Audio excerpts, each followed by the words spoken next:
Interrogating the Real. Slavoj Zizek. Edited by Rex Butler and Scott Stevens. Acknowledgements. The editors would like to thank Sarah Douglas and Hywell Evans for their consistent enthusiasm and patience throughout the preparation of this volume, and Tristan Palmer for first commissioning it.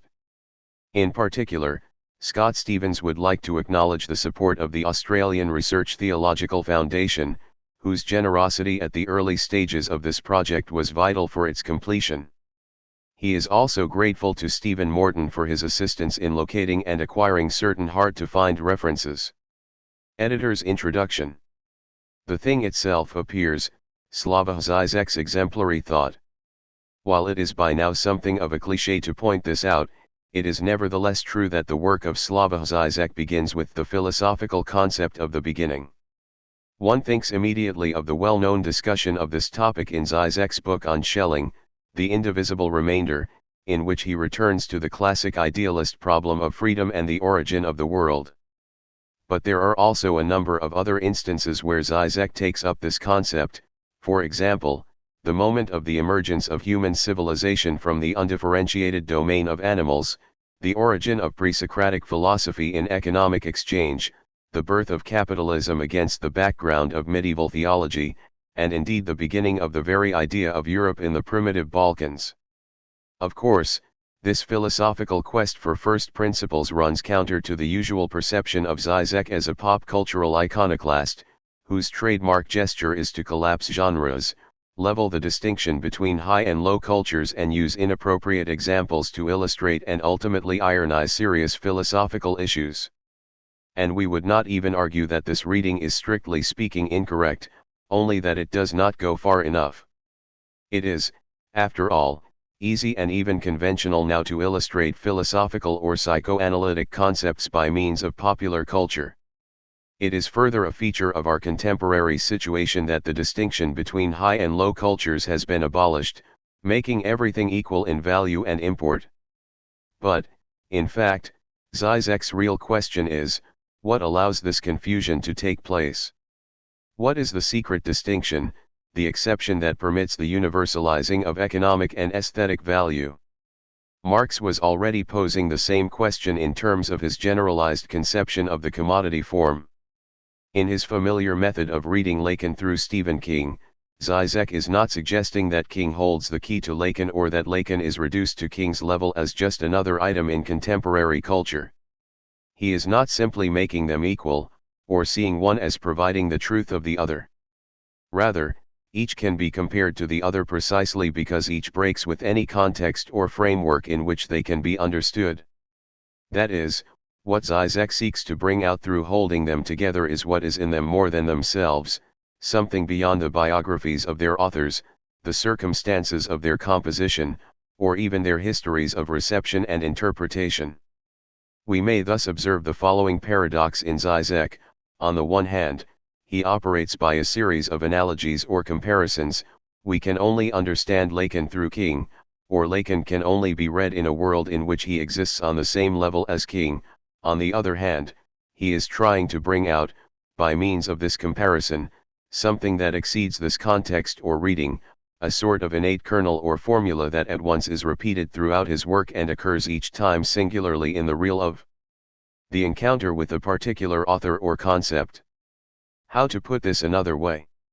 In the text selected here, and throughout his work as a whole, one can find Zizek reversing his position many times. He writes, as has been noted, prolifically and seemingly with little concern for consistency. It is as though the activity of writing itself is Zizek's chief motivation, the reason why he writes at all. This is reflected in the very form of his texts, where there is inevitably an unnecessary final chapter, consisting of fates divers or related matters added on, after the main theoretical work of the book has been completed. In fact, strangely enough, what Zizek actually wants us to see is this very nothingness, this nothing to say or empty speech that underlies his texts. Let us call it his theoretical drive, or in more technical language a kind of enunciation without enunciated. On the other hand, as one reads through these texts, and, again, as has been noted, we observe a tremendous consistency of approach in Zizek. He is, in his own words, a dogmatic philosopher, who has remained strictly faithful to his first great loves, Lacan and Hegel, from whom he has never wavered. More than this, we get the uncanny impression that, no matter what Zizek writes about, however far-fetched or extravagant his examples, he always ends up saying the same thing. It is almost as though his is a predetermined system that follows its own course, despite obstacles or contingencies, personal events in his life or world historical upheavals. And this finds expression in Zizek's own work, when he speaks of the analyst's discourse as oracular, as beyond interpretation, the meaningless reel of the human genome, which reproduces itself without interruption, and those immortal works of literature like the Iliad, which seem to go beyond any single author. Here, in contrast to that empty speech before, we have a kind of full speech, or to use more technical language, an enunciated without enunciation. Undoubtedly, Zizek's work exhibits both of these qualities. It appears entirely context-bound, responsive to contemporary political events, affected by his own private pathology, etc. But, as Zizek himself says, it is also a kind of impersonal machine, a form of objective, externalized knowledge embodied in a neutral medium that repeats itself endlessly. How to bring these two together? How to reconcile these opposites? What is it of Zizek that is transmitted in every text, despite its mistakes, retractions, distortions? The answer is perhaps to be found in the unique procedure of the Lacanian clinic. For Lacan, analysis comes to an end, that is, the analysand becomes an analyst, at the moment of the so-called passé. This would be when the analysand attempts to transmit to the analyst via a neutral third party what they have learned in analysis. Of course, insofar as they are still involved in analysis, they get things wrong, distort the message, are moved by unconscious impulses. The message is thus lost, not passed on. But, bearing in mind the Lacanian dictum that the letter always arrives, it is in just this way that the analysand demonstrates their knowledge of the unconscious. It is in these distortions and exaggerations, in the contingencies and inadequacies of expression, that the truth is to be found and relayed. In a sense, these distortions are the truth. And it is this very truth that is repeated throughout Zizek.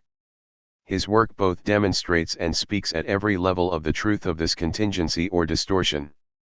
This is why both the cultural studies and the straightforwardly philosophical understandings of Zizek are incorrect. The former because it does not understand the truth contained in Zizek's method, the latter because it does not understand that this truth may only be attained through the detour of this method. Zizek goes further than simply finding examples for philosophical concepts, or even reducing those concepts to the level of examples. For what persists in both of these cases is the assumption of some external truth of which these would be the examples. In fact, Zizek's real point is that no philosophical truth can ever exist apart from its exemplification, that is, its enunciation. In a kind of abyssal self-reflection, and here we return to the origins of philosophy, Zizek's work constitutes an endless inquiry into its own discursive conditions. It takes up and makes something of the imbecilic medium that comprises its readers, the cultural context, and even Zizek himself. It is in this way, finally, that his work is not to be divided into its concepts and examples.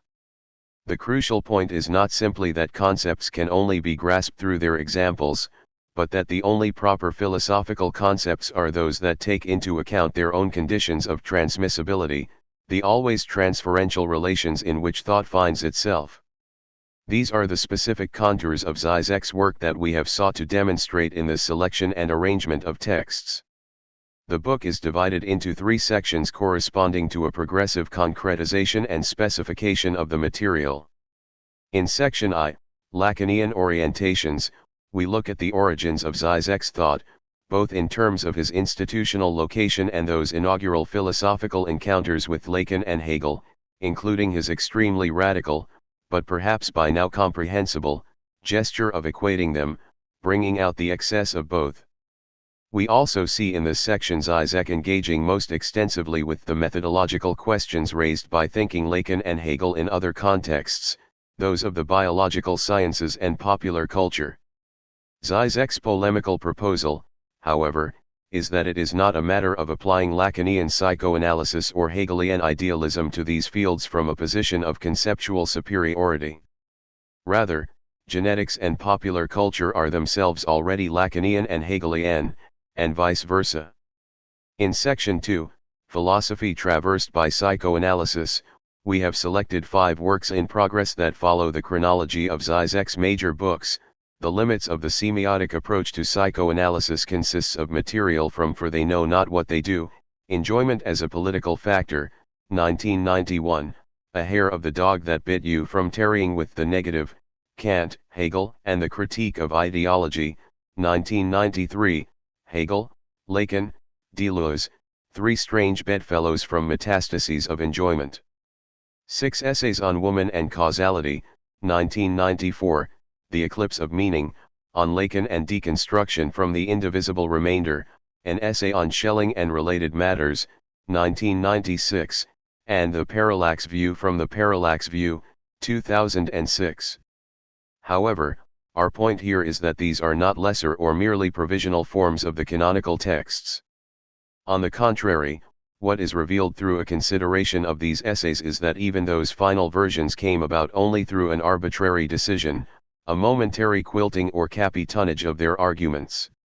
The alternate organization of the material that we see in these texts causes their arguments and examples to take on different meanings and nuances than in those later canonical versions.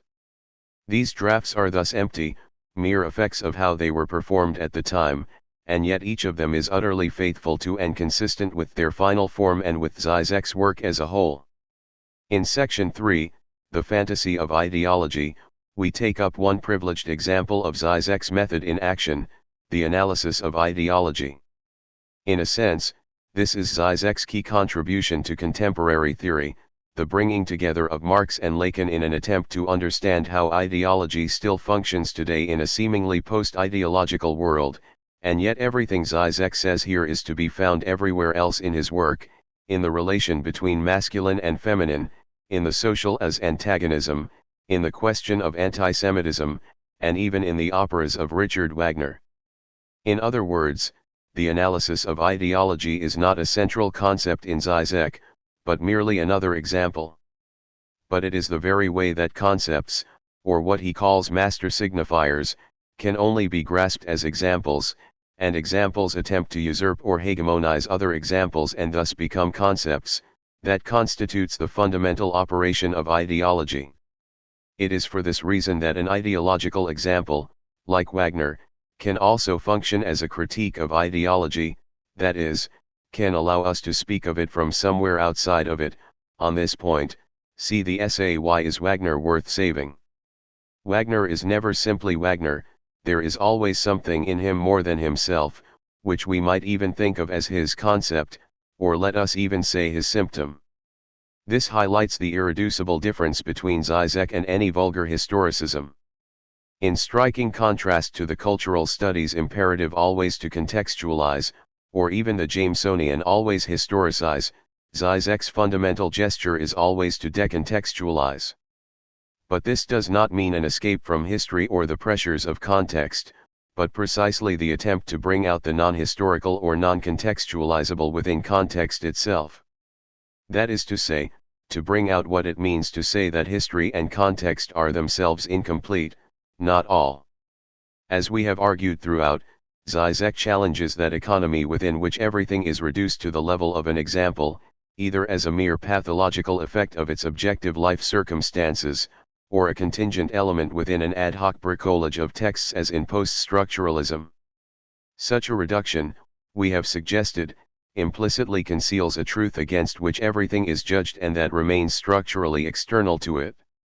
Against this economy, as will become clear in the third section of this book, where he discusses the relation between masculine and feminine logics, the concept of truth in Zizek's work does not constitute any kind of exception or truth external to the order of things, but rather renders totality itself as not all. To put it another way, there is nothing outside the reign of truth in Zizek, literally everything can be theorized, but this truth can never be stated apart from its distortions and examples. It is, to use the language to which Zizek will increasingly have recourse, see, for instance, the real of sexual difference, partisan, one-sided, interested, but for precisely this reason universal, all-encompassing, that to which everything, including its own position of enunciation, is subject. This is the point that Zizek's commentators do not grasp when they either approve of or criticize him as a philosopher or pop-cultural iconoclast. For they necessarily miss the way that Zizek brings these categories together in thinking of what frames thought itself, an undertaking that in fact characterizes philosophy from the very beginning, not merely as any kind of interdisciplinary undertaking but as the attempt to articulate that empty place from which all disciplines come, including its own. In other words, the many ways that Zizek has so far been read are, to evoke Hegel, just so many evasions of the thing itself. But let us be clear here, this thing itself is not some noumenal or teleological endpoint secretly dictating our actions and toward which all of our words are aimed, but rather the very movement toward this endpoint. It comes about only through the reflection of this end into practice itself. What this book above all tries to demonstrate is the practice of Zizek's work, the constant reworking of concepts, examples, and even actual passages of prose testifies as much as anything to the repeated attempts to seize the thing itself. As the Marxist cultural critic Frederick Jameson says, with reference to Bertolt Brecht, an important touchstone for Zizek, the true Hegelian moment lies not in some mystical absolute knowledge, but in a practice that becomes substantial and worth doing in its own right, as an end in itself. So Brechtian activity itself is one of the features of knowledge and art as those flow back into the useful, the means inherent in turning the useful slowly around into an end in its own right, yet not an empty formalist end, not the end pretext, the any old purpose that we invoke in order to be able to keep ourselves busy, but, rather, a substantive and Hegelian coming together of means and ends in such a way that activity becomes worth doing in its own right, that immanence and transcendence become indistinguishable, or their opposition transcended, if you prefer, or, in other words, that the thing itself appears. Die Sache selbst. Frederick Jameson, Brecht and Method. London and New York, Verso, 1998, pages 3-4. Author's Preface. The Inhuman. Slavoj Zizek. In the first half of 2003, I came across two remarkable stories that were reported in the media. A Spanish art historian has uncovered the first use of modern art as a deliberate form of torture. Kandinsky and Klee, as well as Buñuel and Dalí, were the inspiration behind a series of secret cells and torture chambers built in Barcelona in 1938. These so-called colored cells were the work of the French anarchist Alphonse Lorenzsik, a Slovene family name, whose psychotechnic torture was his contribution to the fight against Franco's forces. 1. The cells were as inspired by ideas of geometric abstraction and surrealism as they were by avant-garde art theories on the psychological properties of colors. Beds were placed at a 20-degree angle, making them near impossible to sleep on, and the floors of the 6 feet by 3 feet cells were scattered with bricks and other geometric blocks to prevent prisoners from walking backwards and forwards. The only option left to prisoners was staring at the walls, which were curved and covered with mind-altering patterns of cubes, squares, straight lines and spirals, which utilized tricks of color, perspective, and scale to cause mental confusion and distress. Lighting effects even gave the impression that the dizzying patterns on the wall were moving. Lorenzsik preferred to use the color green because, according to his theory of the psychological effects of various colors, it produced melancholy and sadness in prisoners. According to the second story, Walter Benjamin did not kill himself in a village on the Spanish border in 1940 out of fear that he would be returned to France and thus to Nazi agents. Instead, he was killed there by Stalinist agents. 2 A few months before he died, Benjamin wrote his thesis on the philosophy of history, a short but devastating analysis of the failure of Marxism, At this time many former Soviet loyalists were becoming disillusioned with Moscow because of the Hitler-Stalin Pact. Consequently he was assassinated by one of the Killerati, Stalinist agents recruited from socialist intellectuals. The ultimate cause of his murder was probably the contents of the briefcase that Benjamin clutched to his chest as he fled through the Pyrenees towards Spain, the masterwork he had been working on in the Bibliothèque Nationale in Paris, the elaboration of his theses. The manuscript was then entrusted to a fellow refugee who conveniently lost it on a train from Barcelona to Madrid. What these two stories have in common is not just the surprising link between high culture, top art and theory, and the lowest level of brutal politics, murder, torture. In one respect, this link is even not as unexpected as it may appear, is not one of the most vulgar common-sense opinions that viewing abstract art, like listening to atonal music, is torture. One can easily imagine, along the same lines, a prison in which the detainees are exposed constantly to atonal music. On the other hand, the deeper judgment is that Schoenberg, in his music, already rendered the horrors of Holocaust and mass bombings before they effectively occurred. But the true connection between these stories is far more radical and disturbing.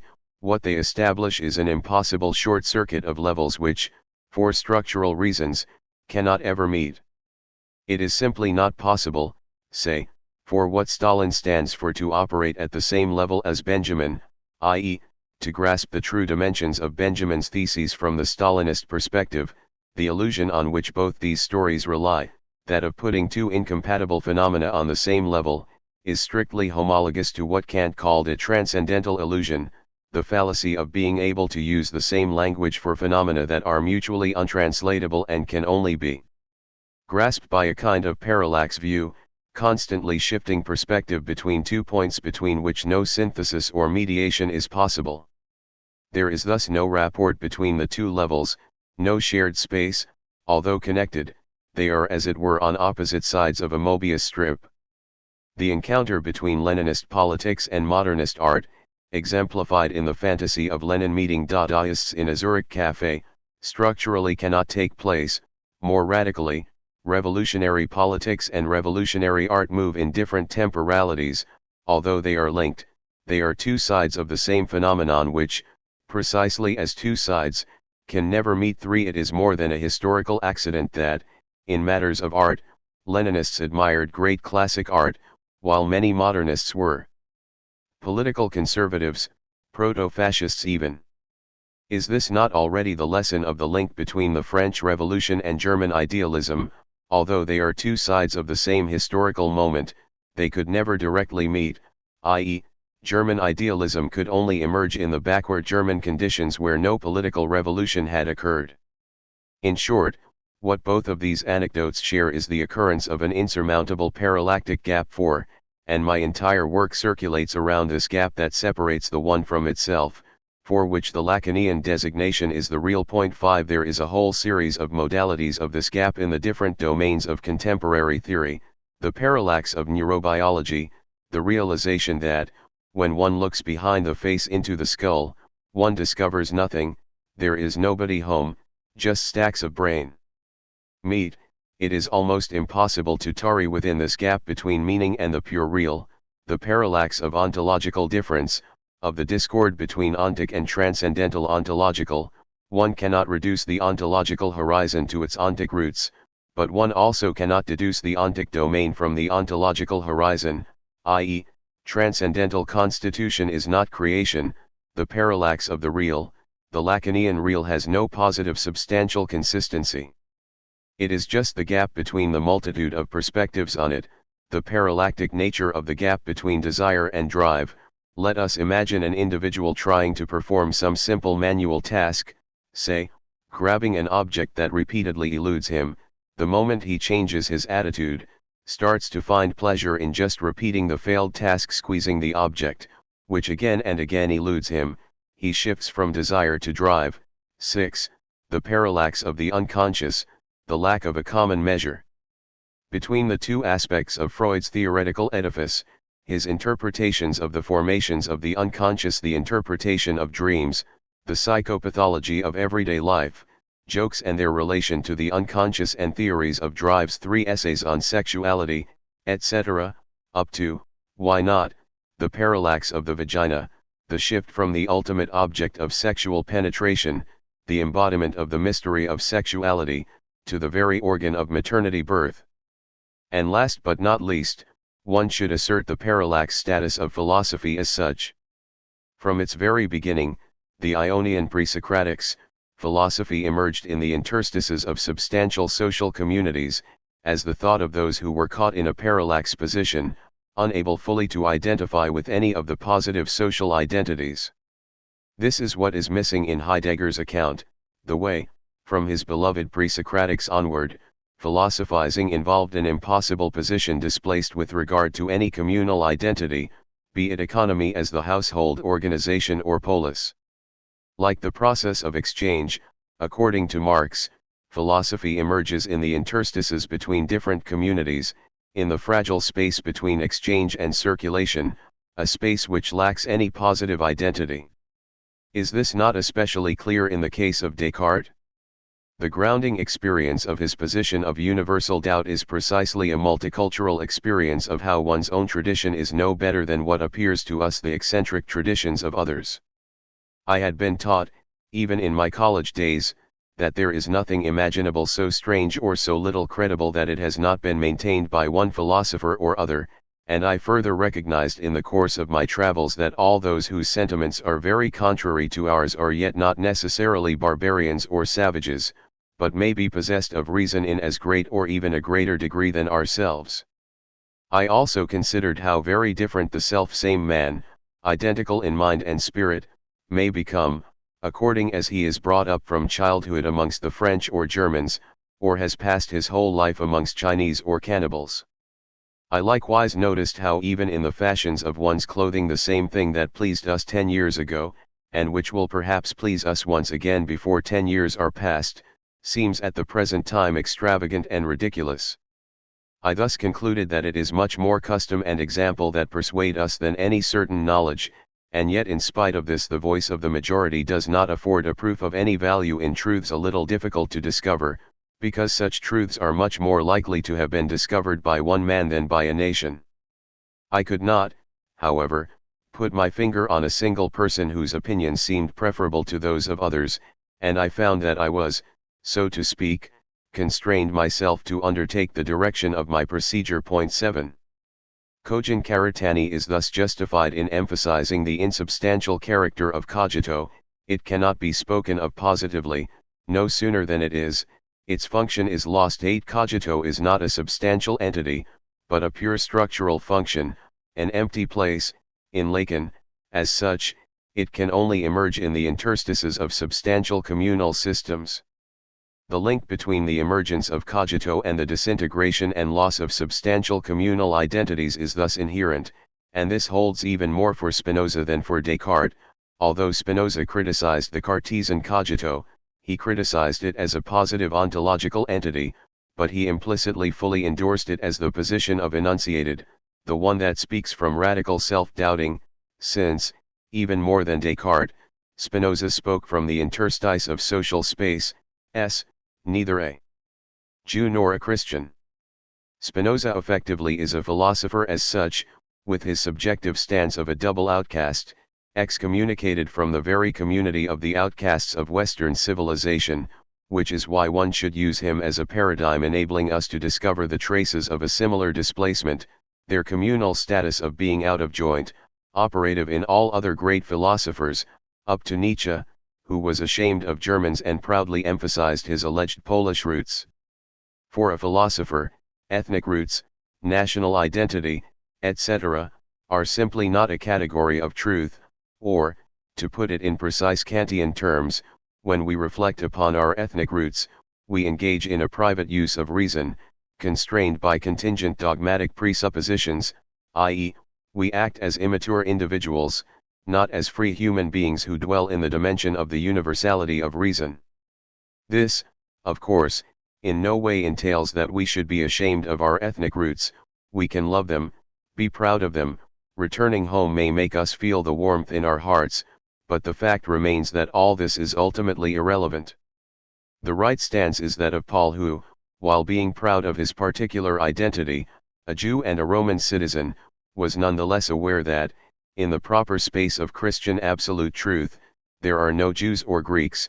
The struggle that truly engages him is not simply more universal than that of one ethnic group against another, it is a struggle that obeys an entirely different logic, no longer the logic of one self-identical substantial group fighting another group, but of an antagonism that, in a diagonal way, cuts across all particular groups.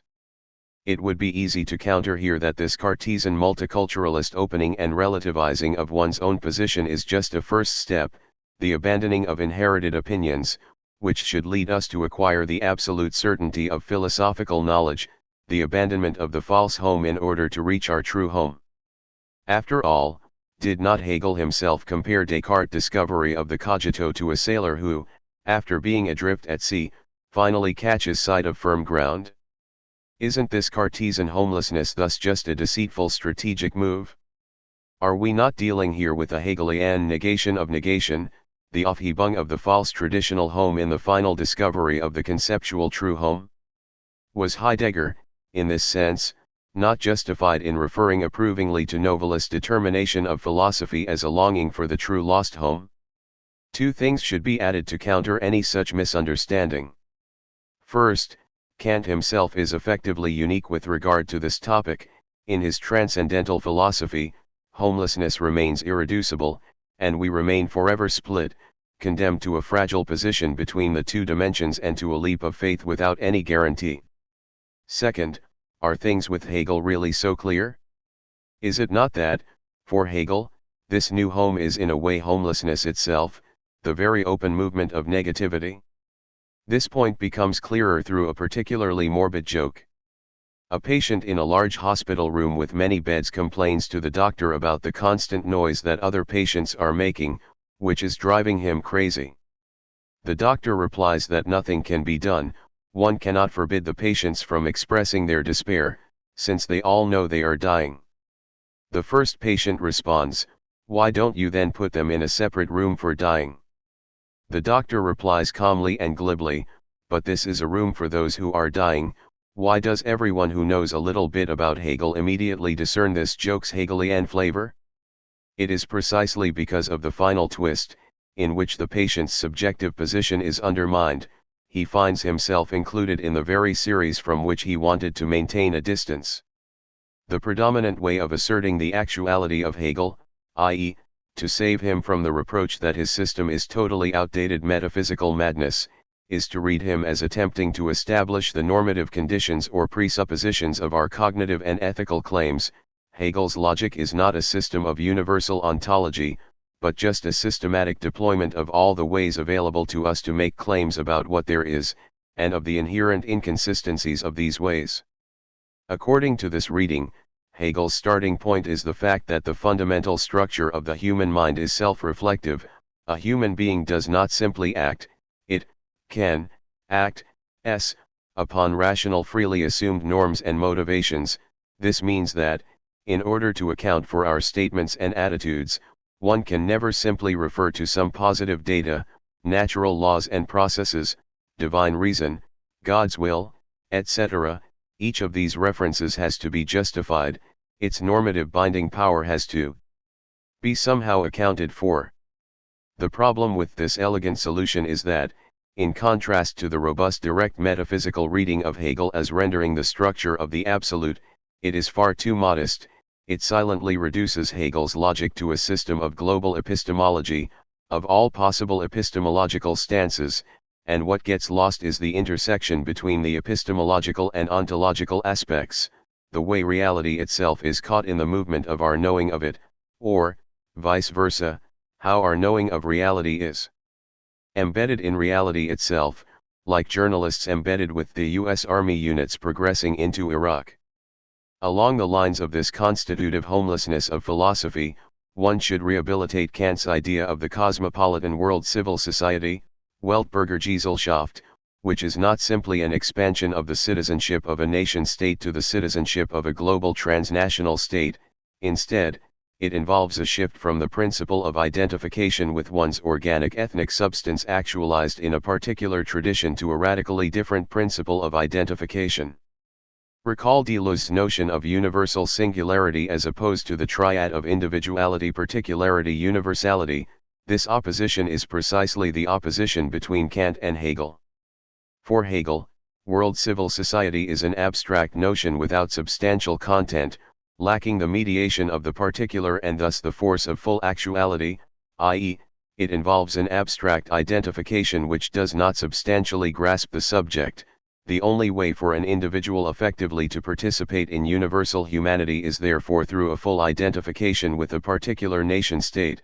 I am human only insofar as I am German, English. 9. For Kant, on the contrary, world civil society designates the paradox of the universal singularity, of a singular subject who, in a kind of short circuit, bypasses the mediation of the particular by directly participating in the universal. This identification with the universal is not the identification with an encompassing global substance, humanity, but an identification with a universal ethico-political principle, a universal religious collective, a scientific collective, a global revolutionary organization, all of which are in principle accessible to everyone. This is what Kant, in the famous passage of his What is Enlightenment, means by public as opposed to private. Private is not one's individuality as opposed to one's communal ties, but the very communal institutional order of one's particular identification, while public is the transnational universality of the exercise of one's reason. The paradox is thus that one participates in the universal dimension of the public sphere precisely as singular individual extracted from or even opposed to one's substantial communal identification. One is truly universal only as radically singular, in the interstices of communal identities. And what we find at the end of this road is atheism, not the ridiculously pathetic spectacle of the heroic defiance of God, but insight into the irrelevance of the divine, along the lines of Brecht's Herr Kuhner. Someone asked Herr Kuhner if there is a God. Herr Kuhner said, "I advise you to think about how your behavior would change with regard to the answer to this question. If it would not change, then we can drop the question. If it would change, then I can help you at least insofar as I can tell you, you already decided, you need a God. 10. Brecht is right here. We are never in a position directly to choose between theism and atheism, since the choice as such is already located within the field of belief. Atheism, in the sense of deciding not to believe in God, is a miserable, pathetic stance of those who long for God but cannot find him, or who rebel against God. A true atheist does not choose atheism. For him, the question itself is irrelevant. This is the stance of a truly atheistic subject. The standard critical procedure today is to mobilize the opposition of human and subject. The notion of subjectivity, self-consciousness, self-positing autonomy, etc., stands for a dangerous hubris, a will to power, which obfuscates and distorts the authentic essence of humanity. The task is thus to think the essence of humanity outside the domain of subjectivity.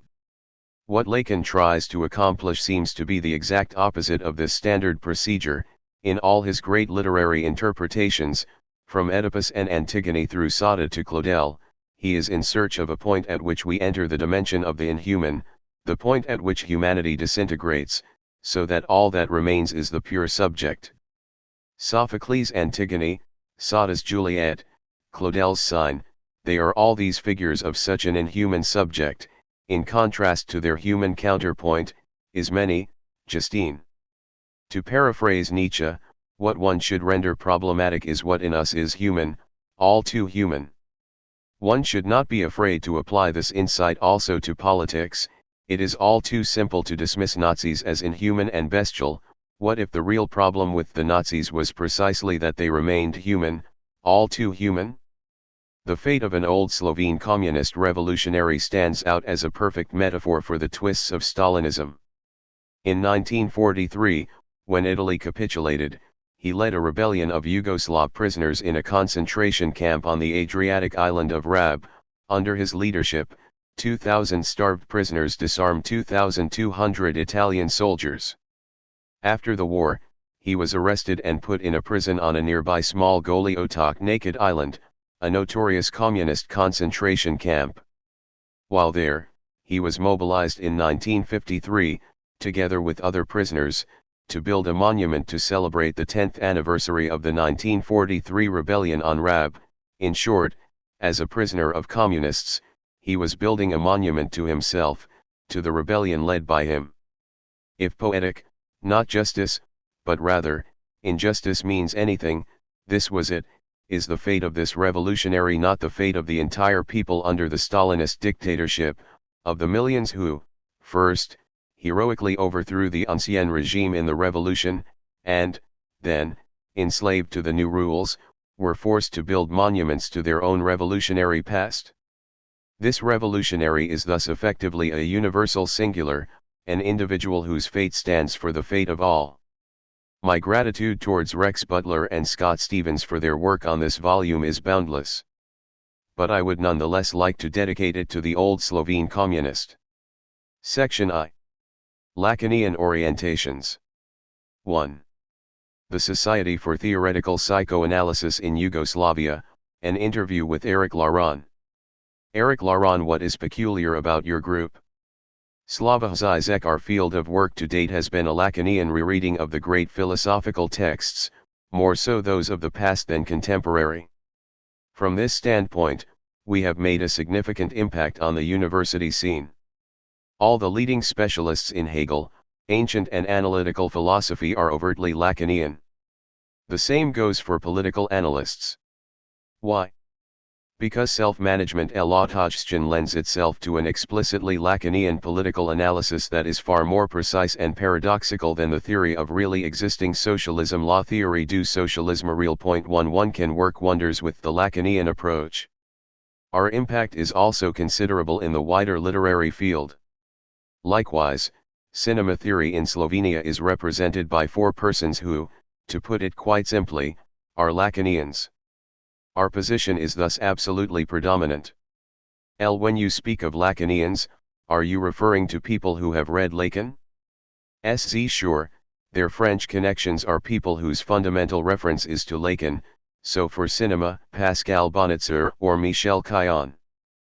But they interpret their work in a way that is even more Lacanian than Bonitzer or Caillon themselves.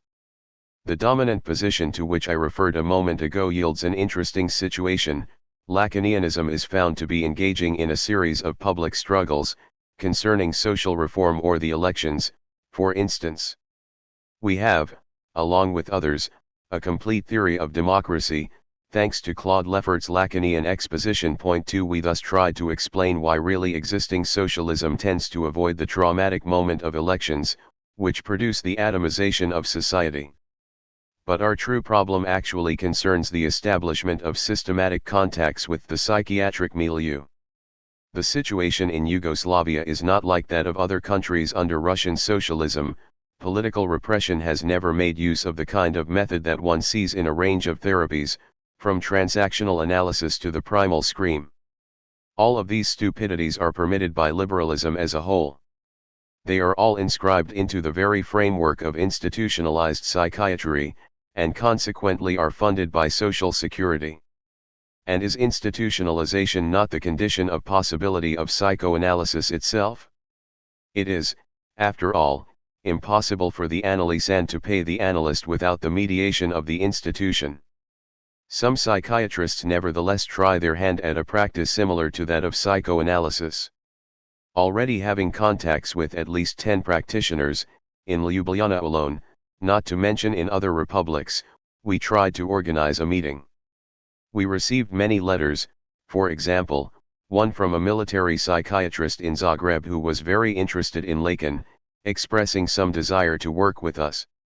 Why not? Our next step would be to organize a gathering in order to create, under our own conditions, something that would resemble an analytic social link on lean social analytique. Therein resides the heart vif of our problematic. One of my colleagues from Ljubljana has stressed that one must never persist in the narcissism of a lost cause. 3 That's it. That was precisely the logic of what we were doing. Because our cause is lost, why not persevere in our academic narcissism? We all knew it was necessary to abandon this logic, not maintaining any illusions. We tried to do everything we could, but as soon as it became a matter of taking concrete measures, all kinds of resistance became manifest, whose great commonality, unfortunately objectively true, consisted in the statement that these practitioners know nothing about Lacanian theory, and that one must consequently have nothing to do with them. In effect, what is predominant in practical psychiatry is only a revisionist version of what psychoanalysis calls dynamic therapy.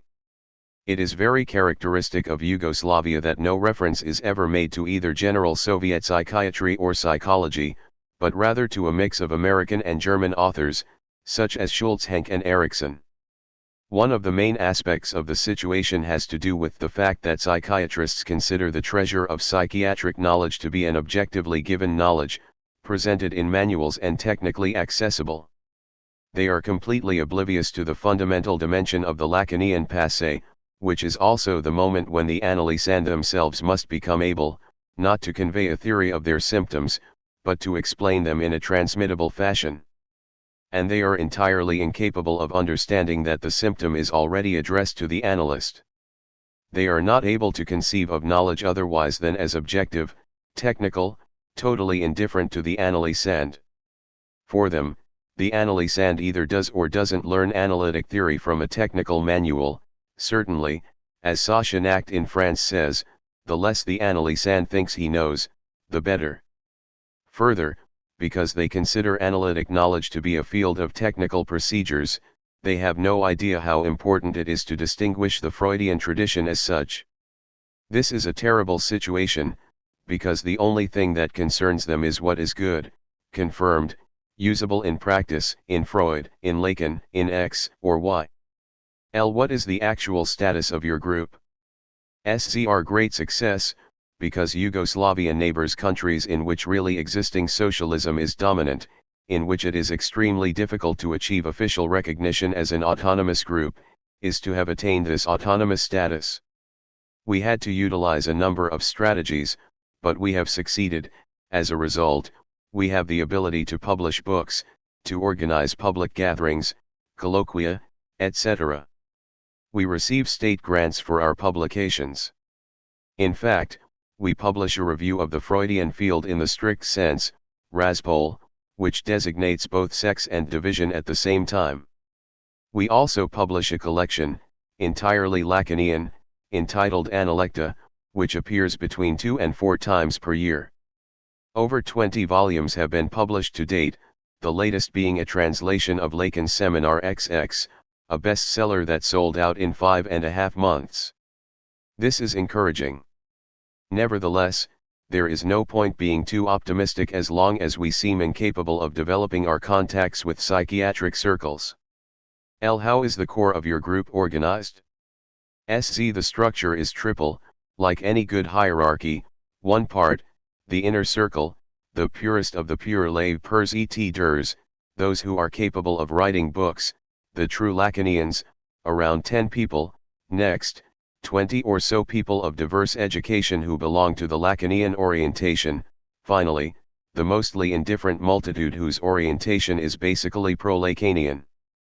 To give you some idea of what our activity represents in a small town of 250,000 like Ljubljana, this year, at the Department of Philosophy, I delivered a course each week in which I expounded, chapter by chapter, Lacan's Seminar XX to around 250 people.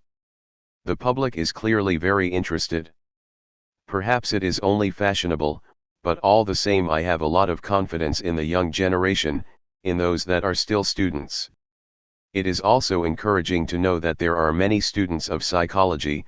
This is important for our connections to the clinic in the years to come. The legislation in effect is already liberal enough for us.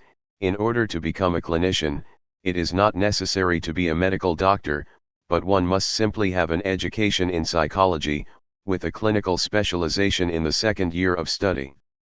In your group, have many of you undertaken psychoanalysis? Few, but some have done so, often for personal reasons prior to becoming Lacanians. What was your last colloquium? It was a gathering on the topic of feminism in March 1986. In Slovenia, feminism represents a very strong tendency that some want to oppose to Lacan by resorting to the text of Luce Irigaray. We have succeeded in amply developing, patiently, a number of examples, derived from Otto Weininger's commentary, Sex and Character, for whose anti-feminist and anti-Semitic theories have played a decisive role in Slovenia and throughout Europe between the two world wars. We have also developed a whole series of examples drawn from detective novels, through an examination of the tradition of female writers in this domain, concerning the style of Patricia Highsmith and the category of the not all put out in Ruth Rendell's novel, A Judgment in Stone, in which each phrase alludes to what happens at the end, where that which initially gives the impression of a closed universe in which destiny predominates in fact renders visible the radical contingency of the historical process. These examples thus allow us to explicate the formula woman does not exist, or even history does not exist. Now, in the feminist movement, the slogan will be that a woman, in order to liberate herself, must first admit that she does not exist. I'm joking, but nonetheless, it is crucial to clarify that castration does not signify that man has it and woman doesn't, but that the phallus, in its very presence, incarnates the lack. Our particularity is always to use concrete examples, the operas of Mozart or Hitchcock's films, not only for didactic ends but also for our own enjoyment. Jourisons. Notes. This interview was first published in Orniker, 39, 1986-7, pages 115-18. Our translation. It can be read as a much more situated, which is to say, necessarily false, supplement to Zizek's reflections in Slavoj Zizek and Glenn Daly, Conversations with Zizek, London, Polity, 2004, pages 36-9 eds. 1. Zizek is referring here to the particular Yugoslavian variant of communism, which was characterized not by direct repression but by the repressive toleration of the party already criticizing itself. See on this the interview with Zizek and Renata Salikal, Lacan in Slovenia, Radical Philosophy 58, Summer 1991, pages 25-31 eds. 2. Claude Lefford, L'Invention démocratique, Les limites de la domination totalitaire, Paris, Librairie Arthème Fayard, 1981 eds. 3. C. Jacques Lacan, The Subversion of the Subject and the Dialectic of Desire, in Écrits, the first complete edition in English, trans. Bruce Fink, New York and London, W. W. Norton, 2006, p. 700 eds. 4. Otto Weininger, Sex and Character, London, William Heinemann, 1906 eds. 2. Lacan, At What Point Is He Hegelian? 1. The Hegelian Thing. Michel Foucault once proposed that philosophy as such could be labeled anti-Platonism. All philosophers, beginning with Aristotle, have defined their projects by distancing themselves from Plato, precisely because Plato was the thinker whose enterprise marked off dégage the field of philosophy. In the same way, one could say that what defines philosophy in the last 2 centuries is its dissociation unprized a distance from Hegel, the incarnate monster of panlogicism, the total dialectical mediation of reality, the complete dissolution of reality in the self-movement of the idea. Over against this monster, various attempts have affirmed that there is, supposedly, some element which escapes the mediation of the concept, a gesture that is already discernible in the 3 great post-Hegelian inversions renversements, one that opposed the absolutism of the idea in the name of the irrational abyss of the will, Schelling, the paradox of the existence of the individual, Kierkegaard, and the productive processes of life, Marx. Even Hegel's more favorable commentators, despite identifying with him, refuse to trespass the limit that constitutes absolute knowledge. Thus, Jean Hippolyte insists that the post-Hegelian tradition allows for the irreducible opening of the historico-temporal process by means of an empty repetition, destroying the framework of the progress of reason. To put it simply, each of these relations to the Hegelian system is always that of a I know well, but all the same je sais bien, mais quand meme to one knows well that Hegel affirms the fundamentally antagonistic character of actions, the decent ring of the subject, etc., but all the same, this division is eventually overcome in the self-mediation of the absolute idea that ends up suturing all wounds. The position of absolute knowledge, the final reconciliation, plays here the role of the Hegelian thing, a monster both frightening and ridiculous, from which it is best to keep some distance, something that is at the same time impossible. Absolute knowledge is of course unachievable, an unrealizable ideal, and forbidden. Absolute knowledge must be avoided, for it threatens to mortify all the richness of life through the self-movement of the concept. In other words, any attempt to define oneself within Hegel's sphere of influence requires a point of blocked identification. The thing must always be sacrificed. For us, this figure of Hegel as panlogicist, who devours and mortifies the living substance of the particular, is the real of his critics, real in the Lacanian sense, the construction of a point which effectively does not exist, a monster with no relation to Hegel himself, but which, nonetheless, must be presupposed in order to justify our negative reference to the other, that is to say, our effort at distanciation. Where does the horror felt by post-Hegelians before the monster of absolute knowledge come from? What does this phantasmatic construction conceal by means of its fascinating presence? The answer, a hole, a void. The best way to distinguish this hole is by reading Hegel with Lacan, that is to say, by reading Hegel in terms of the Lacanian problematic of the lack in the other, the traumatic void against which the process of signification articulates itself. From this perspective, absolute knowledge appears to be the Hegelian name for that which Lacan outlined in his description of the passé, the final moment of the analytic process, the experience of lack in the other. If, according to Lacan's celebrated formula, Sada offers us the truth of Kant 3, then Lacan himself allows us to approach the elementary matrix that summarizes the entire movement of the Hegelian dialectic, Kant with Sada, Hegel with Lacan. What is implied, then, by this relationship between Hegel and Lacan? Today, things seem clear. Although no one denies that Lacan owed a certain debt to Hegel, it is argued that all Hegelian references are limited to specific theoretical borrowings, and restricted to a well-defined period of Lacan's work. Between the late 1940s and the early 1950s, Lacan tried to articulate the psychoanalytic process in terms of an intersubjective logic of the recognition of desire or the desire for recognition. Already at this stage, Lacan was careful to keep his distance from the closure of the Hegelian system, from an absolute knowledge that was allied to the unachievable ideal of a perfectly homogeneous discourse, complete and closed in upon itself. Later, the introduction of the logic of the not all pot out and the concept of the barred other, would render this initial reference to Hegel obsolete. Can one imagine any opposition more incompatible than the one between Hegelian absolute knowledge, the closed circle of circles, and the Lacanian barred other, absolutely empty knowledge? Is not Lacan the anti-Hegel par excellence? But, ironically, it is on the basis of Lacan's debt to Hegel that most critiques proceed. Lacan remains the prisoner of phallogocentrism due to a subterranean Hegelianism that confines textual dissemination within a teleological circle. To such a critique, Lacanians could respond, rightly, by stressing the rupture of Lacanianism with Hegelianism, trying hard to save Lacan by emphasizing that he is not and never has been a Hegelian. But it is time to approach this debate in a different light, by expressing the relationship between Hegel and Lacan in an original way. From our perspective, Lacan is fundamentally Hegelian, but without knowing it. His Hegelianism is certainly not where one expects it, that is to say, in his explicit references to Hegel, but precisely in the last stage of his teaching, in his logic of the not all, in the emphasis placed on the real and the lack in the other.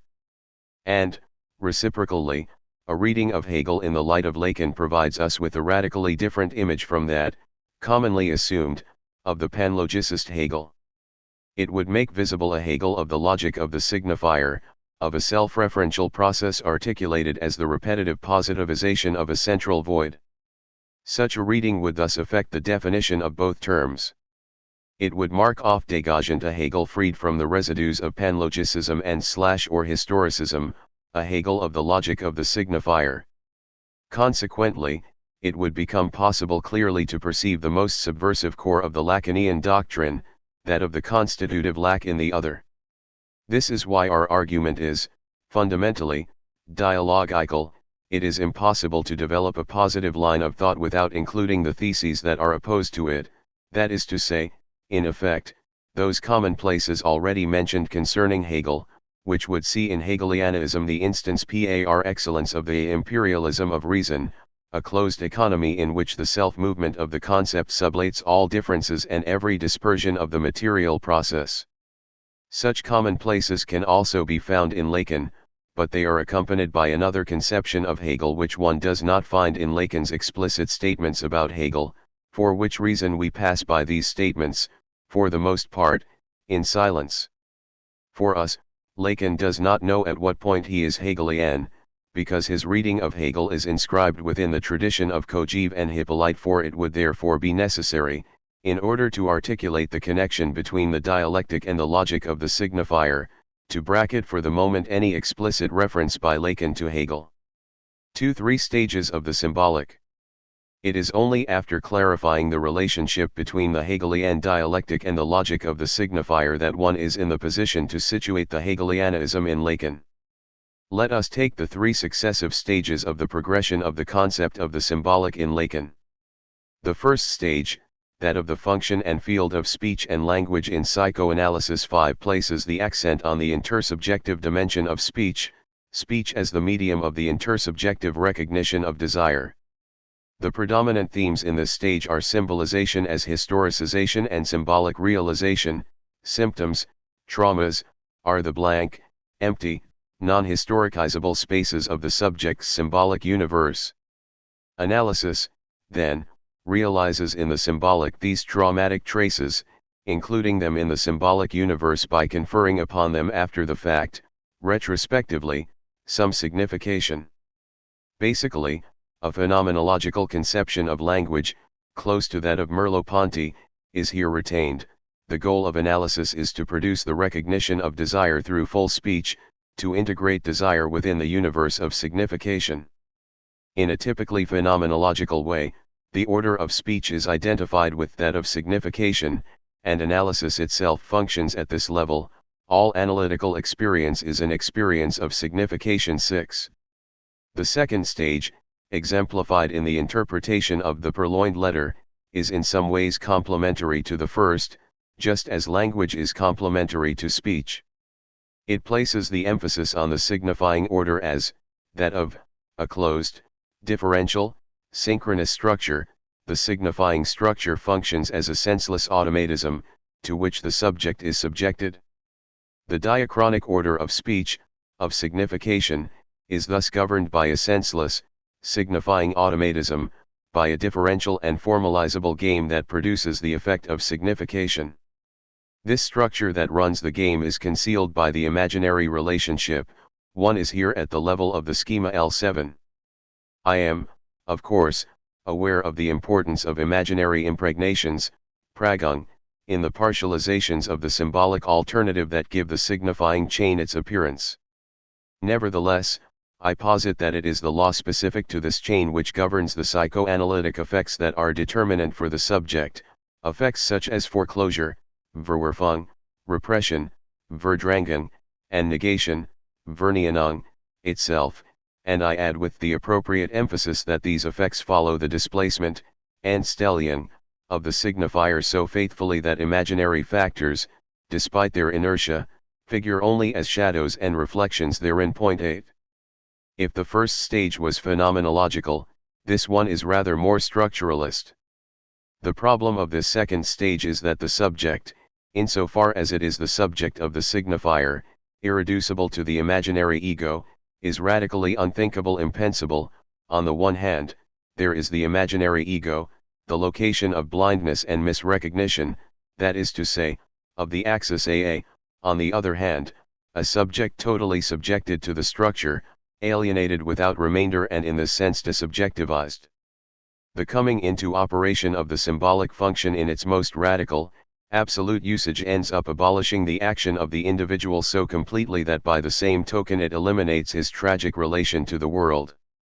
At the heart of the flow of events, the functioning of reason, the subject from the first move finds himself to be no more than a pawn, forced inside this system, and excluded from any truly dramatic, and consequently tragic, participation in the realization of truth. 9.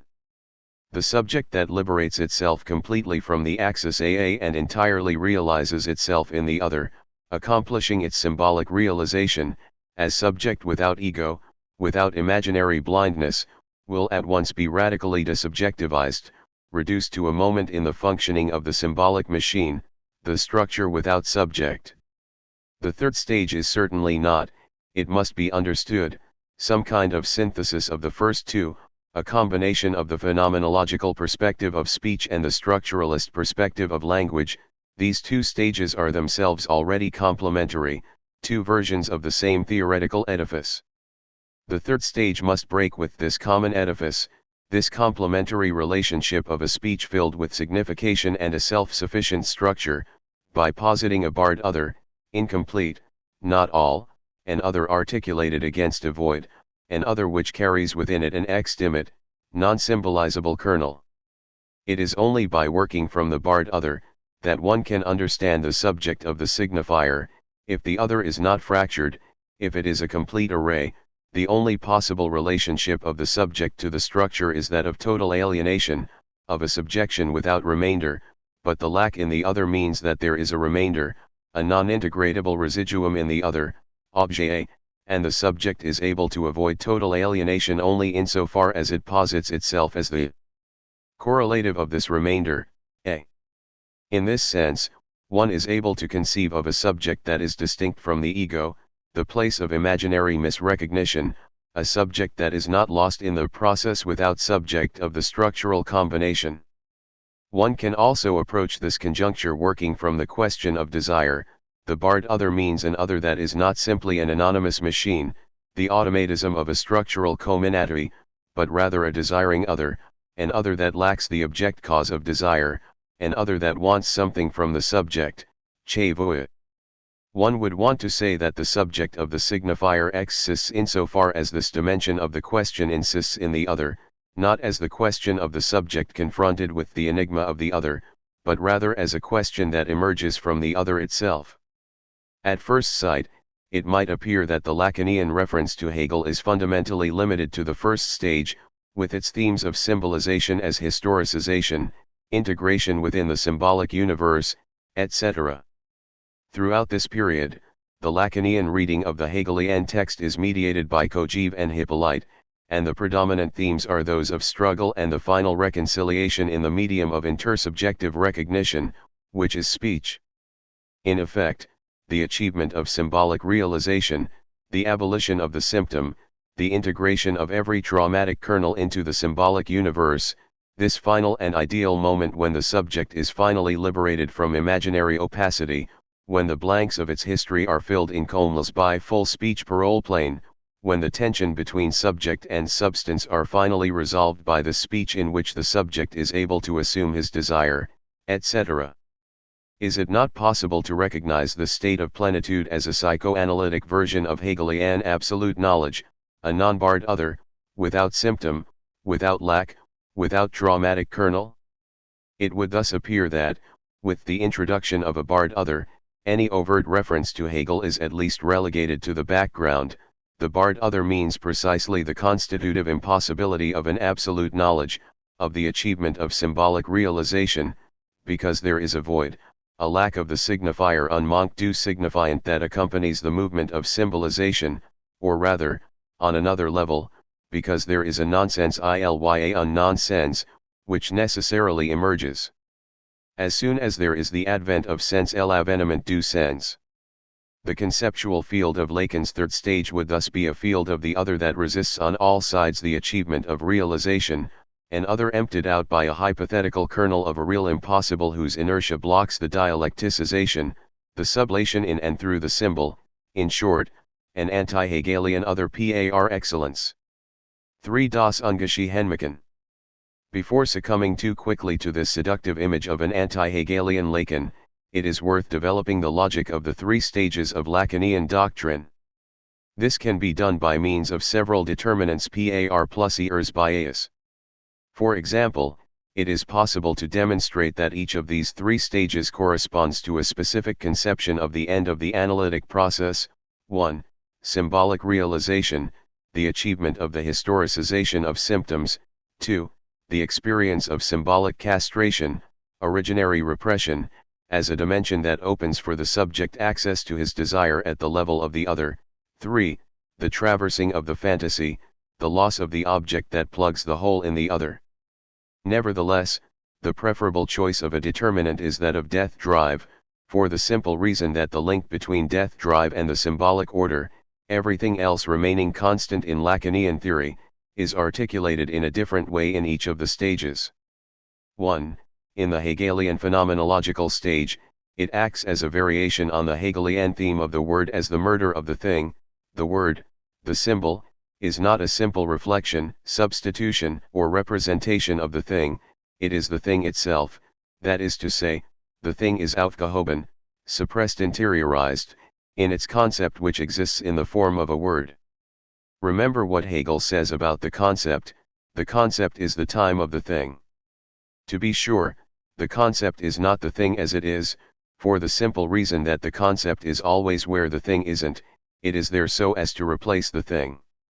Of the thing, what is it that can be there?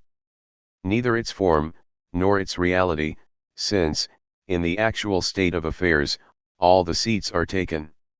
Hegel puts it with extreme rigor, the concept is what makes the thing be there, while, all the while, it isn't. This identity in difference, which characterizes the relation of the concept to the thing, that is what also makes the thing a thing and the fact symbolized. 10. Death drive thus stands for the annihilation of the thing in its immediate, corporal reality upon its symbolization. The thing is more present in its symbol than in its immediate reality. The unity of the thing, the trait that makes a thing, is decentered in relation to the reality of the thing itself. The thing must die in its reality in order to arrive, by traversing its symbol, at its conceptual unity. 2.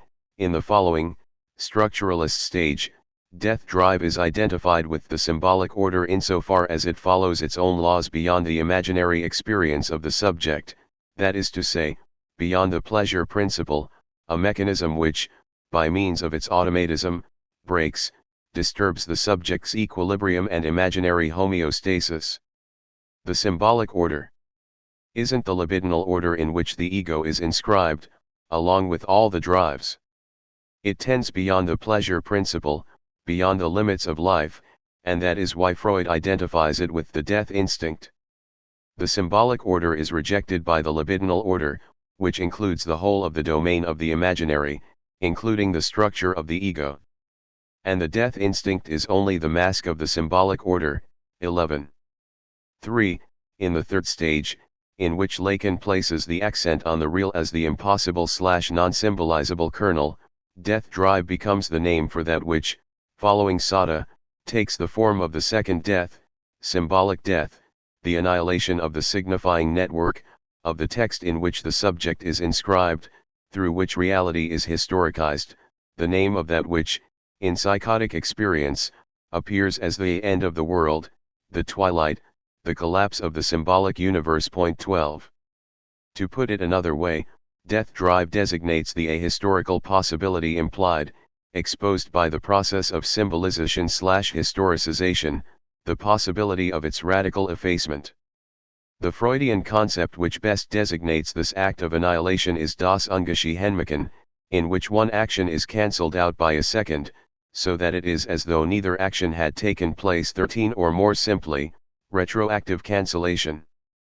And it is more than coincidence that one finds the same term in Hegel, who defines das Ungeschehenmachen as the supreme power of spirit. 14. This power of unmaking defer the past is conceivable only on the symbolic level, in immediate life, in its circuit. The past is only the past and as such is incontestable, but once one is situated at the level of history qua text, the network of symbolic traces, one is able to wind back what has already occurred, or erase the past. One is thus able to conceive of Ungeschiehtenmachen, the highest manifestation of negativity, as the Hegelian version of death drive. It is not an accidental or marginal element in the Hegelian edifice, but rather designates the crucial moment of the dialectical process, the so-called moment of the negation, the inversion of the antithesis into the synthesis. The reconciliation proper to synthesis is not a surpassing or suspension, whether it be dialectical, of size Zion on some higher plane, but a retroactive reversal, which means that there never was any size Zion to begin with. Synthesis retroactively annuls the size Zion. This is how the enigmatic but crucial passage from Hegel's Encyclopedia must be understood. The accomplishing of the infinite purpose consists therefore in sublating the illusion that it has not yet been accomplished. Point 15. One does not accomplish the end by attaining it, but by proving that one has already attained it, even when the way to its realization is hidden from view. While advancing, one was not yet there, but all of a sudden, one has been there all along. Too soon changes suddenly into too late without detecting the exact moment of their transformation. The whole affair thus has the structure of the missed encounter. Along the way, the truth, which we have not yet attained, pushes us forward like a phantom, promising that it awaits us at the end of the road, but all of a sudden we perceive that we were always already in the truth. The paradoxical surplus which slips away, which reveals itself as impossible in this missed encounter of the opportune moment, is of course objet, the pure semblance which pushes us toward the truth, right up to the moment when it suddenly appears behind us and that we have already arrived ahead of it, a chimerical being that does not have its proper time, only ever persisting in the interval between too soon and too late. 3. The most sublime of hysterics, Hegel with Lacan. 1. The lack in the other. It would be a complete misunderstanding of the dialectical relationship between knowledge and truth if this relationship were viewed as a progressive approximation whereby the subject, driven by the operation of truth, passes from one figure of knowledge, having proved its falsity, its insufficiency, to another that is much closer to the truth, etc., until a final agreement between knowledge and truth is achieved in the form of absolute knowledge. From this perspective, truth is conceived of as a substantial entity, and in itself, and the dialectical process is reduced to a simple, asymptotic movement, a progressive approximation to the truth, in the sense of Victor Hugo's famous saying, "Science is an asymptote of truth. It ever approaches but never touches it." On the contrary, the Hegelian coincidence of the movement toward truth with truth itself implies that there already has been contact with the truth. Truth itself must change with the changing of knowledge, which is to say that, once knowledge no longer corresponds to truth, we must not merely adjust knowledge accordingly but rather transform both poles. The insufficiency of knowledge, its lack apropos of the truth, radically indicates a lack, a non-achievement at the heart of truth itself. We should thus abandon the standard notion that the dialectical process advances by moving from particular, limited and unilateral, elements toward some final totality. In fact, the truth at which one arrives is not complete and est potaut.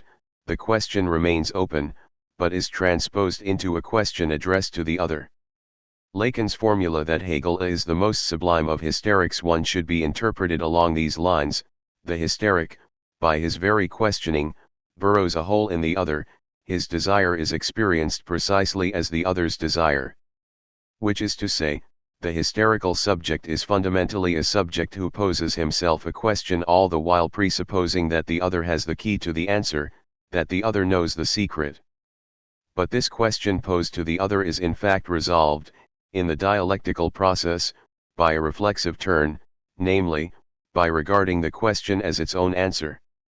Take an example from Adorno to today. It is impossible to find a single definition of society. It is always a matter of a multitude of definitions that are more or less contradictory, even exclusive. For example, on the one hand there are those who conceive of society as an organic whole that transcends particular individuals, and on the other those who conceive of society as a relationship between atomized individuals, organicism versus individualism. At first glance, these contradictions would seem to block any knowledge of society in itself, so that whoever presupposes society as a thing in itself can only approach it by way of a multitude of partial, relative conceptions that are incapable of grasping it. The dialectical turn takes place when this very contradiction becomes the answer. The different definitions of society do not function as an obstacle, but are inherent to the thing itself. They become indicators of actual social contradictions. The antagonism between society as an organic whole as opposed to atomized individuals is not simply gnosiological, it is the fundamental antagonism which constitutes the very thing that one wants to comprehend. Here is the fundamental wager of the Hegelian strategy: inappropriateness as such, in our case, that of opposing definitions, gives away the secret. L'inappropriation cum teli fate tumor le secret 3. Whatever presents itself initially as an obstacle becomes, in the dialectical turn, the very proof that we have made contact with the truth. We are thus thrust into the thing by that which appears to obscure it, that which suggests that the thing itself is hidden, constituted around some lack. Examples of such a paradoxical logic in which the problem functions as its own solution are plentiful in the work of Lacan. Besides the subversion of the subject and the dialectic of desire in the Freudian unconscious, recall two other passages in which Lacan responds to his critics. In Science and Truth, Lacan comments on the confusion expressed by Laplanche and Leclerc concerning the problem of double inscription, a confusion whereby they could have read its solution in their split over how to approach the problem. Point 4. In Encore, the response of Lacan to Nancy and Lacoue-Labart, who reproach him for the inconsequentiality of his theory of the signifier. Beginning with what distinguishes me from Saussure, and what made me, as they say, distort him, we proceed, little by little, to the impasse I designate concerning analytic discourse's approach to truth and its paradoxes. It is as if it were precisely upon reaching the impasse to which my discourse is designed to lead them that they considered their work done. 5. In both cases, Lacan's procedure is the same. He calls attention to a sort of perspectival error. That which his critics perceive as a problem, an impasse, a matter of inconsequence, a contradiction, is in itself already a solution. One is even tempted to see here an elementary form of the Lacanian refutation of critique: your formulation of the problem already contains its very solution. It is precisely here, rather than in those explicit references to Hegel, that Lacan's Hegelian dimension should be sought. We are dealing with the same structure, that of the logic of the question that acts as its own response. In the well-known wits of Rubinovich, in a first moment, we are confronted with a problem, and our objection is invalidated by the objection of our adversary, but in a second moment, this very objection is revealed as the true argument. Point 6. Hegel himself cites, in his Philosophy of History, the good French saying, in pushing away the truth, one embraces it. 7. Which suggests a paradoxical space in which the essence of the thing itself encounters its exteriority. This structure is illustrated, in its most elementary form, by the famous Hegelian witticism that the secrets of the Egyptians are secrets for the Egyptians themselves. The solution of the enigma is its redoubling, the same enigma displaced onto the other. The solution to the enigma consists in understanding it as a question that the other poses to itself. It is even by that which appears at first to exclude us from the other, our question, by which we conceive of it as enigmatic, inaccessible, transcendental, that we rejoin the other, precisely because the question becomes the question of the other itself, because substance becomes subject.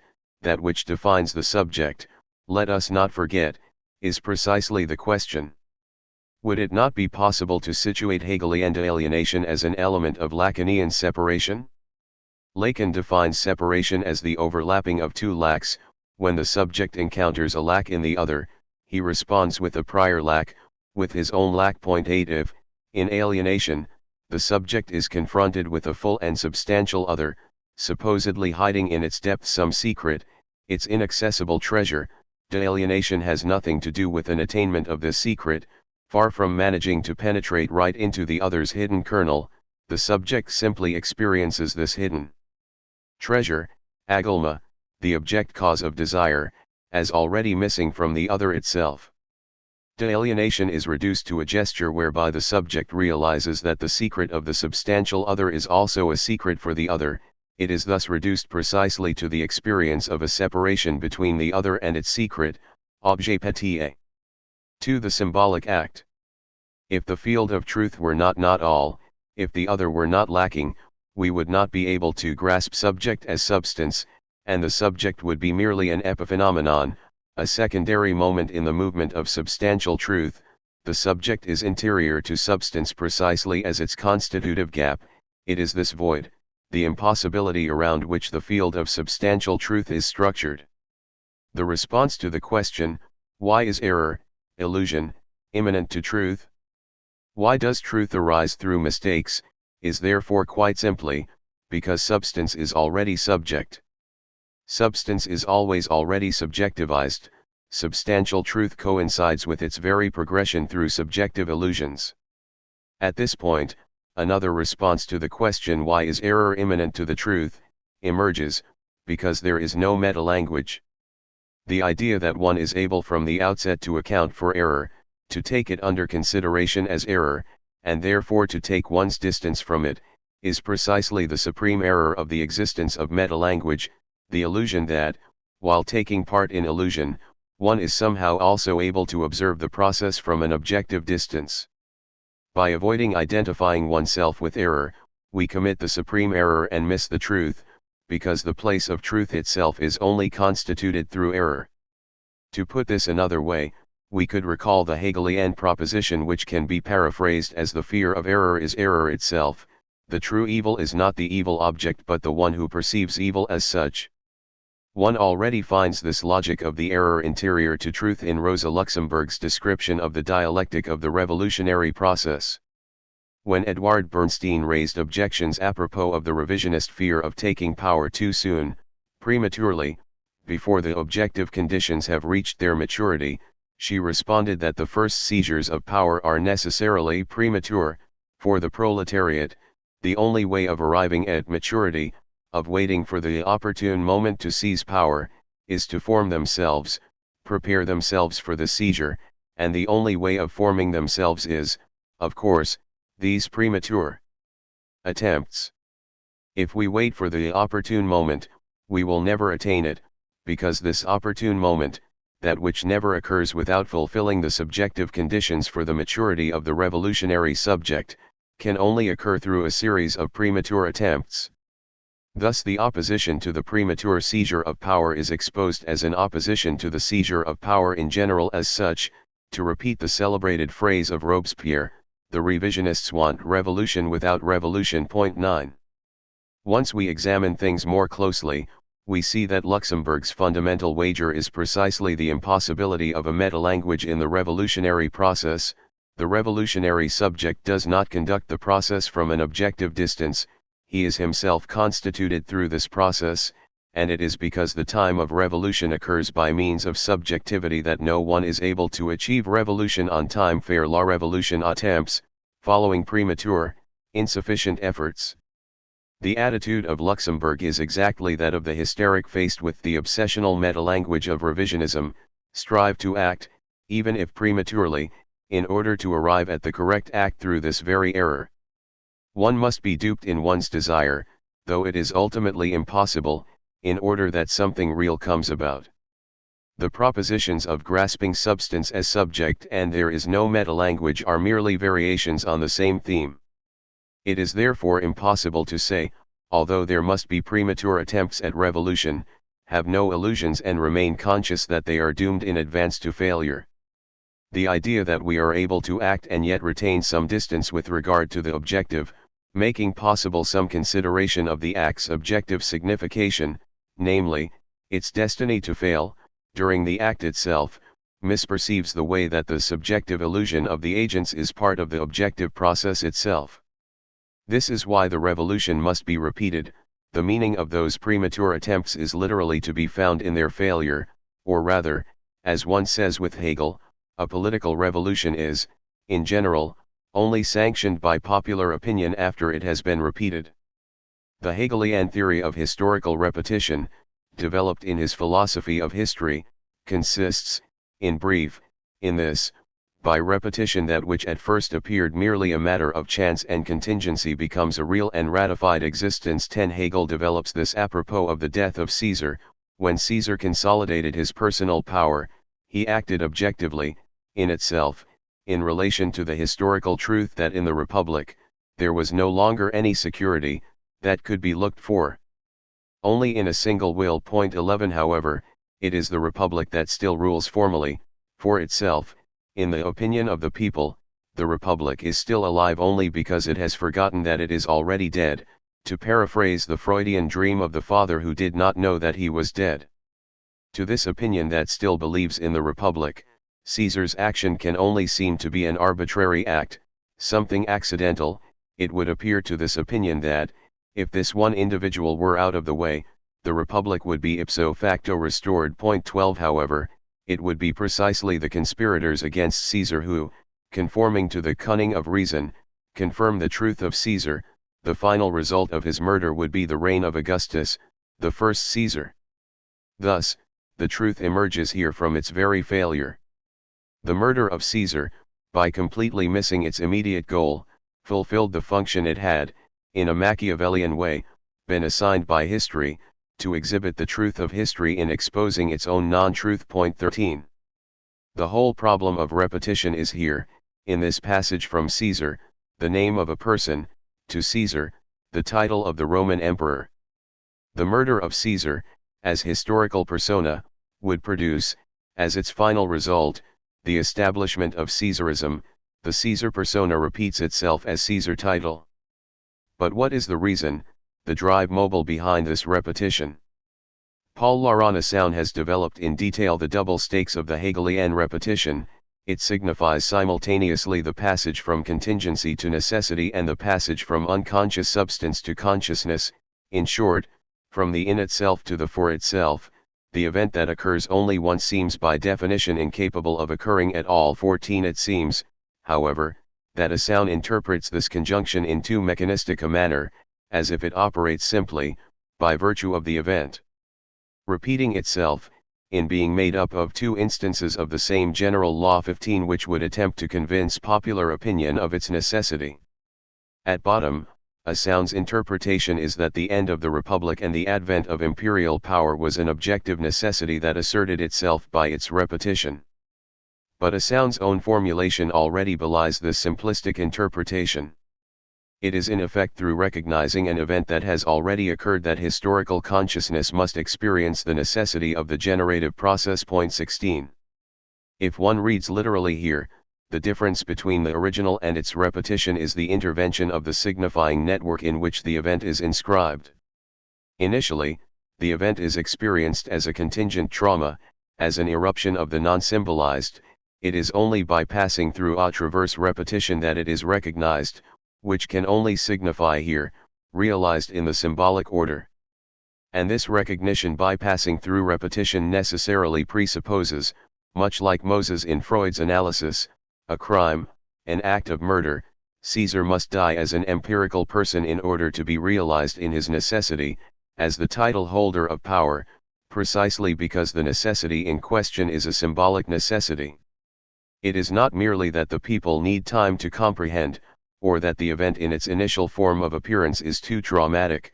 The misrecognition of its first occurrence is inherent to its symbolic necessity, and an immediate constituent of its recognition.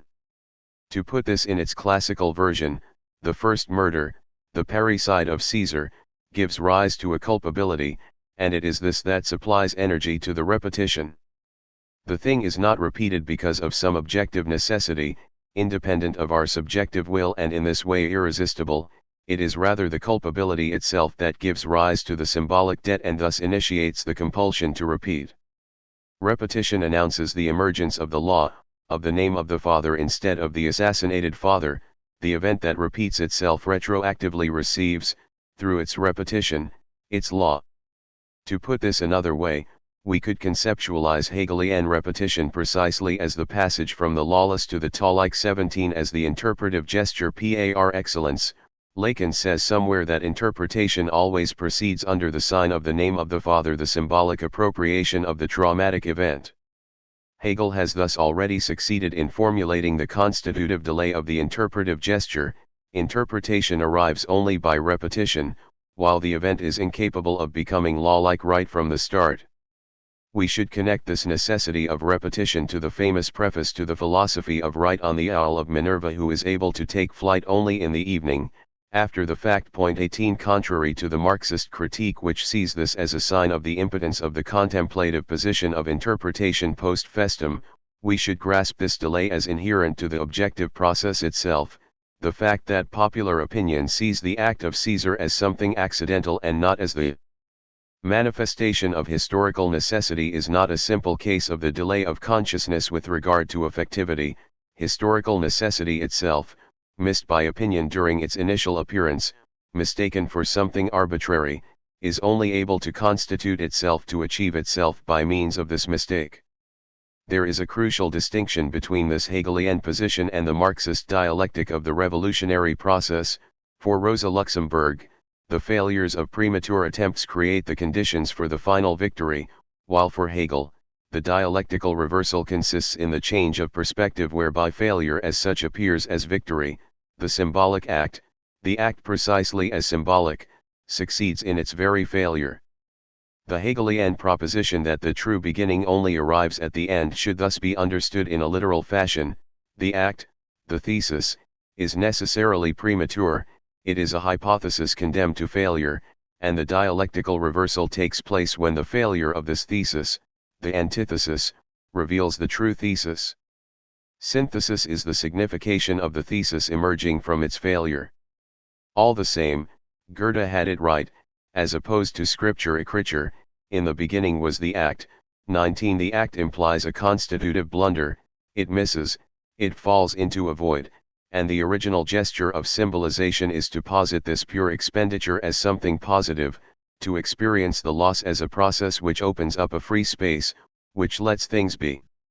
This is why the standard reproach, according to which Hegelian dialectics reduces the procedure to its purely logical structure, omitting the contingency of delays and overtakings, all the massive weight and inertia of the real which troubles and spoils the dialectical game, that is, which does not allow itself to be absorbed in the movement of Aufhebung, completely misses the point.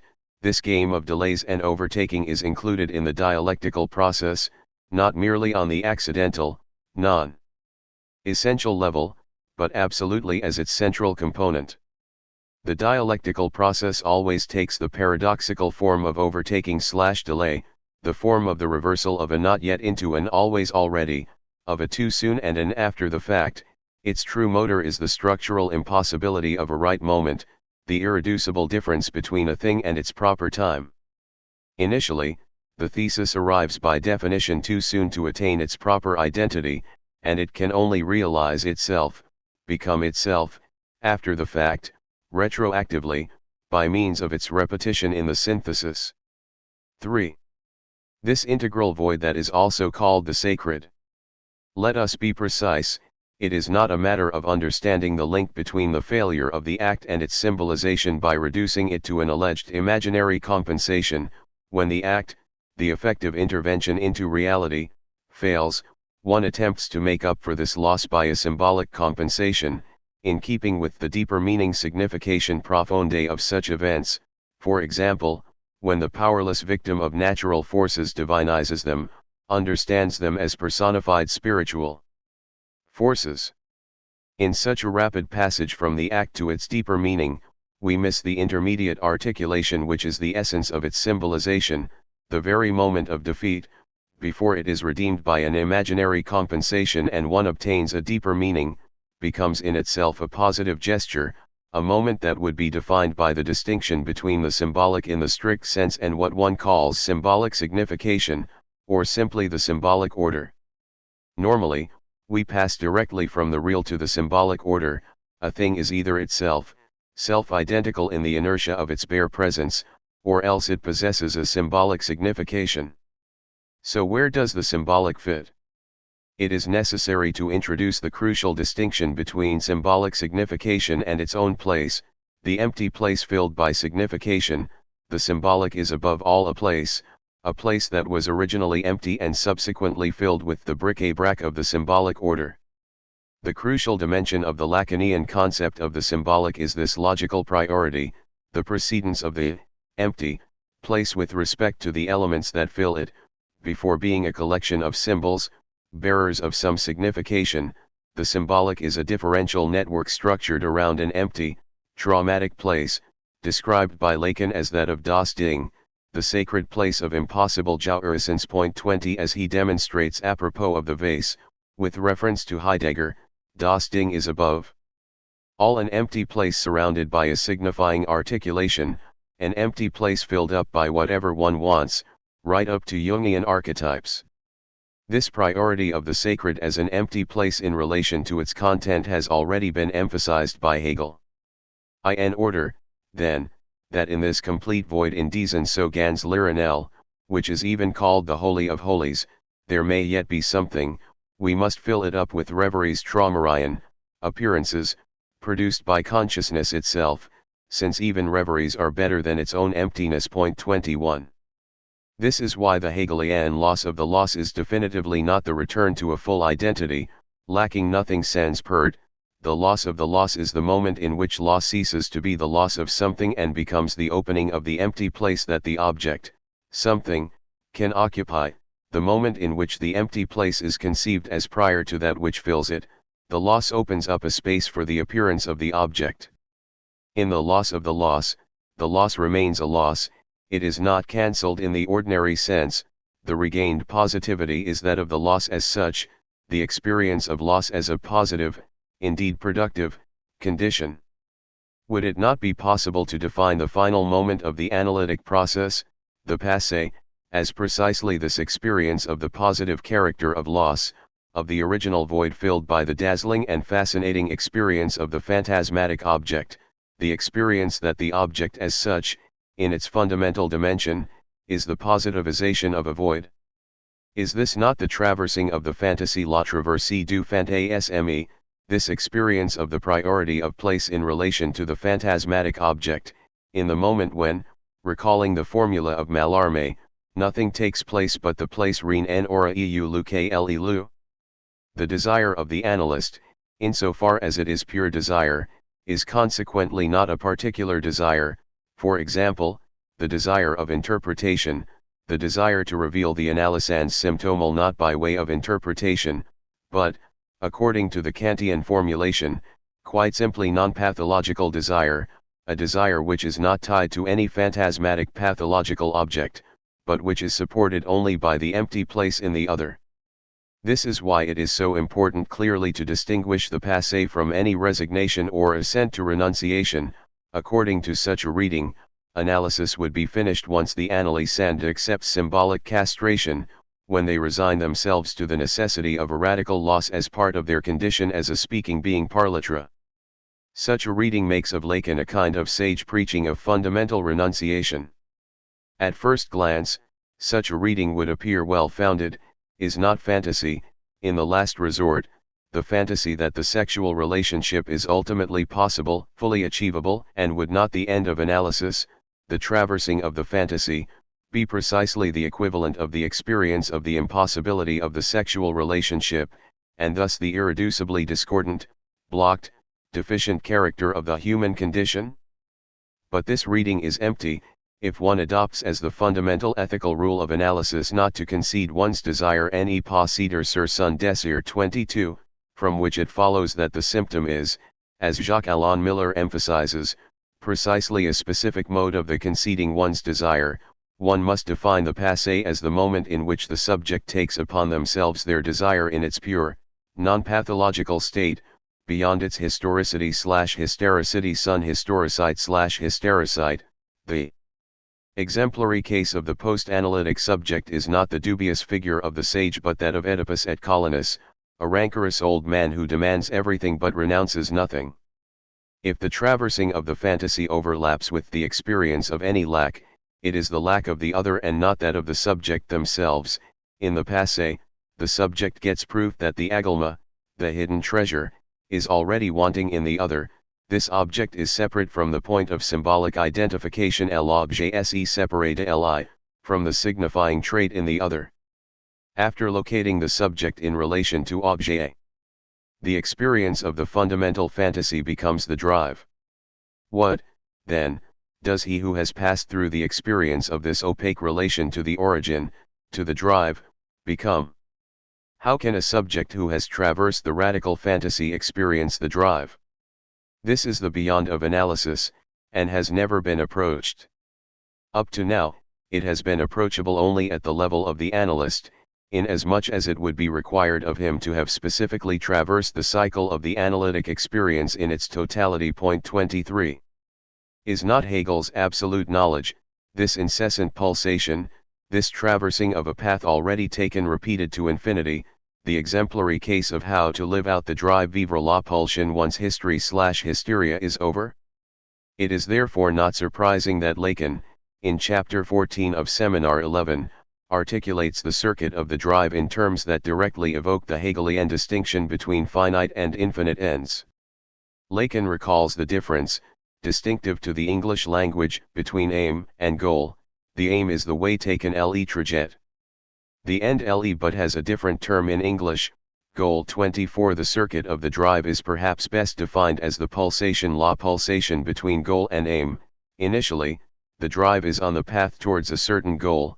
Subsequently, this goal coincides with the experience of the path itself, whose aim is nothing else but the return of the circuit. 25. In short, the true end, infinite, aim, achieves itself by traversing its incessant failure to achieve the finite end, goal, in the very failure to achieve our intended goal. The true aim is always already achieved. 4. Differentiating absolute knowledge. Absolute knowledge is undeniably not a position of omniscience, in which, ultimately, the subject knows everything. We must first take into consideration the exact point at which it emerges in Hegel, at the end of the phenomenology of the spirit, the point where consciousness defetishizes itself and, through this, becomes capable of knowing the truth, knowing the place of truth, and thus capable of science in the Hegelian sense. As such, absolute knowledge is only a, that is to say silicet, a you are permitted to know, which opens up a place for the advance of science, logic, etc. What does the fetish represent, in the final analysis? It is an object that fills the constitutive lack in the other, the empty place of primary repression, the place where the signifier must of necessity be lacking in order for the signifying network to articulate itself. In this sense, defetishization is equivalent to the experience of this constitutive lack, which is to say, of the other as barred. It is perhaps for this reason that defetishization is all the more difficult to achieve, because the fetish reverses the standard relationship between the sign and the thing. We usually understand the sign as something that represents, that replaces the absent object, whereas the fetish is an object, a thing that replaces the missing sign. It is easy to detect absence, the structure of signifying deferrals, when one expects the full presence of a thing, but it is more difficult to detect the inert presence of an object when one expects to find signs, the game of representational deferrals, traces. This is why we are able clearly to distinguish Lacan from any tradition called post-structuralist, whose objective is to deconstruct the metaphysics of presence, to denounce full presence, detecting there the traces of absence, dissolving fixed identity amidst a bundle of deferrals and traces. Lacan is here much closer to Kafka. It is, of course, well known that Kafka is a writer of absence, describing a world that remains religious in its structure but in which the central place belonging to God is empty. However, it remains to be demonstrated how this absence itself conceals an inert, nightmarish presence, that of an obscene superegoi object, the supreme being in evilness etre supreme en mechanicide. 26. It is from this perspective that we would need to reinterpret the two characteristics of absolute knowledge that may, at first glance, possess an idealist association: absolute knowledge as the abolition of the object, the suppression of objectivity as opposed to or outside of the subject, and absolute knowledge as the abolition of the other, understood here as the dependence of the subject vis-a-vis an instance in relation to which he is exterior and decentered. The Hegelian sublation of the other does not equate either to a fusion of the subject with its other, or to the appropriation, on the part of the subject, of any substantial content. It is rather a specifically Hegelian way of saying that the other does not exist, Lacan, in other words, that the other does not exist as the guarantor of truth, as the other of the other, and thus this statement posits the lack in the other as barred. It is in this whole within Osenda the substantial other that the subject must recognize its place. The subject is interior to the substantial other insofar as it is identified with an obstruction in the other, with the impossibility of achieving its identity by means of self-closure close avec lui-même. The abolition of the object, in turn, represents the flip side. It is not a fusion of the subject and the object into a subject-object, but rather a radical shift in the status of the object itself. The object here neither conceals nor fills the hole in the other. Such is the post-phantasmatic relationship with the object. The object is abolished, suppressed, it loses its fascinating aura. That which at first dazzles us with its charm is exposed as a sticky and disgusting remainder. The gift given is changed inexplicably into a gift of should. 27. Apropos of Joyce, Lacan has stressed that he had very good reason for refusing analysis, the condition stipulated by a wealthy American patron in exchange for financial support. He had no need of it because, in his artistic practice, he had already attained the subjective position corresponding to the final moment in analysis, as is evident, for example, in his celebrated play on words letter/litter, that is to say, the transformation of the object of desire into shit, the post-phantasmatic relationship to the object. 28 In the field of philosophy, Hegelian absolute knowledge, and perhaps only Hegelian absolute knowledge, designates the same subjective position, that of the traversing of the fantasy, the post-phantasmatic relationship to the object, the experience of the lack in the other. Perhaps the unique status of Hegelian absolute knowledge is due to the question that can be posed to proponents of the so-called post-Hegelian inversion 29 whether the likes of Marx or Schelling, is this inversion not, in the last resort, a flight in the face of the unbearability of the Hegelian procedure? The price of their inversion seems to be a reading of Hegel that is totally blind to the dimension evoked by the traversing of the fantasy and the lack in the other. In this reading, absolute knowledge becomes the culminating moment of so-called idealist panlogicism, against which one is able, of course, to affirm without any problem the process of effective life. One usually understands absolute knowledge as the fantasy of a full discourse, without fault or discord, the fantasy of an identity inclusive of all divisions, whereas our reading, by way of contrast, sees in absolute knowledge the exact opposite of this, the dimension of the traversing of the fantasy. The defining trait of absolute knowledge is not a finally achieved identity where for finite consciousness there is only division, between the subject and the object, knowledge and truth, etc., but rather the experience of distance, separation, where for finite consciousness there is only fusion and identity, between objet A and the other. Absolute knowledge, far from filling the lack sensed by finite consciousness separated from the absolute, transfers this lack into the other itself. The twist introduced by absolute knowledge thus concerns the very status of lack. The finite, alienated consciousness suffers from the loss of the object, while de-alienation consists of the realization that this object was lost from the beginning, and that any given object is simply an attempt to fill in the empty place of this loss. The loss of loss marks the point at which the subject recognizes the priority of the loss over the object. In the course of the dialectical process, the subject always loses anew that which it never possessed, while it continues to succumb to the necessary illusion that it would otherwise possess it. This illusion, according to which absolute knowledge would be the name given to the complete correspondence of subject and object, knowledge and truth, that is to say, the name of the filling of a lack in an absolute identity which suppresses all differences, is sustained by a perspectival error entirely homologous with the interpretation that understands the end of analytic process, which is the emergence of a non-relationship non-rapport, as the establishment of a complete genital sexual relationship, which is the exact opposite of its actual end. It is a fact that psychoanalysis is not able to produce the sexual relationship. Freud despaired over it. The post-Freudians have engaged themselves in finding its remedy by elaborating a genital formula. Even Lacan took note of it. The end of the analytic process does not hinge on the emergence of the sexual relationship. Instead, it depends entirely on the emergence of the non-relationship. At this point, the end of analysis is resolved in a manner that formerly would have been unthinkable, rejected as pre-genital by the post-Freudian trend, to remain confined to the level of the object. The object is not what prevents the advent of the sexual relationship, as a perspectival error would have us believe. The object is on the contrary that which fills a relationship that does not exist, and gives it its phantasmatic consistency. From now on, the end of analysis as such assumes an encounter with absence through the traversing of the fantasy and the separation from the object. Point 30. The pregenital object is the very thing that, by its inert phantasmatic presence, obstructs entry into the full, mature, genital sexual relationship, thus concealing, by the sheer weight of its presence, the fundamental obstacle, the void of the impossibility of the sexual relationship.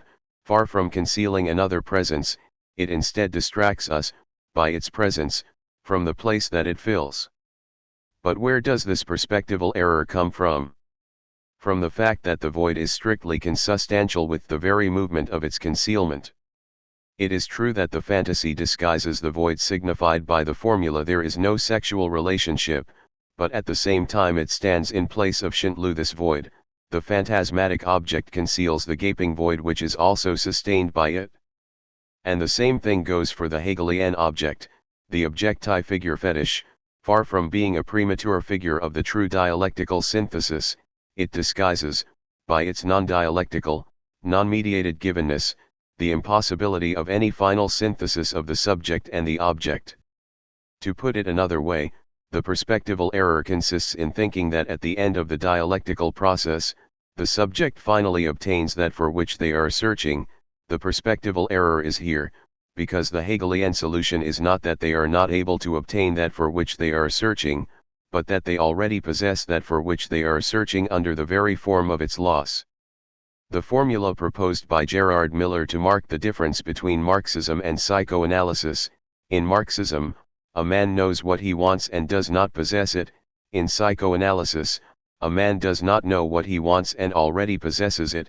At the same time delineates the distance between Hegel and Marxism, the blindness of Marxism to the properly dialectical inversion of the impasse into the passé. The passé as the final moment of the analytic process does not say that one has finally resolved the impasse, the snaring of the unconscious in the transference, for example, overcoming its obstacles. The passé can be reduced to the retroactive experience that the impasse is already its own resolution. To put it another way, the passé is exactly the same thing as the impasse, the impossibility of the sexual relationship, just as the synthesis is exactly the same thing as the antithesis.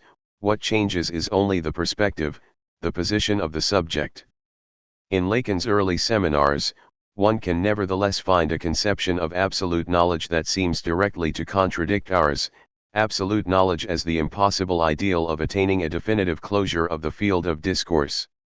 Absolute knowledge is this moment in which the totality of discourse closes in on itself in a perfect non-contradiction, up to and including the fact that it posits, explains, and justifies itself. We are some way from this ideal. 31. The reason is simply that Lacan does not yet have at his disposal during this period any concept of the lack in the other, nor does he appreciate the way this is at work in Hegel. His problematic is here that of symbolization, historicization, the symbolic realization of the traumatic kernel, along with the non-integration of the subject into the symbolic universe. For Lacan, therefore, the ideal end of analysis is to achieve a symbolization which reintegrates all traumatic ruptures within the symbolic field, an ideal incarnated in Hegelian absolute knowledge, but one whose true nature is instead Kantian. Absolute knowledge is conceived as belonging to the species of the regulative idea, supposedly guiding the progress of the realization of the subject in the symbolic order. 32. That is the ideal of analysis, which, of course, remains virtual. There is never a subject without an ego, a fully realized subject, but that in fact is what one must aim to obtain from the subject in analysis. 33. Against such a conception, one must insist on the decisive fact that Hegelian absolute knowledge has absolutely nothing to do with some kind of ideal.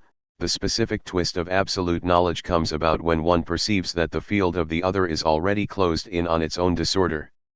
To put it another way, the subject as barred is to be posited as correlative to the inert remainder which forms the obstacle to its full symbolic realization, to its full subjectivization.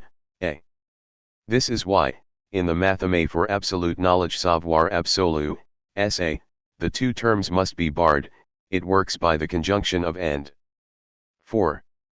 Connections of the Freudian field to philosophy and popular culture. I would like to begin with an almost narcissistic reflection. Why do I resort so often to examples from popular culture? The simple answer is in order to avoid a kind of jargon, and to achieve the greatest possible clarity, not only for my readers but also for myself. That is to say, the idiot for whom I endeavor to formulate a theoretical point as clearly as possible is ultimately myself. I am not patronizing my readers. An example from popular culture has for me the same fundamental role as the Lacanian procedure of passé, the passage of analysand into the analyst, the same role as the two mediators, the two passeurs. I think it's not an accident that the Lacanian popular quarterly in France, as you probably know, is called l'âne, the donkey. The idea is that in a way you must accept a total externalization, you must renounce even the last bit of any kind of initiated closed circuit of knowledge. And precisely this is for me the role of my reference to popular culture. In this full acceptance of the externalization in an imbecilic medium, in this radical refusal of any initiated secrecy, this is how I, at least, understand the Lacanian ethics of finding a proper worth. I think that the way I refer to popular culture, this necessity that I feel that we must go through this radical, if you want, imbecilic, external medium, is a version of what Lacan, in his last phase at least, referred to as the subjective destitution that is involved in the position of the analyst as occupying the place of the objet petit. This position, I think, is far more radical and paradoxical than it may appear. Let me illustrate it by an example in rather bad taste, a story from the American South before the Civil War. I read in some novel by James Baldwin, I think, that in the whorehouses of the Old South, of the old New Orleans before the Civil War, the African American, the black servant, was not perceived as a person, so that, for example, the white couple, the prostitute and her client, were not at all disturbed when the servant entered the room to deliver drinks. They simply went on doing their job, with copulation and so on, since the servant's gaze did not count as the gaze of another person. And in a sense, I think, it is the same with that black servant as with the analyst. We rid ourselves of all our shame when we talk to the analyst. We are able to confide the innermost secrets of our loves, our hatreds, etc., although our relationship to them is entirely impersonal, lacking the intimacy of true friendship. This is absolutely crucial, I think. The relationship with the analyst, as you probably know, is not an intersubjective relationship precisely because the analyst in the analytic disposition is not another subject. In this sense, the analyst occupies the role of an object. We can confide ourselves in them without any intimate relationship of friendship. Another aspect of this subjective destitution can be grasped via a reference to the recently published autobiography, already translated into English, of Louis Althusser. 1 Althusser writes that he was beset all his adult life with the notion that he did not exist, by the fear that others would become aware of his non-existence, that others, for example, readers of his books, would become aware of the fact that he is an impostor who only feigns to exist. For example, his great anxiety after the publication of Lire Capital Reading Capital was that some critic would reveal the scandalous fact that the main author of this book doesn't exist. 2 I think, in a sense, that this is what psychoanalysis is about. The psychoanalytic cure is effectively over when the subject loses this anxiety, as it were, and freely assumes their own non-existence. And I think that here, if you want to put it in a slightly funny, cynical way, resides the difference between psychoanalysis and, let's say, the standard English empiricist subjectivist solipsism. The standard empiricist solipsist notion is that we can only be absolutely certain of ideas in our mind, whereas the existence of reality outside is already an inconclusive inference. I think that psychoanalysis claims that reality outside myself definitely exists. The problem is that I myself do not exist. Now, my next point, of course, is that Lacan arrived at this paradoxical position only towards the end of his teaching. Before this last phase, in the 1950s and 1960s, the end of the psychoanalytic process for Lacan involved almost exactly the opposite movement, the subjectivization, subjective realization, subjective accomplishment, the subjectivizing of one's destiny, etc. So we have this radical shift, one of the series of shifts in Lacan. So, in this subjective destitution, in accepting my non-existence as subject, I have to renounce the fetish of the hidden treasure responsible for my unique worth. I have to accept my radical externalization in the symbolic medium.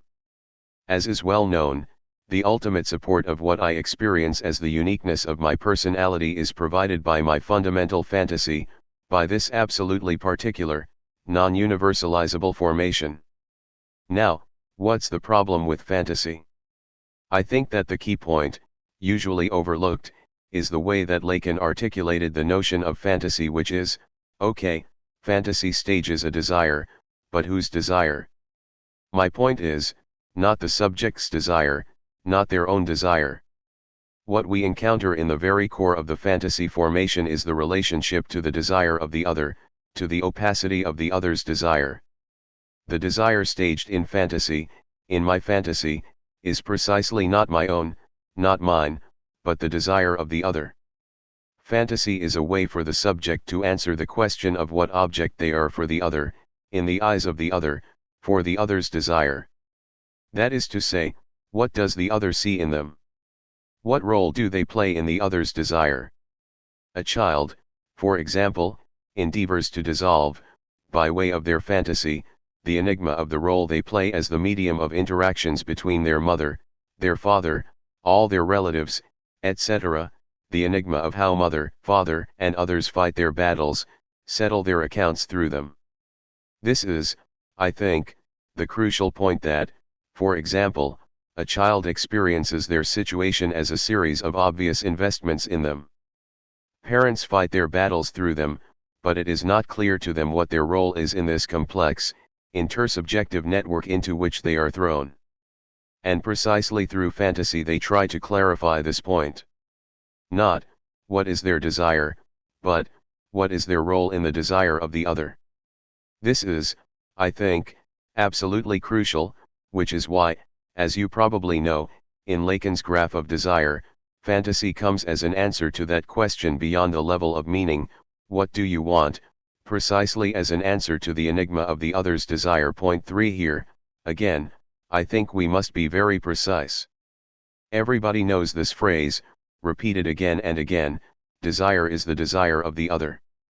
But I think that to each crucial stage of Lacan's teaching a different reading of this well-known formula corresponds. First, already in the 1940s, desire is the desire of the other alludes simply to the paranoiac structure of desire, to the structure of envy, to put it simply. Here, the desire of the subject is the desire of the other, it is simply this kind of transitive, imaginary relationship. It's basically the structure of envy, one desire an object only insofar as it is desired by the other, and so on. This is the first level, let us say the imaginary level. Then we have the symbolic level where desire is the desire of the other involves this dialectic of recognition and, at the same time, the fact that what I desire is determined by the symbolic network within which I articulate my subjective position, and so on. So it is simply the determination of my desire, the way my desire is structured through the order of the big other. This is well known.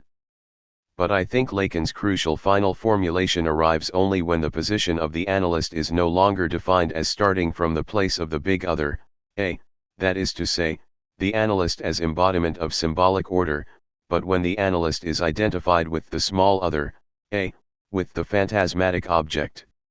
In other words, when the analyst gives body to the enigma of the impenetrability of the other's desire. Here, desire is the desire of the other means I can arrive at my desire only through the complication of the other's desire precisely insofar as this desire is impenetrable, enigmatic for me.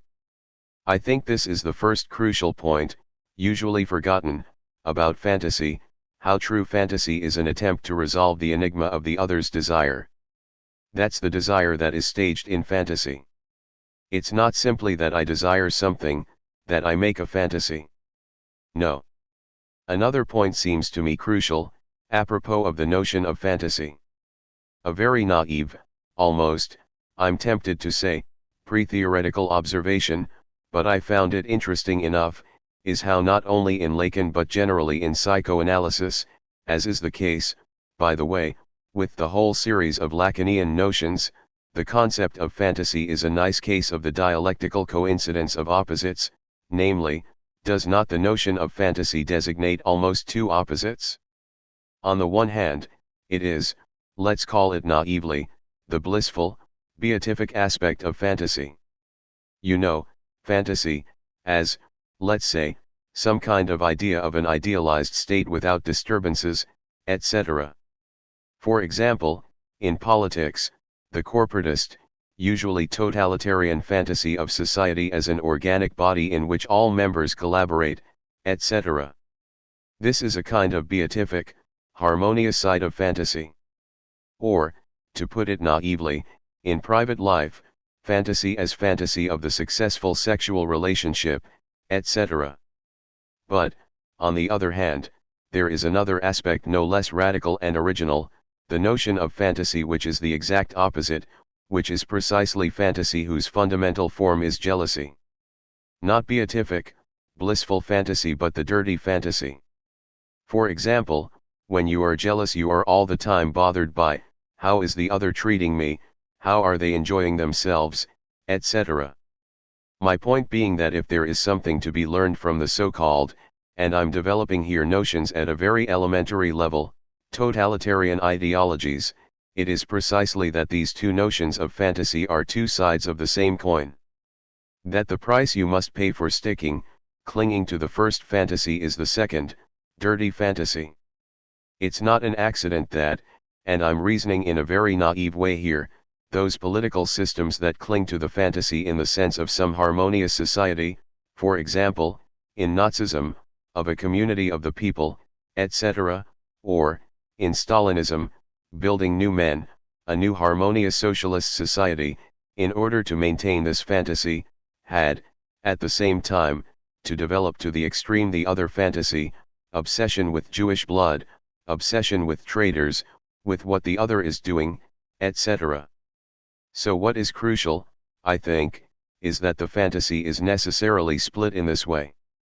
I am tempted to say that with fantasy it is almost the way it is with ideology, there are always two fantasies.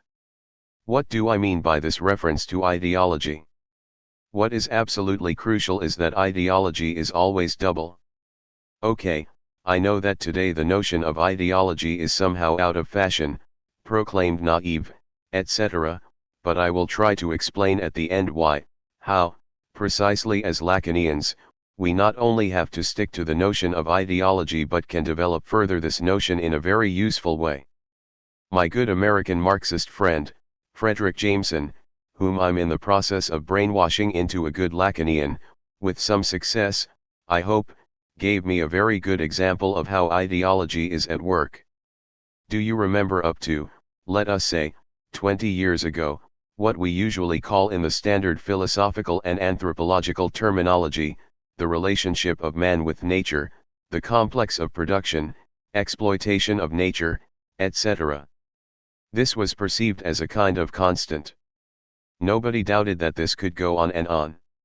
Work production will go on, the human species will somehow continue to exploit nature, etc. Where possibilities were perceived as open was at the level of social organization itself. Will capitalism prevail? Will fascism? Will there be socialism?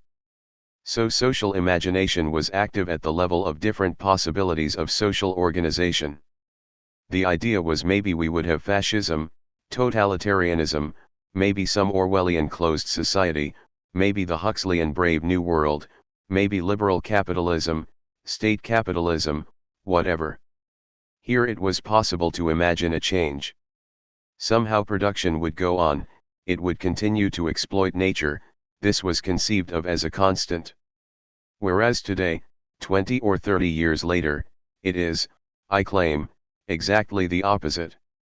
It's very easy to imagine, everybody's doing it, that somehow all of nature will disintegrate, there will be ecological catastrophe, or whatever, the human race will not go on. What is no longer possible to imagine is that there will be no liberal capitalism, there is no change at that level. So the dream is that maybe there will be no nature, maybe there will be a total catastrophe, but liberal capitalism will still somehow exist even if the earth no longer exists. So precisely scenes like this, where you can see how what is visible, what is invisible, what can be imagined, what cannot be imagined, change. This is, I think, to put it in very naive terms, a kind of, if you want, empirical proof that ideology is at work. And again, my claim is that in the same way as the notion of fantasy, the notion of ideology is also always a two-level notion. My point is that the way to recognize ideology at work is always through a denunciation of another ideology. There is never pure, naive ideology. Ideology is always a gesture of denouncing another position as being naive ideology. Again, I'm speaking from my own political experience. For example, how did we experience the moment of the disintegration of communism when finally we got rid of this totalitarian ideological indoctrination and returned to some natural state of things? What was this natural state of things? The free market, multi-party elections, etc. Precisely, this most spontaneous self-experience of how you are getting rid of some imposed artificial order and returning to some kind of, let us say, non-ideological natural state of things, I think, is the basic, as it were, gesture of ideology. Okay, so that I don't get lost, maybe I'll return to this later.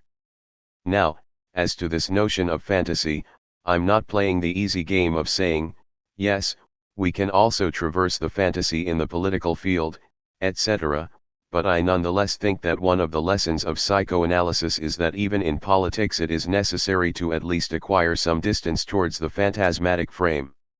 To exemplify this, I would like to mention a very simple and, for me, very nice example.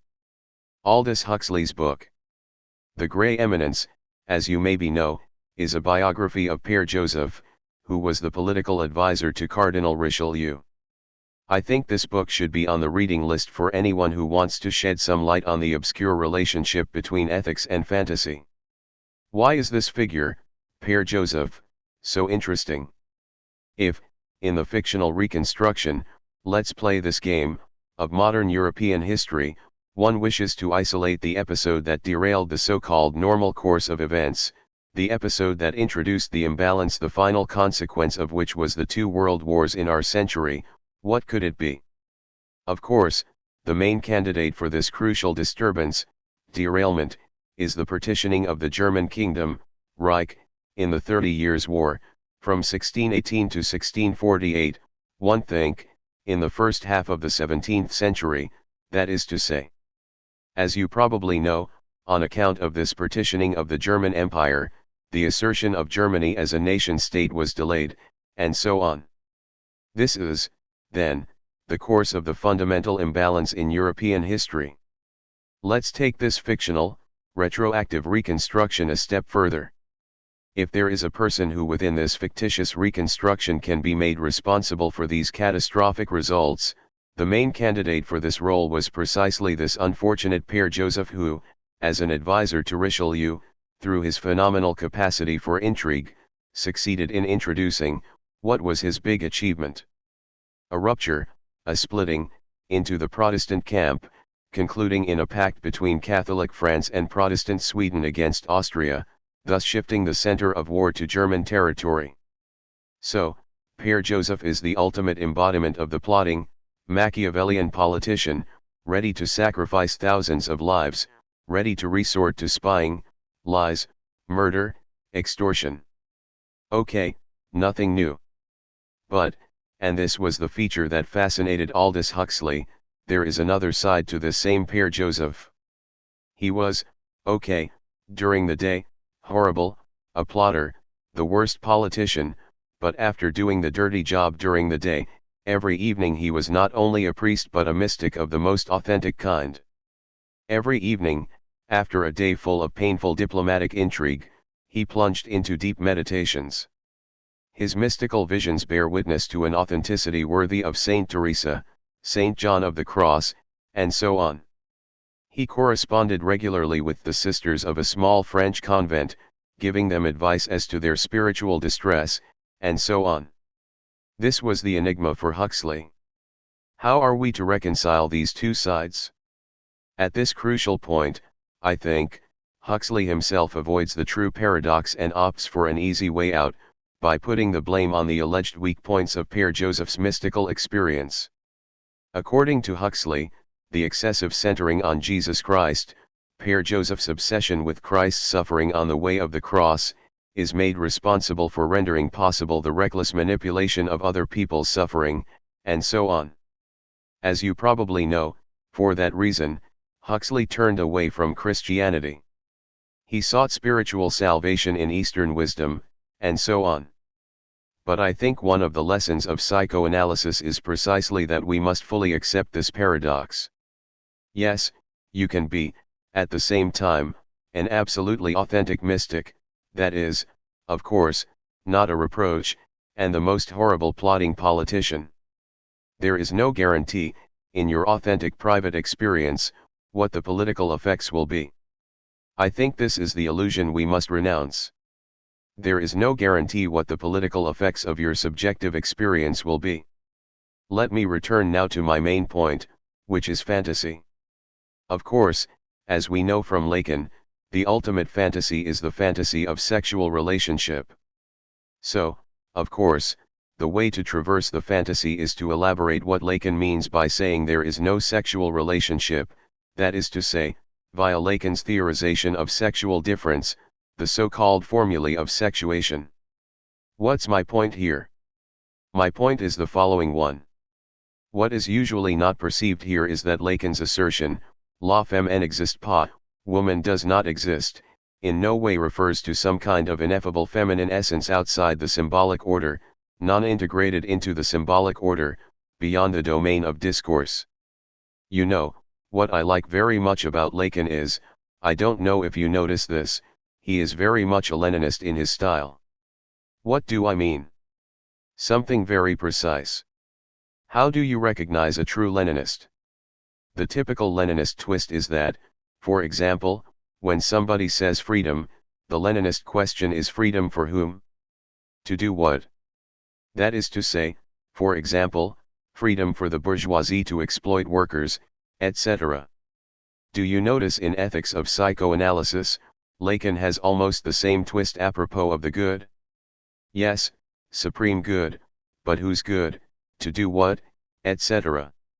So here, I think, when Lacan says woman does not exist, we must also do this Leninist tour, and ask ourselves, which woman, for whom does woman not exist? And, again, the point is that it is not the way woman is usually conceived, which is that woman does not exist within the symbolic order, that woman somehow resists being integrated within the symbolic order. I am tempted to say it is almost the opposite. To simplify things, I will first present my thesis. A lot of popular introductions, especially feminist introductions to Lacan, usually center only on this formula and say, yes, not all of woman is integrated into the phallic order, so there is something in woman as if woman is with one leg within the phallic order, and with the other one in some kind of mystical feminine enjoyment, I don't know what. My thesis, to simplify very much, is that the whole point of Lacan is precisely that since we cannot totalize woman there is no exception. So, in other words, I think that the ultimate example of male logic is precisely this notion of some feminine essence, eternally feminine, excluded outside the symbolic order, beyond. This is the ultimate male fantasy. And when Lacan says, woman does not exist, I think precisely this ineffable, mysterious beyond, excluded from the symbolic order, is what does not exist. What do I mean by this?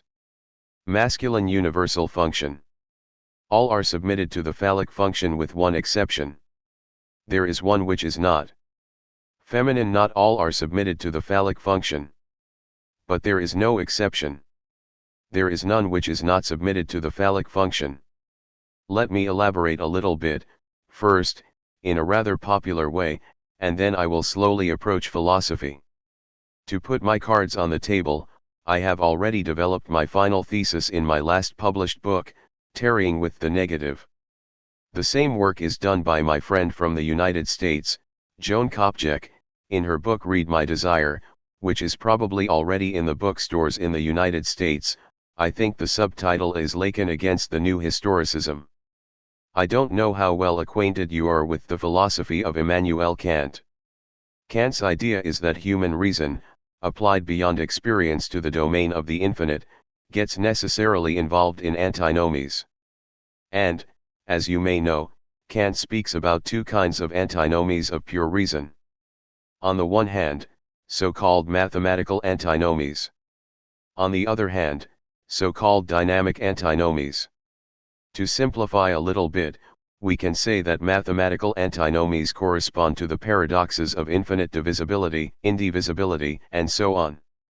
Whereas dynamic antinomies correspond in their structure to the other set of paradoxes because mainly, as you probably know in logic, we have two matrices, two sets of paradoxes.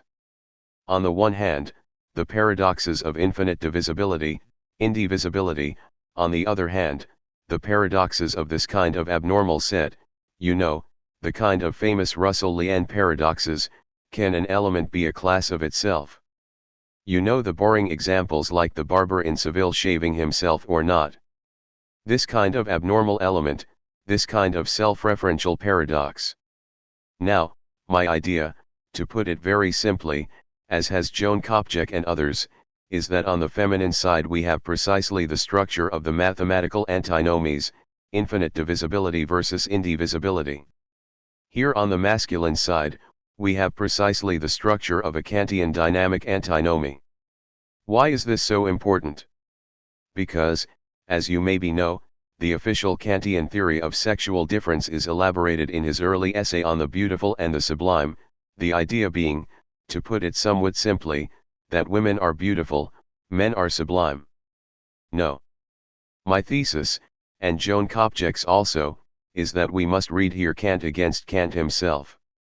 That is to say that when Kant is speaking about two modes of the sublime, mathematical sublime when we are dealing with this kind of quantitative infinity, and on the other hand dynamic sublime, that there already with these two modes of the sublime we encounter sexual difference. But I will return to this later. Let me first explain things the way I understand them at least. So, first we have the feminine position. The feminine division consists in assuming the inconsistency of desire. It's Lacan's famous, demand you to refuse my demand since this is not that, say ne pas, ca. That is to say, the male dread of woman which so deeply branded the spirit of the times, the Zeitgeist, of the turn of the century, from Edvard Munch, August Strindberg, up to Franz Kafka. What is this horror of woman? It is precisely the horror of feminine inconsistency, horror at what was called, at that time, feminine hysteria, hysteria which traumatized these men, and which also, as you know, marked the birthplace of psychoanalysis, and which confronted them with an inconsistent multitude of masks. A hysterical woman immediately moves from desperate pleas to cruel virago, derision, and so on. What causes such uneasiness is the impossibility of discerning behind these masks a consistent subject manipulating them. Let me mention here, briefly, Edvard Munch's encounter with hysteria, which left such a deep mark upon him. In 1893, Munch was in love with the beautiful daughter of an Oslo wine merchant. She clung to him, but he was afraid of such a tie and anxious about his work, and so he left her. One stormy night, a sailing boat came to fetch him. The report was that the young woman was on the point of death and wanted to speak to him for the last time. Munch was deeply moved and without question went to her place, where he found her lying on a bed between two lit candles. But when he approached her bed, she rose and started to laugh. The whole scene was nothing but a hoax. Munch turned, started to leave.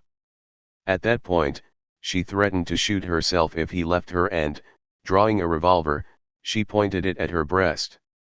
When Munch bent to wrench the weapon away, convinced that this, too, was only part of the game, the gun went off, wounded him in the hand, and so on. So here we encounter hysterical theater at its purest. The subject is caught in a masquerade in which what appears to be deadly serious reveals itself as fraud, and what appears to be an empty gesture reveals itself as deadly serious. The panic that seizes the male subject confronted with this theater expresses a dread that behind the many masks which fall away from each other like the layers of an onion there is nothing, no ultimate feminine secret. Here, however, we must avoid a fatal misunderstanding. Insofar as these hysterical masks are the way for a woman to captivate the male gaze, the inevitable conclusion seems to be that the feminine secret inaccessible to the male phallic economy, the famous eternally feminine, and so on, consists of a feminine subject that eludes the reign of what is usually referred to as phallogocentric reason, phallic function, and so on. The complementary conclusion is that, insofar as there is nothing behind the masks, woman is wholly subordinated to the phallic function. But according to Lacan, the exact opposite is true. This is how I read the feminine side of the formulae of sexuation. The presymbolic, eternally feminine is a retroactive, patriarchal fantasy. It is the exception which grounds the reign of the phallus. The same, by the way, as with the anthropological notion of an original, matriarchal paradise. I think that this construction that originally there was a matriarchal paradise gradually replaced by patriarchy is strictly a patriarchal myth. I think the first gesture of true, radical feminism must be to renounce this myth, which from the very beginning served as the support of retroactive legitimization of the male rule. It is thus the very lack of any exception to the phallus that renders the feminine libidinal economy inconsistent and thus in a way undermines the reign of the phallic function. That's my central point. When Lacan says there is something beyond the phallus, feminine jouissance, etc., this doesn't mean that on the one hand we get part of the woman caught in what Lacan calls, I hope I don't offend anybody listening, the phallic function, and part of it outside. Let me put it this way, this is the ultimate paradox that I'm trying to get to. It is precisely because there is no exception, precisely because woman is entirely within the phallic function that paradoxically the rule of the phallic function is undermined, that we are caught in inconsistency. What do I mean by this? I will try to explain it further.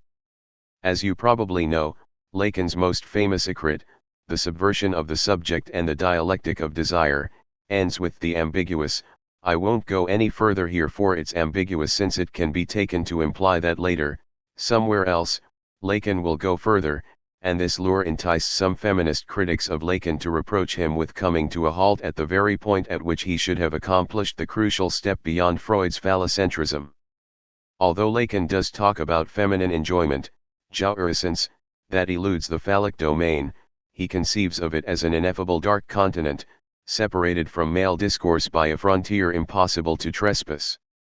Now, for feminists like Irigaray or Kristeva, this refusal to trespass the frontier, this, as Lacan puts it, I won't go any further here, signals the continued tabooing of women.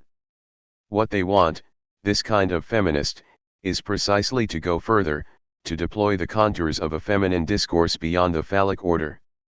Now, why does this operation that from the standpoint of common sense cannot but appear fully justified miss its mark? In traditional philosophical terms, the limit that defines woman is not epistemological, but ontological. That is to say, yes, there is a limit but beyond it there is nothing. That is to say, woman is not all, yes, but this means precisely that woman is not all caught in the phallic function. This does not mean that there is part of her which is not caught in the phallic function. It means precisely that there is nothing beyond. In other words, the feminine is the structure of the limit as such, a limit that precedes what may or may not lie in its beyond. All that we perceive in this beyond, the eternal feminine, for example, or, in more modern terms, semiotic, feminine discourse, whatever, are, basically, male fantasy projections.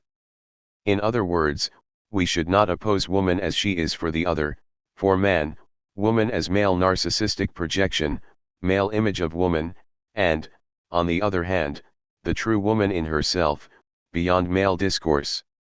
I'm almost tempted to assert the exact opposite. Woman in herself is ultimately a male fantasy, whereas we get much closer to, let's call it the true woman, by simply following to their end the inherent deadlocks of the male discourse on woman. I think that, again, precisely when we are aiming at woman as that ineffable beyond the male symbolic order as opposed to the semiotic, etc., precisely this notion of a beyond is the ultimate male fantasy, if you want. Now let me pass to the other side.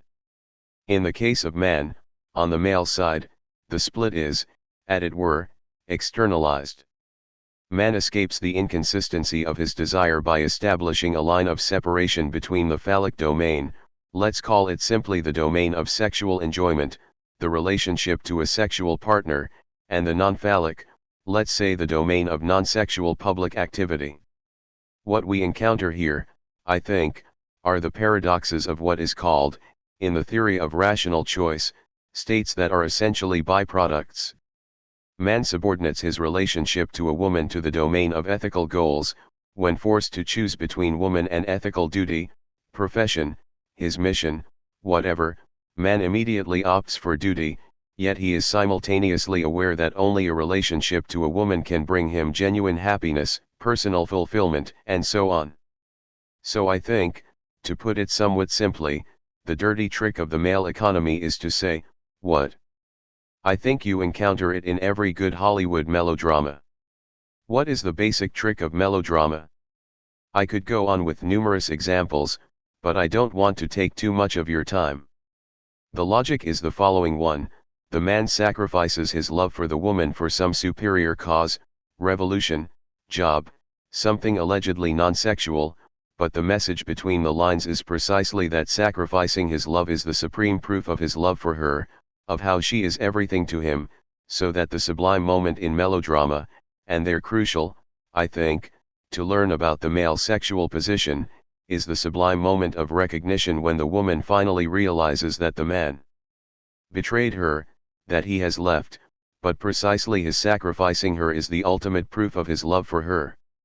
The ultimate melodramatic phrase is "I really did it for you," precisely when you drop her. I think this is the male trick. Woman is your supreme good, but precisely in order to be worthy of her you must betray her. I believe in melodramas. My basic motto is that melodramas structure our lives, I mean, you find your structure in them. So, again, I think it's precisely man who posits an exception that is far more according to the phallic structure, and so on. Let me further explain, in a more abstract way, this rather pre-theoretical description that I gave you. What is meant by this not all which then cannot be universalized? Let me give you a very orthodox and maybe surprising example, as an old-fashioned Marxist. I think that, this is the provocation that I usually try to sell in Paris, but Jacques-Alain Miller usually buys it because he himself is an old Maoist, etc. The perfect example of what Lacan means by not all, no exception but precisely for this reason you cannot totalize it is, okay, the Marxist notion of class struggle. What does class struggle mean? Every position we assume toward class struggle, even a theoretical one, is already a moment of class struggle. It involves taking sides in class struggle, which is why there is no impartial objective standpoint enabling us to delineate class struggle. In this precise sense, we can say the same as with woman, class struggle doesn't exist since there is no exception, no element eluding it. We cannot conceive or apprehend class struggle as such, since what we are dealing with are always partial effects whose accent grow is class struggle. I think that's the structure precisely when you say nothing is out, every position that you take is already part of the class struggle, which is precisely why you cannot totalize it. Or, to give you a less dogmatic, more abstract philosophical example, a quick glance at every manual of philosophy makes it clear how every universal or all-embracing notion of philosophy is rooted in a particular philosophy, how it involves the standpoint of a particular philosophy. There is no neutral notion of philosophy to be then subdivided into analytical philosophy, hermeneutic philosophy, structuralist philosophy, etc. This is the crucial thing to grasp. Every particular philosophy encompasses itself and all other philosophies, that is to say, its view on all other philosophies. Or, as Hegel put it in his lectures on the history of philosophy, every crucial epochal philosophy is, in a way, the whole of philosophy. It is not a subdivision of the whole, but the whole itself apprehended in a specific modality. What we have here is thus not a simple reduction of the universal to the particular, but a kind of surplus of the universal. No single universal encompasses the entire particular content, since each particular has its own universal, each contains a specific perspective on the entire field. The point is thus rather refined. It's not a kind of primitive nominalism in the sense that there are only particular philosophies. There are only particular universals. Every universal is a universal attached to a certain particularity. For example, the feminine not all and the masculine position designate precisely an attempt to resolve this deadlock of too many universals by way of excluding one paradoxical particular. This exceptional particular then immediately gives body to the universal, as such. What do I mean by this? Let's think about an exemplary case of, I think, this precise male logic of exception, the figure of the lady in courtly love. In the figure of the lady, this inaccessible absolute other, woman as sexual object, reaches existence. Their woman exists, yet at the price of being posited as an inaccessible thing. Sexualized, she is transformed into an object that precisely insofar as it gives body to sexuality as such renders the masculine subject impotent. Or another example, a reference to Eurocentrism. It's very fashionable today in the name of multiculturalism to criticize Eurocentrism, etc. I think the situation is rather more complicated. Actual multiculturalism can only emerge in a culture within which its own tradition, the tradition of this culture, its own communal heritage, appears as contingent. That is to say, in a culture that is indifferent toward itself, toward its own specificities. Multiculturalism is for that reason, my radical thesis, always strictly Eurocentric. Only within modern age Cartesian subjectivity is it possible to experience one's own tradition as a contingent ingredient to be methodologically bracketed. Here resides the paradox of the universal and its constitutive exception. The universal notion of the multiplicity of peoples, each of them embedded in each particular tradition, presupposes an exception, a tradition that experiences itself as contingent.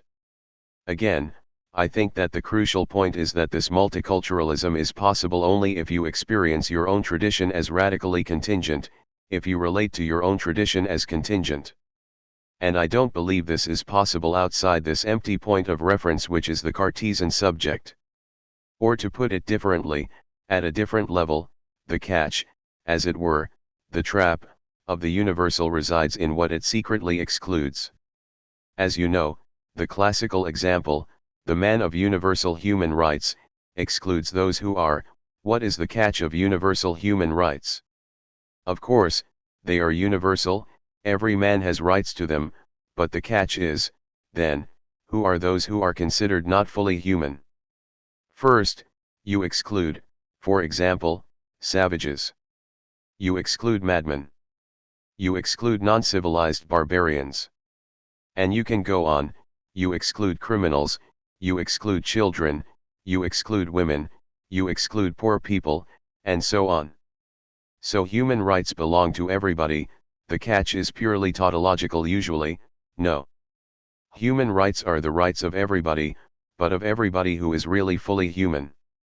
And then you can build the trick which can go up to the end so that everybody is an exception to the set reference to formulae on board. The nicest case, my favorite one, old leftist terrorist that I am, is the Jacobinical terror in the French Revolution.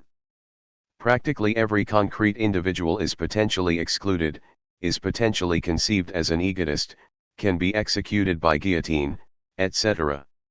So, rights are universal, but every concrete individual somehow doesn't fit the universal.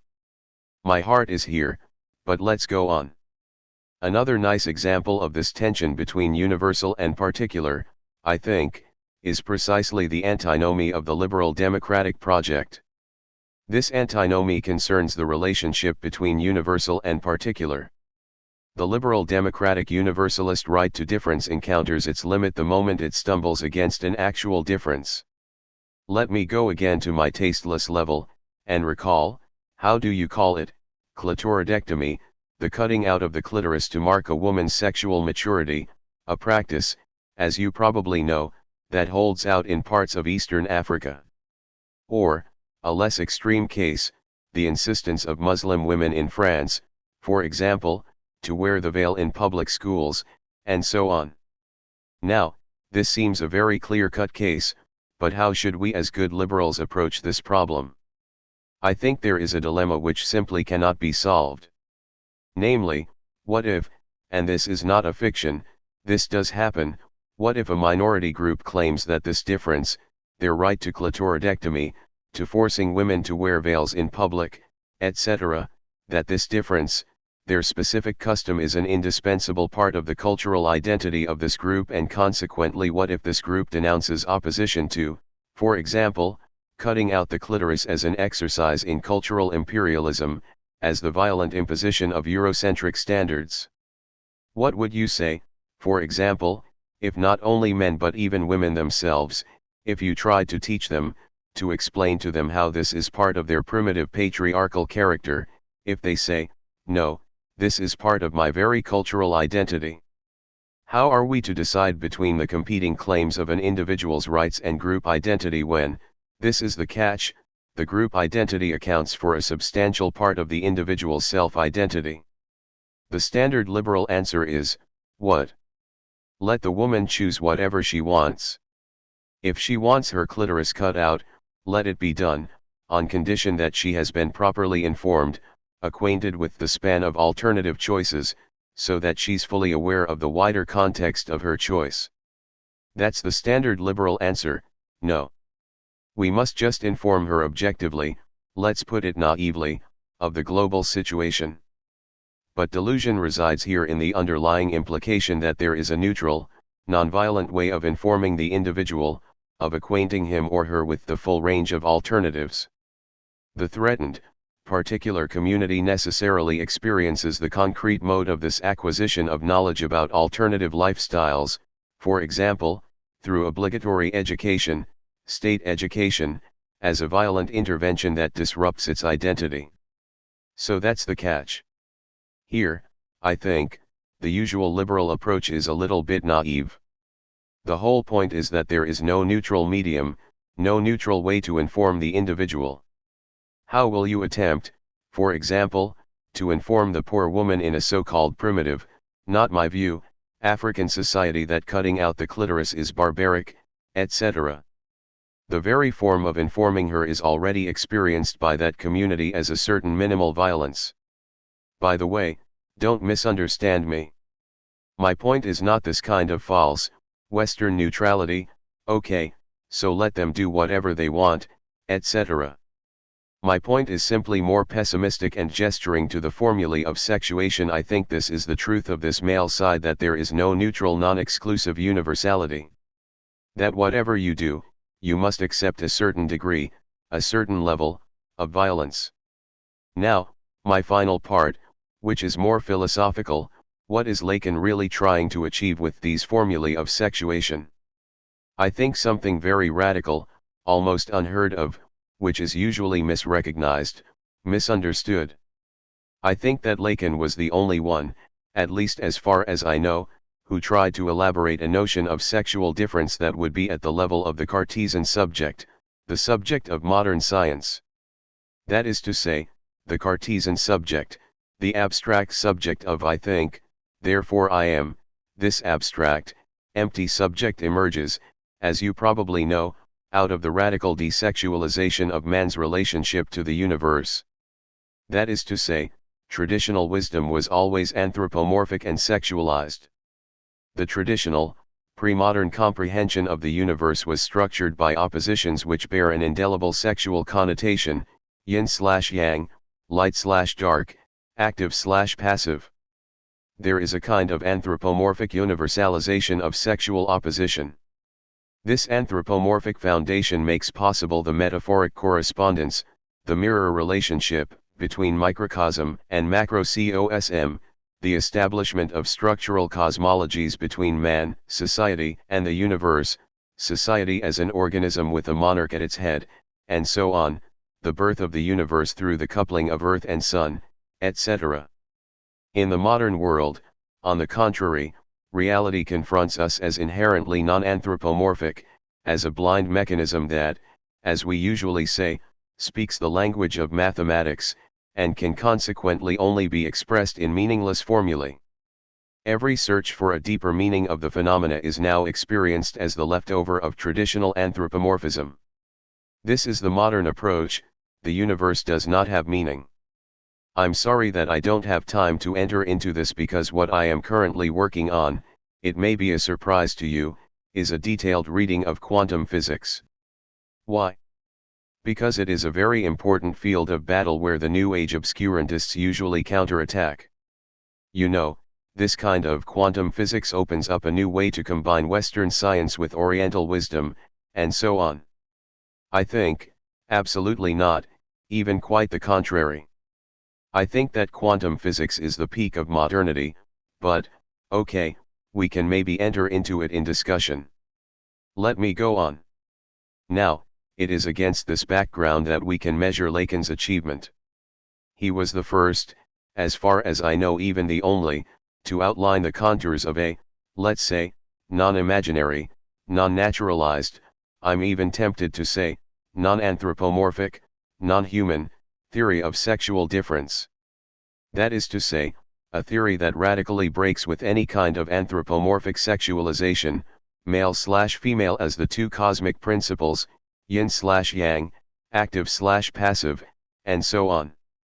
The problem that confronted Lacan was the following: how do we pass from animal coupling led by instinctual knowledge, regulated by natural rhythms, to human sexuality possessed by an eternalized desire for the very reason it cannot be satisfied, it is inherently perturbed, doomed to failure, and so on?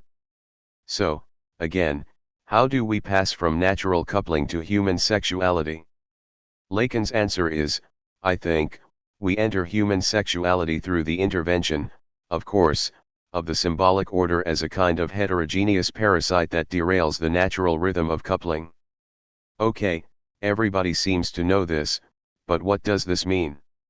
Apropos of these two asymmetric antinomies of symbolization, we have the masculine side, universality with exception, the feminine side, a not-all field which precisely for that reason has no exception. A question imposes itself, the most naive question. What we have here is simply a certain inherent deadlock of symbolization which is also expressed in two main sets of logical paradoxes, and so on. Now, you are fully justified in asking yourself a very simple, naive question. What constitutes the link that connects these two purely logical antinomies with the opposition of female and male which, however symbolically mediated, however culturally conditioned, remains ultimately an obvious biological fact? What's the link between this gesturing toward the formulae and the still almost experiential fact that there is something biological about male, female, and so on? I think Lacan's answer to this question is, there is none. There is precisely no link. That is to say, what we experience as a sexuality, human sexuality perturbed, there is no sexual relation, and so on, is precisely the effect of the contingent act of, let's say, grafting the fundamental deadlock of symbolization onto the biological opposition of male and female.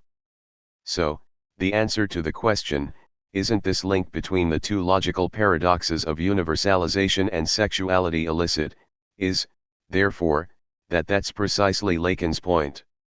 What Lacan does is simply to transpose this illicit character from, let us say, the epistemological to the ontological level. Sexuality itself, what we experience as the highest, most intense assertion of our being, is, let me put it this way, a bricolage, a montage of two totally heterogeneous elements. So this parasitic grafting of the symbolic deadlock onto animal coupling is what undermines the instinctual rhythm of animal coupling, and so on. Now what Lacan does here is something very precise. In Lacan, masculine and feminine as defined by these formulae of sexuation are not predicates providing positive information about the subject, designating some positive properties. I don't know how well you know Kant's philosophy, but my thesis is that they are a case of what Kant conceives as a purely negative determination, a determination which merely designates, registers, a certain deadlock, a certain limit, a specific modality of how the subject fails in their bid for an identity that would constitute them as an object fully constituted, fully realized, and so on. So, here Lacan is again far more subversive than may appear. As you probably know, the whole point of Kantian ethics and philosophy is the search for so-called formal, a priori structures independent of empirical, contingent entities, entities that are encountered within our sensible experience. I think that those who try to suggest that what Lacan did is, in a way, to elaborate in a Kantian mode a critique of pure desire, the a priori conditions of desire, do something like this. What Lacan calls object small a objet petit a is precisely a kind of non-pathological a priori object cause of desire, precisely a kind of quasi-transcendental object. The problem, I cannot elaborate this, just give you a hint, as Lacan points out again and again, where it goes wrong with Kant, is the following one. Here it would be productive, I think, to read Kant's philosophy with Edgar Allan Poe. For example, in his two stories, Black Cat and Imp of the Perverse, Poe refers to a so-called imp of the perverse, which is what? Let me return to Kant. For Kant, we have, on the one hand, pathological acts, acts which are caused by our pathological desires, that is to say, by desires whose object is some sensible, contingent, empirical object, and then we have ethical activity, which is defined as non-pathological, that is to say, as an activity whose mobile motive is some a priori, purely formal, empty rule. Now, the nice paradox where things get complicated, and here, I think, is one of Lacan's critiques of Kant, is that, of course, Kant aimed at purifying ethical activity of every pathological element, of defining pure ethical activity. But what he inadvertently did was to open up a new kind of evil, which is what Kant himself referred to as diabolical evil, which is a far more radical evil, that is a paradoxical evil that perfectly fits the Kantian conditions of good, of a good act. That is to say, of a non-pathological act, of an act unconditioned by any empirical, contingent object. Let's now briefly go to Edgar Allan Poe's Imp of the Perverse.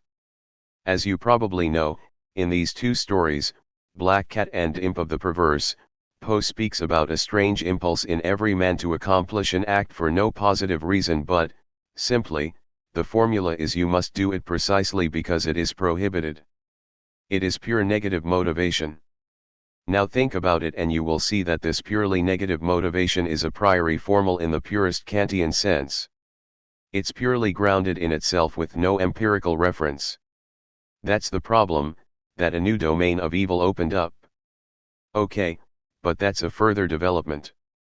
My point here is that what Lacan tries with his formulae of sexuation is precisely at the same level to provide a kind of non-empirical, but purely formal, transcendental, a priori in Kantian terms, logic of sexual difference.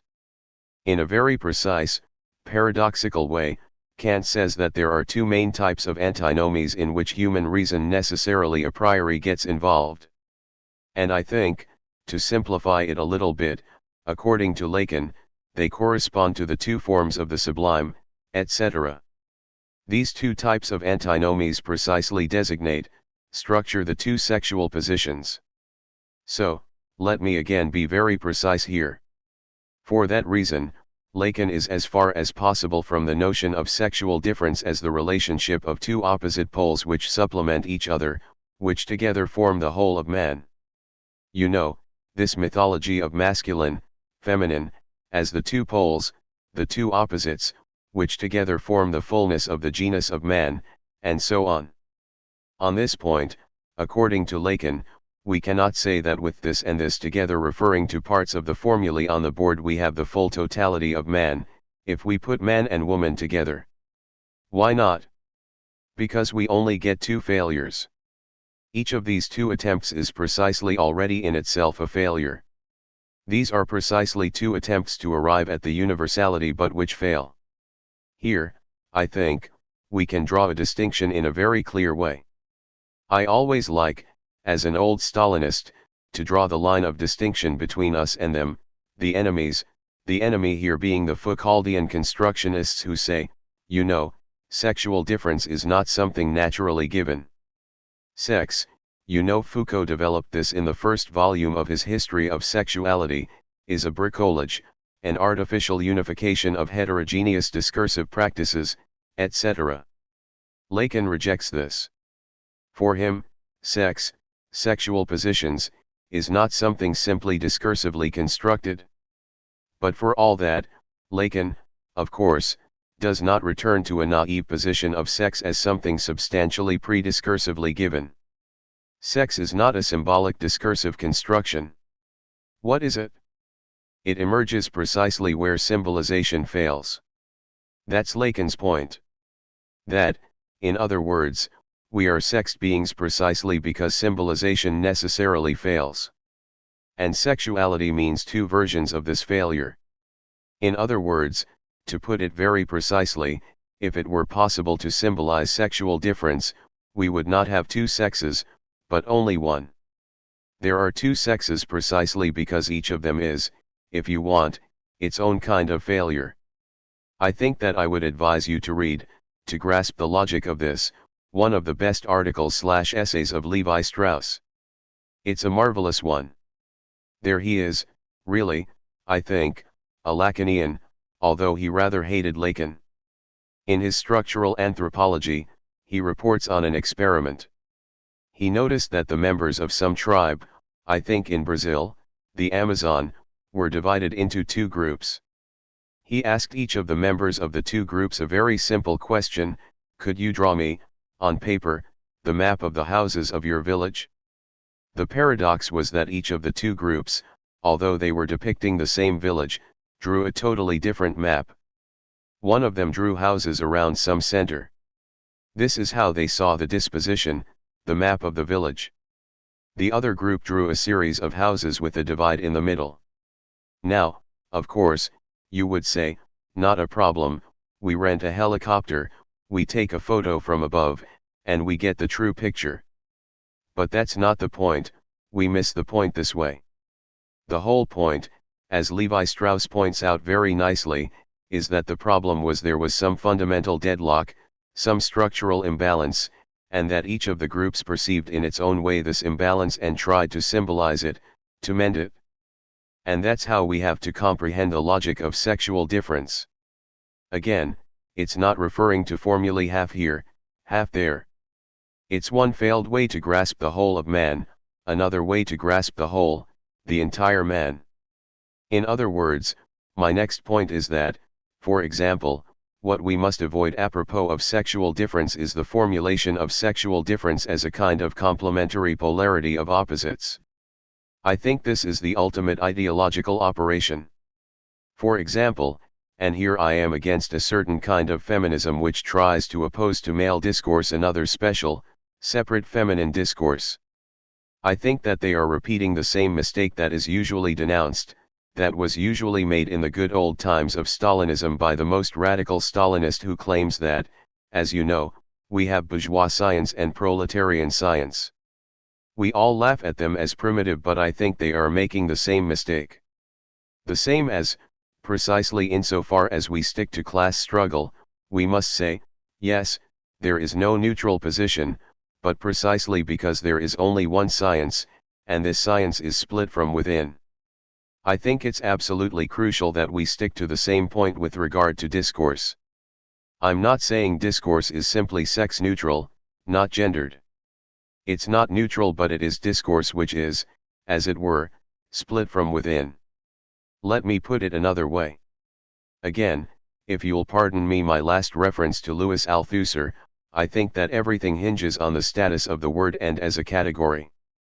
If you've read Althusser, he is still worth reading, I think, in a whole series of his texts, of his essays, in the title This Word and appears. For example, you have one title, Ideology and Ideological State Apparatuses, or you have, for example, Contradiction and Overdetermination. What is the logic of this end? The first term before this end is some general ideological notion, the notion of ideology, the notion of contradiction. Then, the second term, ideological state apparatuses or overdetermination, provides the concrete material conditions so that this notion begins to function as non-ideological. If you want to avoid idealist dialectics, and stick to materialist dialectics, you must conceive of contradiction as part of a concrete, overdetermining, complex totality, and so on. So, again, this end is in a sense tautological. It conjoins the same content in its two modalities. First, in its ideological evidence the abstract universal notion, and then, the extra-ideological, the concrete, material conditions of its existence. Ideology exists only in ideological state apparatuses. Contradiction exists materially only in overdetermination. So, no first term is needed here to mediate between the 2 points of the end because the second term is already the concrete existence of the first term. Here, by the way, and now you'll say, what has this to do with psychoanalysis?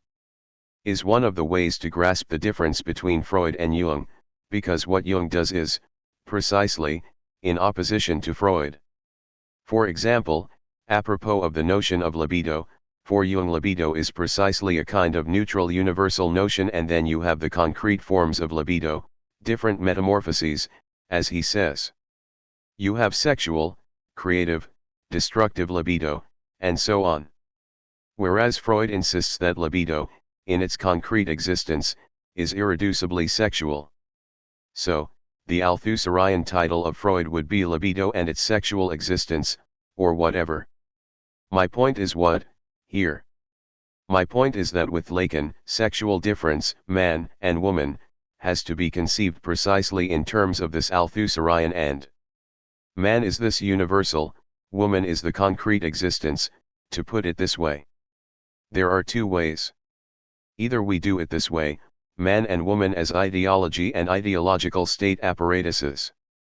Or we do it in this abstract, obscurantist way, man and woman, two polarities, complementing each other, etc., and we are very quickly in some kind of New Age obscurantism. Let me finish very quickly now. To put this paradox in another way, when Lacan says woman doesn't exist, this is another consequence of what I was saying. We must absolutely not grasp this as following the logic according to which no empirical element fully corresponds to its symbolic place. It's clear that this is the basic thesis of Lacan. For example, father, the empirical, the real as part of reality, the empirical person of father, never lives up to, never fully fits its symbolic mandate. There is always a gap between the symbolic place of the father and the empirical father. The empirical person is somebody who refers to, literally acts in the name of, his paternal authority. He is not immediately the authority. Now, you would say, but what if he is? Okay, I hope you don't have this kind of father because then you have a psychotic father. I mean, the father of Schreber was fully a father, there was no gap of this kind. So my point is that you must grasp the difference, must avoid another trap, here. And this is, by the way, what the notion of castration means, I think. The notion of castration means precisely that for you to exert, let us say, paternal authority, you must undergo a kind of transubstantiation, and you must accept that you no longer act as fully yourself but as an embodiment, as an agent, of some transcendent symbolic agency. That you are not fully yourself. It's the big other, as it were, that speaks through you. Precisely insofar as you are an agent of authority, you are always decentered, you are not immediately the authority. You are a stand-in for the absent symbolic authority. This would be how the Father pays the price for his authority, precisely by this castration as the gap between his empirical existence and his symbolic place. Now my point is that when Lacan says woman doesn't exist, this absolutely does not mean the same gap. It doesn't mean that, in the same way as no empirical father fully fits the symbolic place of the father, no empirical woman fully fits the capitalized woman. I think it's not the same logic. Why? In what sense not? Let me make the last quick detour. It's the same as the Jew. You know, in anti-Semitism you also have this kind of gap. You have what is usually referred to as the so-called conceptual Jew, that is to say, the phantasmatic image of the Jew as the plotter, etc. Of course, no empirical Jew that you encounter fully fits the image of this horrible, plotting Jew, but the point is that this gap between the empirical Jew and the notional Jew, this gap is not the same as the gap that separates the Father from the name of the Father. The logic is different because I think that with the Father we have the structure of castration. With the Jew, it's the opposite. The paradox with the way the Jew functions is that the more they are empirically destroyed, humiliated, the more they are all-powerful. That's the basic paradox of the Jew, and I can give you an example of the same logic from my own country, where now the right-wing populists are attacking communists, even though the communists have lost power. The way they construct the communist danger is they claim that although the communists have lost power, the more invisible they are, the more they are the all-powerful, secret power who really have all the power in their hands, etc. So this is the logic of the Jew: the more you ruin him empirically, the more they are killed, the more they acquire some kind of spectral, phantasmatic presence which is all-powerful. In other words, precisely the more you kill them, the less they can be castrated.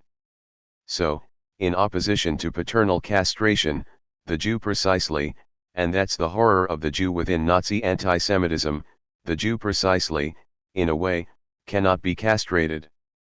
So, in what does this difference consist? I think it can be formulated in a very precise way. The name of the Father is a symbolic fiction. Here we are in the order of what was called in a very nice way yesterday, the noble lie. It's the symbolic fiction. Whereas the Jew is not a symbolic fiction but a phantasmatic specter, a spectral apparition. And this is absolutely crucial if we are to grasp Lacanian theory. The spectral apparitions, these fantastic horrors, like the living dead, Father's ghost in Hamlet, and so on, they are not of the order of the symbolic fiction, but quite the contrary. What do I mean by quite the contrary? The point is, what does Lacan mean when he insists again and again that truth has the structure of a fiction, etc.? I mean, this is already a commonplace from every stupid sociological manual. There are books written about the symbolic social construction of reality, etc. The point being that there is always, just think about the example from Levi Strauss, the failure of the symbolic fiction which tries to patch up a certain fundamental deadlock, the failure of the fiction to cope with some fundamental social antagonism, either sexual difference or class struggle, or whatever. This failure is then posited in spectral apparitions, in ghosts, in living dead. They are always here as the embodiment of what Lacan would have called a certain symbolic deadlock. To conclude, my point is that if we approach Lacan in this way we can really, I think, elaborate a whole theory of ideology based on Lacan. The basic constituents of this theory of ideology being that what this spectral, phantasmatic apparition conceals is not reality, social reality. Here we must leave behind this naive Marxist approach: ideological construction simply conceals some social reality. No. The whole point of Lacan is that in order for social reality to establish itself, by social reality I mean the social order, social symbolic reality, something must be primordially repressed. Something cannot be symbolized, and the spectral apparition emerges to fill up the gap of what cannot be symbolized. So, again, the spectre conceals not social reality but what must be primordially repressed in order for social reality to emerge. So I think that the Lacanian notion of the real as that rock which resists symbolization is extremely useful for a non-naive notion of ideology. By non-naive notion of ideology I mean a notion of ideology which avoids the usual traps of, if you say ideology, false consciousness, then you automatically imply some kind of natural direct approach to what reality truly is, etc. You don't need this. What you need is precisely the notion that reality itself is never fully constituted, and that this is what ideological spectral fantasies try to mask. Not some positive reality but precisely the fact that what we usually call in sociology the social construction of reality always fails. 5. Lacan between cultural studies and cognitivism. 1. Cultural studies versus the third culture. A. The struggle for intellectual hegemony. We are witnessing today the struggle for intellectual hegemony, for who will occupy the universal place of the public intellectual, between postmodern deconstructionist cultural studies and the cognitivist popularizers of hard sciences, that is, the proponents of the so-called third culture. This struggle, which caught the attention of the general public first through the so-called De Man affair, where opponents endeavored to prove the proto-fascist irrationalist tendencies of deconstruction, reached its peak in the so-called social text affair. In cultural studies, theory usually refers to a mixture of literary/cinema criticism, mass culture, ideology, queer studies, and so on. It is worth quoting here the surprised reaction of Dawkins.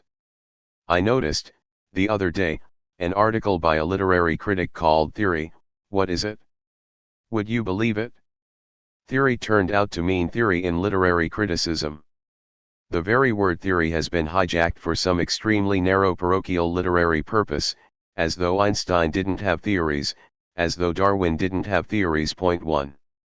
Dawkins is here in deep solidarity with his great opponent Stephen Jay Gould, who also complains that there's something of a conspiracy among literary intellectuals to think they own the intellectual landscape and the reviewing sources, when in fact there are a group of non-fiction writers, largely from sciences, who have a whole host of fascinating ideas that people want to read about. 2. These quotes clearly stake the terms of the debate as the fight for ideological hegemony in the precise sense this term acquired in Eco Beto Laca's writings, the fight over a particular content that always hegemonizes the apparently neutral universal term.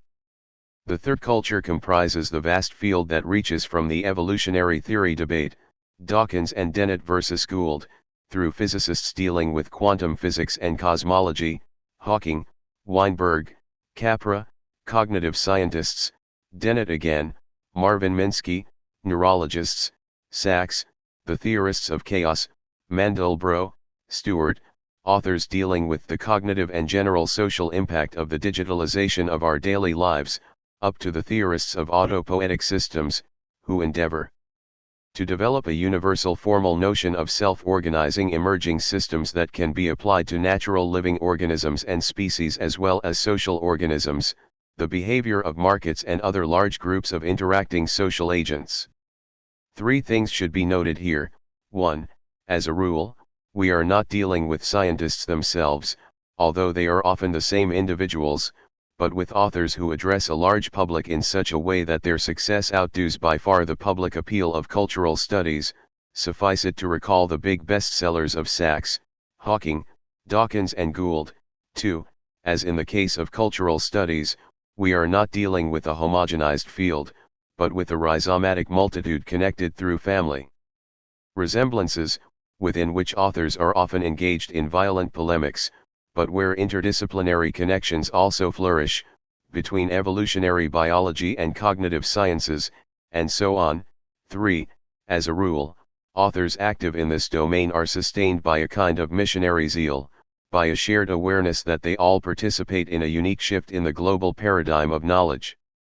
As a kind of manifesto of this orientation, one could quote the introduction to the Third Culture, Beyond the Scientific Revolution, in which the editor, John Brockman, nicely presents the large narrative that sustains the collective identification of the various scientists interviewed in the book. Point 3. According to Brockman, back in the 1940s and 1950s, the idea of a public intellectual was identified with an academic versed in soft human, or social, sciences who addressed issues of common interest, took a stance on the great issues of the day and thus triggered or participated in large and passionate public debates.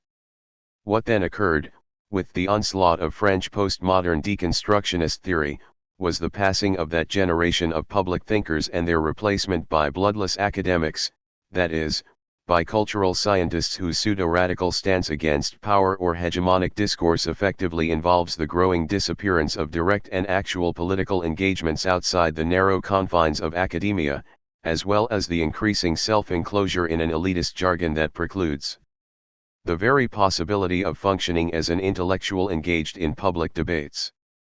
Happily, however, this retreat of the public intellectual was counteracted by the surge of the Third Culture, by the emergence of a new type of public intellectual, the Third Culture author, who, in the eyes of the general public, more and more stands for the one supposed to know, trusted to reveal the keys to the great secrets that concern us all. The problem is here again the gap between effective hard sciences and their Third Culture ideological proponents who elevate scientists into subjects supposed to know, not only for ordinary people who buy these volumes in masses, but also for postmodern theorists themselves who are intrigued by it, in love with it, and suppose that these scientists really know something about the ultimate mystery of being. The encounter here is failed. No, popular third culturalists do not possess the solution that would solve the crisis of cultural studies, they do not have what cultural studies is lacking. The love encounter is thus failed, the beloved does not stretch his or her hand back and return love. b.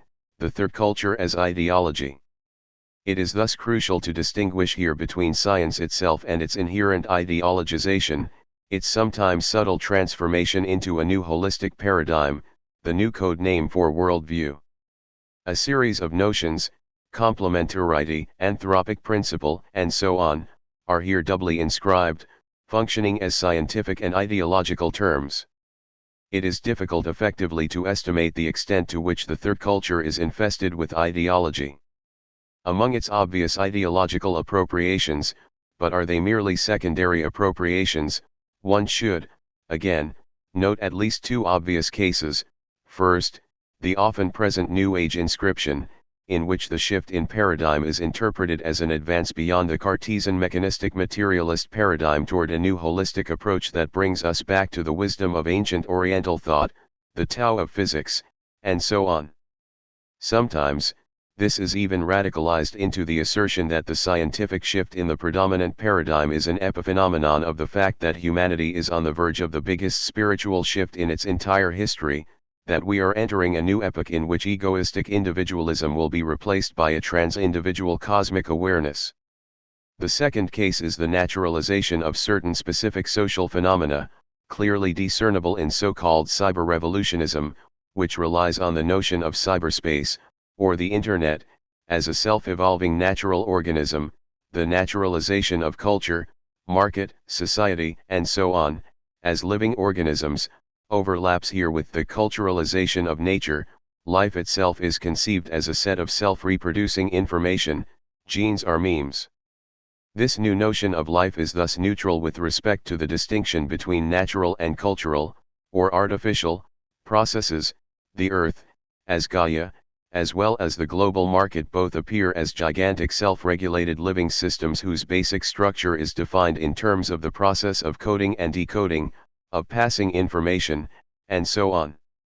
So, while cyberspace ideologists can dream about the next step of evolution in which we will no longer be mechanically interacting Cartesian individuals, in which individuals will cut their substantial links to their bodies and conceive of themselves as part of the new holistic mind that lives and acts through them, what is obfuscated in such a direct naturalization of the Internet or market is the set of power relations, of political decisions, of institutional conditions, which organisms like the internet, or the market, or capitalism, require to thrive.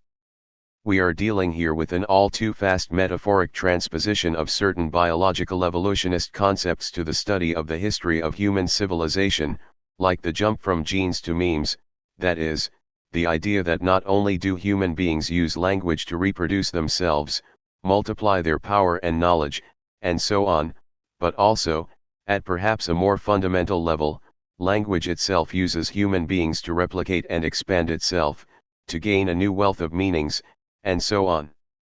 The standard counter-argument cultural studies proponents make to third culture criticism is that the loss of the public intellectual bemoaned in these complaints is effectively the loss of the traditional type, usually white and male, of modernist intellectual.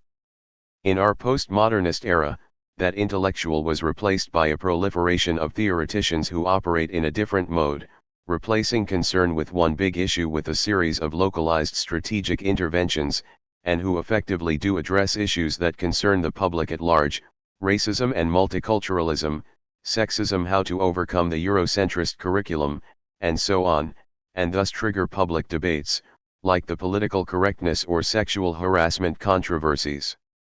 Although this answer is all too easy, the fact remains that themes addressed by cultural studies do stand at the center of public politico-ideological debates: hybrid multiculturalism versus the need for a close community identification, abortion and queer rights versus moral majority fundamentalism, and so on, while the first thing that strikes one apropos of the third culture is how their proponents, busy as they are clarifying the ultimate enigmas, reading the mind of God, as Hawking once designated it, silently pass over the burning questions that effectively occupy the center stage of current politico-ideological debates.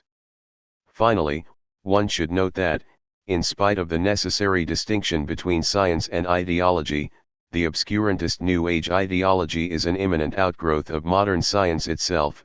From David Bohm to Fritjof Capra, examples abound of different versions of dancing woolly masters, teaching us about the Tao of physics, the end of the Cartesian paradigm, the significance of the anthropic principle and holistic approach, and so on. Point 4. To avoid any misunderstanding, as an old-fashioned dialectical materialist, I am ferociously opposed to these obscurantist appropriations of quantum physics and astronomy.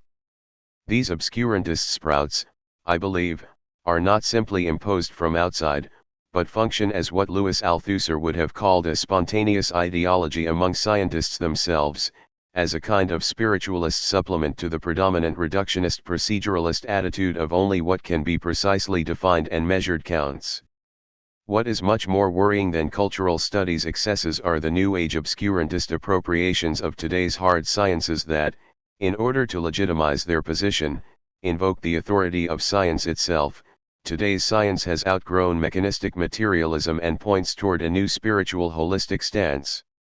Significantly, the defenders of scientific realism, like Brichmont and Sokal, only briefly refer to some subjectivist formulations of Heisenberg and Bohr that can give rise to relativist/historicist misappropriations, qualifying them as the expression of their author's philosophy, not part of the scientific edifice of quantum physics itself.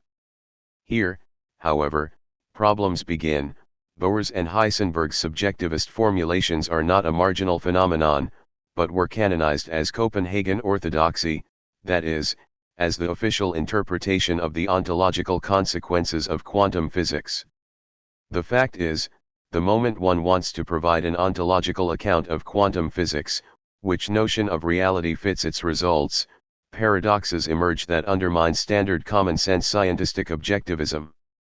This fact is constantly emphasized by scientists themselves, who oscillate between the simple suspension of the ontological question: quantum physics functions, so do not try to understand it, just do the calculations, and different ways out of the deadlock: Copenhagen orthodoxy, the many worlds interpretation, some version of the hidden variable theory that would save the notion of a singular and unique objective reality, like the one proposed by David Bohm, which nonetheless involves paradoxes of its own, like the notion of causality that runs backwards in time. The more fundamental problem beneath these perplexities is, Can we simply renounce the ontological question and limit ourselves to the mere functioning of the scientific apparatus, its calculations and measurements? A further impasse concerns the necessity somehow to relate scientific discoveries to everyday language, to translate them into it. It can be argued that problems emerge only when we try to translate the results of quantum physics back into our common sense notions of reality. But is it possible to resist this temptation? All these topics are widely discussed in the literature on quantum physics, so they have nothing to do with cultural studies, misappropriation of sciences. It was Richard Feynman himself who, in his famous statement, claimed that nobody really understands quantum physics, implying that one can no longer translate its mathematical theoretical edifice into the terms of our everyday notions of reality. The impact of modern physics was the shattering of the traditional naive realist epistemological edifice. The sciences themselves opened up a gap in which obscurantist sprouts were able to grow. So, instead of pouring scorn on poor cultural studies, it would be much more productive to approach anew the old topic of the precise epistemological and ontological implications of the shifts in the hard sciences themselves. C. The impasse of historicism. On the other hand, the problem with cultural studies, at least in its predominant form, is that it does involve a kind of cognitive suspension, the abandonment of the consideration of the inherent truth value of the theory under consideration, characteristic of historicist relativism. When a typical cultural theorist deals with a philosophical or psychoanalytic edifice, the analysis focuses exclusively on unearthing its hidden patriarchal, Eurocentrist, identitarian bias, without ever asking the naive, but nonetheless necessary questions: okay, but what is the structure of the universe? How is the human psyche really working? Such questions are not even taken seriously in cultural studies, since it simply tends to reduce them to the historicist reflection upon the conditions in which certain notions emerged as the result of historically specific power relations. Furthermore, in a typically rhetorical move, cultural studies denounces the very attempt to draw a clear line of distinction between, say, true science and pre-scientific mythology, as part of the Eurocentrist procedure to impose its own hegemony by devaluating the other as not yet scientific. In this way, we end up arranging and analyzing science proper, pre-modern wisdom and other forms of knowledge as different discursive formations evaluated not with regard to their inherent truth value, but with regard to their socio-political status and impact. A native holistic wisdom can thus be considered much more progressive than the mechanistic Western science responsible for the forms of modern domination. The problem with such a procedure of historicist relativism is that it continues to rely on a set of silent, non-thematized, ontological and epistemological presuppositions about the nature of human knowledge and reality, usually a proto-Nietzschean notion that knowledge is not only embedded in, but also generated by, a complex set of discursive strategies of power, reproduction. So it is crucial to emphasize that, at this point, Lacan parts with cultural studies historicism. For Lacan, modern science is resolutely not one of the narratives comparable in principle to other modes of cognitive mapping. Modern science touches the real in a way totally absent in pre-modern discourses. Cultural studies here needs to be put in its proper context. After the demise of the great philosophical schools in the late 1970s, European academic philosophy itself, with its basic hermeneutical historical stance, paradoxically shares with cultural studies the stance of cognitive suspension. Excellent studies have recently been produced on great past authors, yet they focus on the correct reading of the author in question, while mostly ignoring the naive, but unavoidable, question of truth value.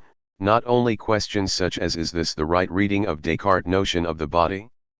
Is this what Descartes' notion of the body has to repress in order to retain its consistency, and so on, but also which, then, is the true status of the body? How do we stand towards Descartes' notion of the body? And it seems as if these prohibited ontological questions are returning with a vengeance in today's third culture. What signals the recent rise of quantum physics and cosmology if not a violent and aggressive rehabilitation of the most fundamental metaphysical questions, example what is the origin and putative end of the universe? The explicit goal of people like Hawking is a version of TO, theory of everything, that is, the endeavor to discover the basic formula of the structure of the universe that one could print and wear on a t-shirt, or, for a human being, the genome that identifies what I objectively am. So, in clear contrast to cultural studies' strict prohibition of direct ontological questions, third culture proponents unabashedly approach the most fundamental pre-Kantian metaphysical issues, the ultimate constituents of reality, the origins and end of the universe, what consciousness is, how life emerged, and so on, as if the old dream, which died with the demise of Hegelianism, of a large synthesis of metaphysics and science, the dream of a global theory of all grounded in exact scientific insights, is coming alive again. In contrast to these two versions of cognitive suspension, the cognitivist approach opts for a naive, direct inquiry into the nature of things. What is perception? How did language emerge? However, to use a worn-out phrase, by throwing out the bath water, it also loses the baby, that is, the dimension of proper philosophico-transcendental reflection.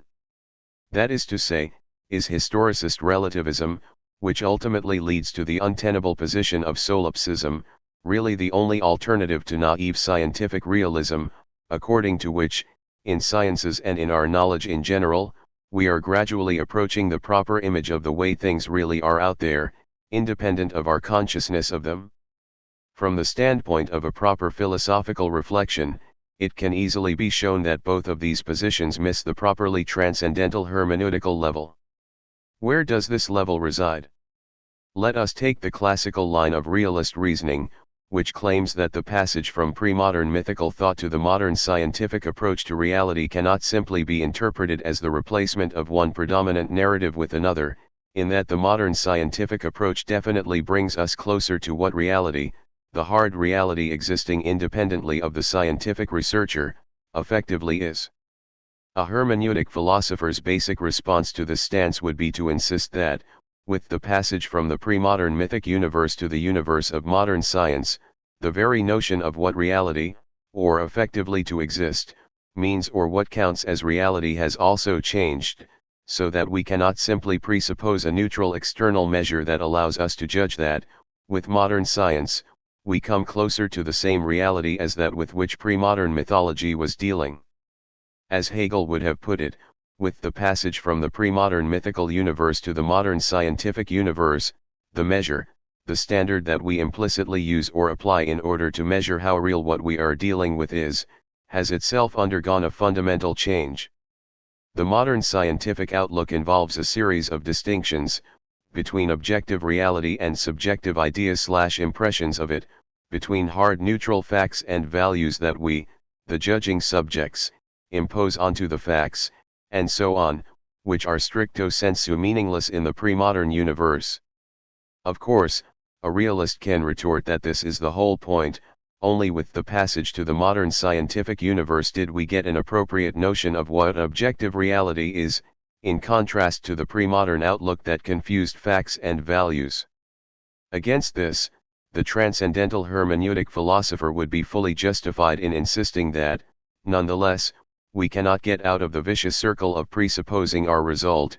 The most fundamental way reality appears to us, the most fundamental way we experience what really counts as effectively existing, is always already presupposed in our judgments of what really exists.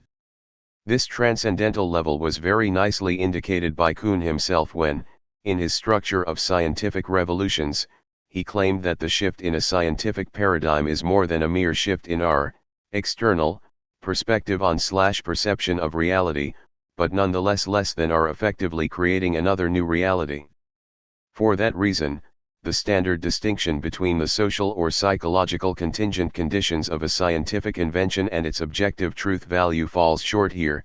The very distinction between the empirical, contingent socio-psychological genesis of a certain scientific formation and its objective truth value, independent of the conditions of this genesis, already presupposes a set of distinctions, e.g. between genesis and truth value, that are by no means self-evident. So, again, One should insist here that the hermeneutic transcendental questioning of the implicit presuppositions in no way endorses the historicist relativism typical of cultural studies. D. Knowledge and truth. In what, then, does the ultimate difference between cognitivism and cultural studies consist? On the one hand, there is neutral objective knowledge, that is, the patient empirical examination of reality. Cognitivists like to emphasize that, politically, they are not against the left. Their aim is precisely to liberate the left from the irrationalist relativist elitist postmodern impostor. Nonetheless, they accept the distinction between the neutral theoretical, scientific, insight and the eventual ideologico-political bias of the author. In contrast, cultural studies involves the properly dialectical paradox of a truth that relies on an engaged subjective position. This distinction between knowledge inherent to the academic institution, defined by the standards of professionalism, and, on the other hand, the truth of a collective subject engaged in a struggle, elaborated, among others, by philosophers from Theodor Adorno to Alain Badiou, enables us to explain how the difference between cognitivists and proponents of cultural studies functions as a shibboleth. It is properly visible only from the side of cultural studies. So, on the one hand, one should fully acknowledge the solid scholarly status of much of the cognitivist endeavor. Often, it is academia at its best. On the other hand, there is a dimension that simply eludes its grasp. Let me elaborate this relationship between truth and the accuracy of knowledge by means of a marvelous thought experiment evoked by Daniel Dennett in his Darwin's Dangerous Idea. You and your best friend are about to be captured by hostile forces, who know English but do not know much about your world. You both know Morse code, and hit upon the following impromptu encryption scheme: for a dash, speak a truth; for a dot, speak a falsehood. Your captors, of course, listen to you two speak. Birds lay eggs, and toads fly. Chicago is a city, and my feet are not made of tin, and baseball is played in August. You say, answering no, dash dot, dash dash dash, to whatever your friend has just asked.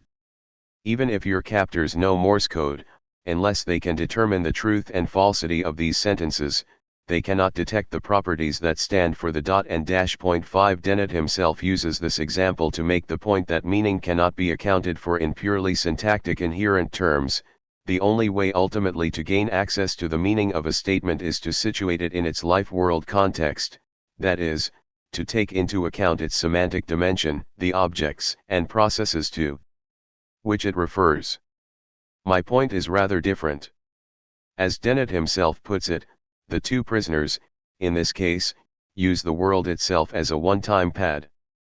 Although the truth value of their statements is not indifferent but crucial, it is not this truth value as such, in itself, that matters. What matters is the translation of truth value into a differential series of pluses and minuses, dashes and dots, that delivers the true message in Morse code. And is something similar not going on in the psychoanalytic process? Although the truth value of the patient's statements is not indifferent, what really matters is not this truth value as such, but the way the very alternation of truths and lies discloses the patient's desire. A patient also uses reality itself, the way they relate to it, as a one-time pad to encrypt their desire. And, in the same way, theory uses the very truth value, accuracy, of post-theoretical knowledge as a medium to articulate its own truth message. On the other hand, politically correct proponents of cultural studies often pay for their arrogance and lack of a serious approach by confusing truth, the engaged subjective position, and knowledge, that is, by disavowing the gap that separates them, by directly subordinating knowledge to truth, say, a quick socio-critical dismissal of a specific science like quantum physics or biology without proper acquaintance with the inherent conceptual structure of this field of knowledge. Essentially, the problem of cultural studies is often the lack of specific disciplinary skills. A literary theorist without proper knowledge of philosophy can write disparaging remarks on Hegel's phallogocentrism, on film, and so on. What we are dealing with here is a kind of false universal critical capacity to pass judgments on everything without proper knowledge. With all its criticism of traditional philosophical universalism, cultural studies effectively functions as a kind of mate philosophy, and notions are thus transformed into ideological universals. In post-colonial studies, for instance, the notion of colonization starts to function as a hegemonic notion and is elevated to a universal paradigm, so that in relations between the sexes, the male sex colonizes the female sex, the upper classes colonize the lower classes, and so on. Especially with some progressive interpreters of contemporary biology, it is popular to focus on the way the opposing positions are overdetermined by the politico-ideological stance of their authors. Does Dawkins' Chicago gangster theory of life, this reductionist determinist theory about selfish genes caught in a deadly struggle for survival, not express the stance of a competitive, bourgeois individualist society? Is Gould's emphasis on sudden genetic change and exaptation not a sign of the more supple, dialectical, and revolutionary leftist stance of its author? Do those who emphasize spontaneous cooperation and emerging order, like Lynn Margulis, not express the longing for a stable organic order, for a society that functions as a corporate body?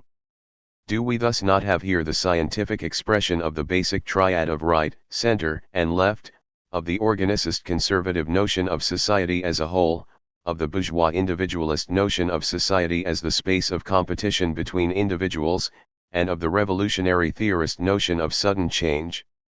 Of course, the insistence on a holistic approach and emerging order can be given a different accent. It can display the conservative longing for a stable order, or the progressive utopian belief in a new society of solidary cooperation where order grows spontaneously from below and is not imposed from above.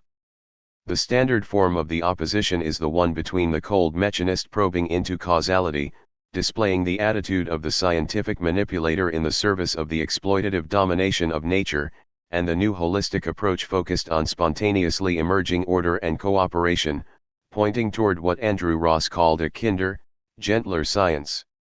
The mistake here is the same as that of Stalinist Marxism, which opposed bourgeois to proletarian science, or that of pseudo-radical feminism, which opposes masculine to feminine discourse as two self-enclosed wholes engaged in warfare. We do not have two sciences, but one universal science split from within, that is, caught in the battle for hegemony. 6. Theoretical state apparatuses.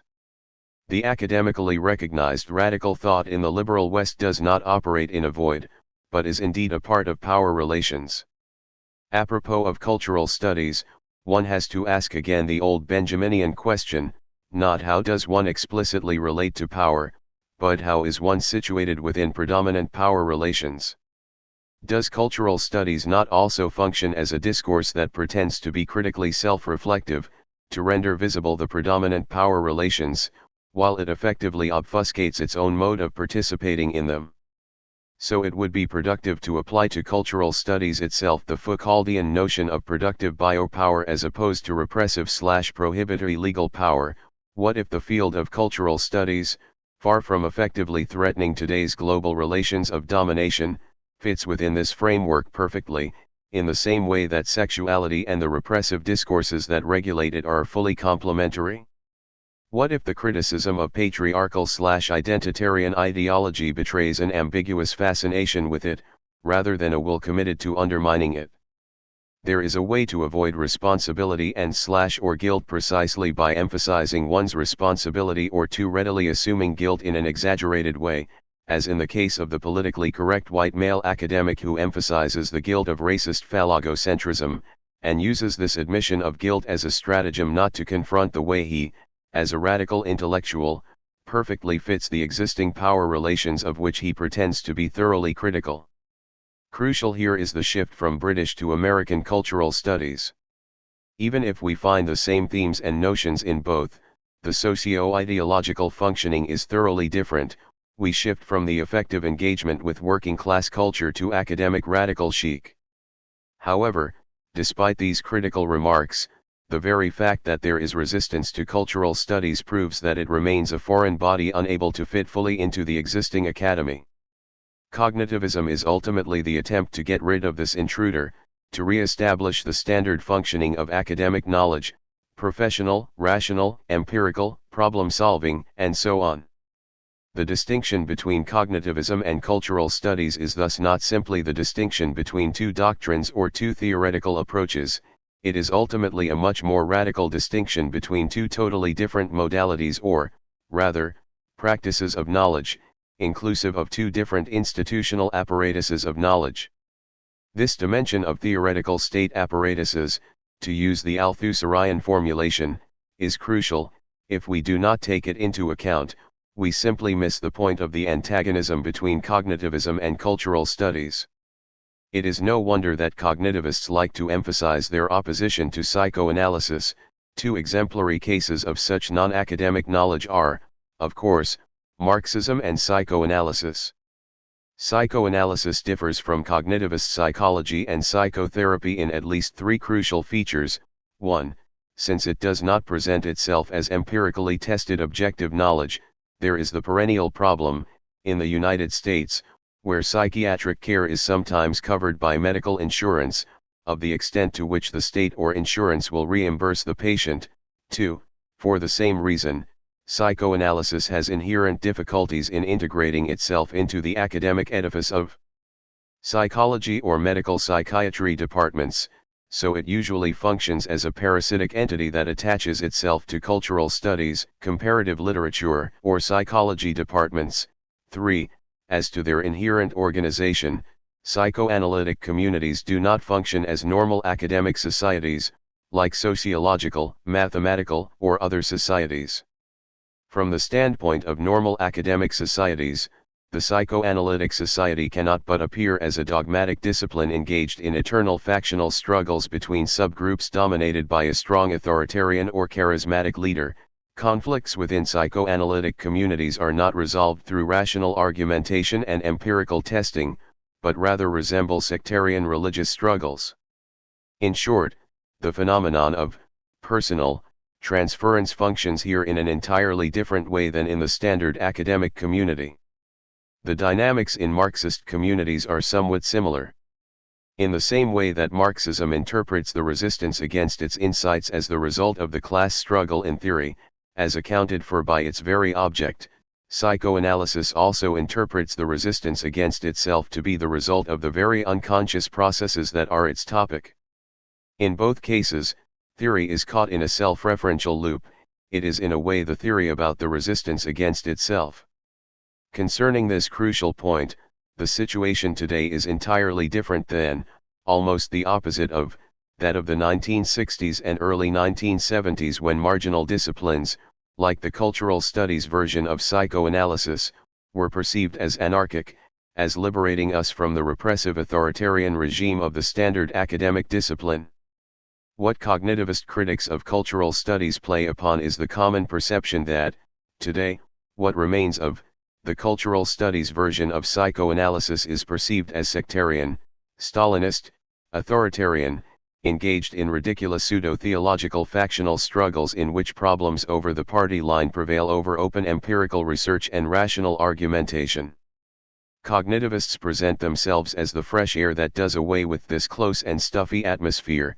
Finally, one is free to formulate and test different hypotheses, no longer terrorized by some dogmatically imposed global party line. We are thus far from the anti-academic/establishment logic of the 1960s.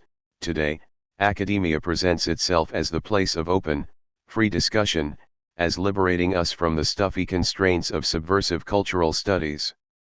And although, of course, the regression into authoritarian prophetic discourse is one of the dangers that threatens cultural studies, its inherent temptation, one should nonetheless focus attention on how the cognitivist stance succeeds in unproblematically presenting the framework of the institutional academic university discourse as the very locus of intellectual freedom. 2. Is freedom nothing but a conceived necessity? A. You cannot, because you should not. So, how does Lacanian theory enable us to avoid the impasse of cultural studies and to confront the challenge of the cognitivist and/or evolutionary naturalization of the human subject? In Andrew Nickol's futuristic thriller Gattaca, 1998, Ethan Hawke and Uma Thurman prove their love for each other by throwing away the hair each partner provides to be analyzed in order to establish his or her genetic quality. In this futuristic society, authority, access to the privileged elite, is established objectively, through genetic analysis of the newborn. We no longer have symbolic authority proper, since authority is directly grounded in the real of the genome. As such, Gattaca merely extrapolates the prospect, opened up today, of the direct legitimization of social authority and power in the real of the genetic code, by eliminating artificial forms of inequality, founded on power and culture. Socially egalitarian programs could eventually highlight and crystallize natural forms of inequality far more dramatically than ever before, in a new hierarchical order founded on the genetic code. Point 7 Against this prospect, it is not enough to insist that the democratic principle of what Etienne Balibar calls Egalibert has nothing to do with the genetic biological similarity of human individuals, but aims instead at the principal equality of subjects qua participants in the symbolic space. Gattaca confronts us with the following dilemma: is the only way to retain our dignity as humans by way of accepting some limitation, of stopping short of full insight into our genome, short of our full naturalization, that is, by way of a gesture of I do not want to know what you objectively/really are, I accept you for what you are?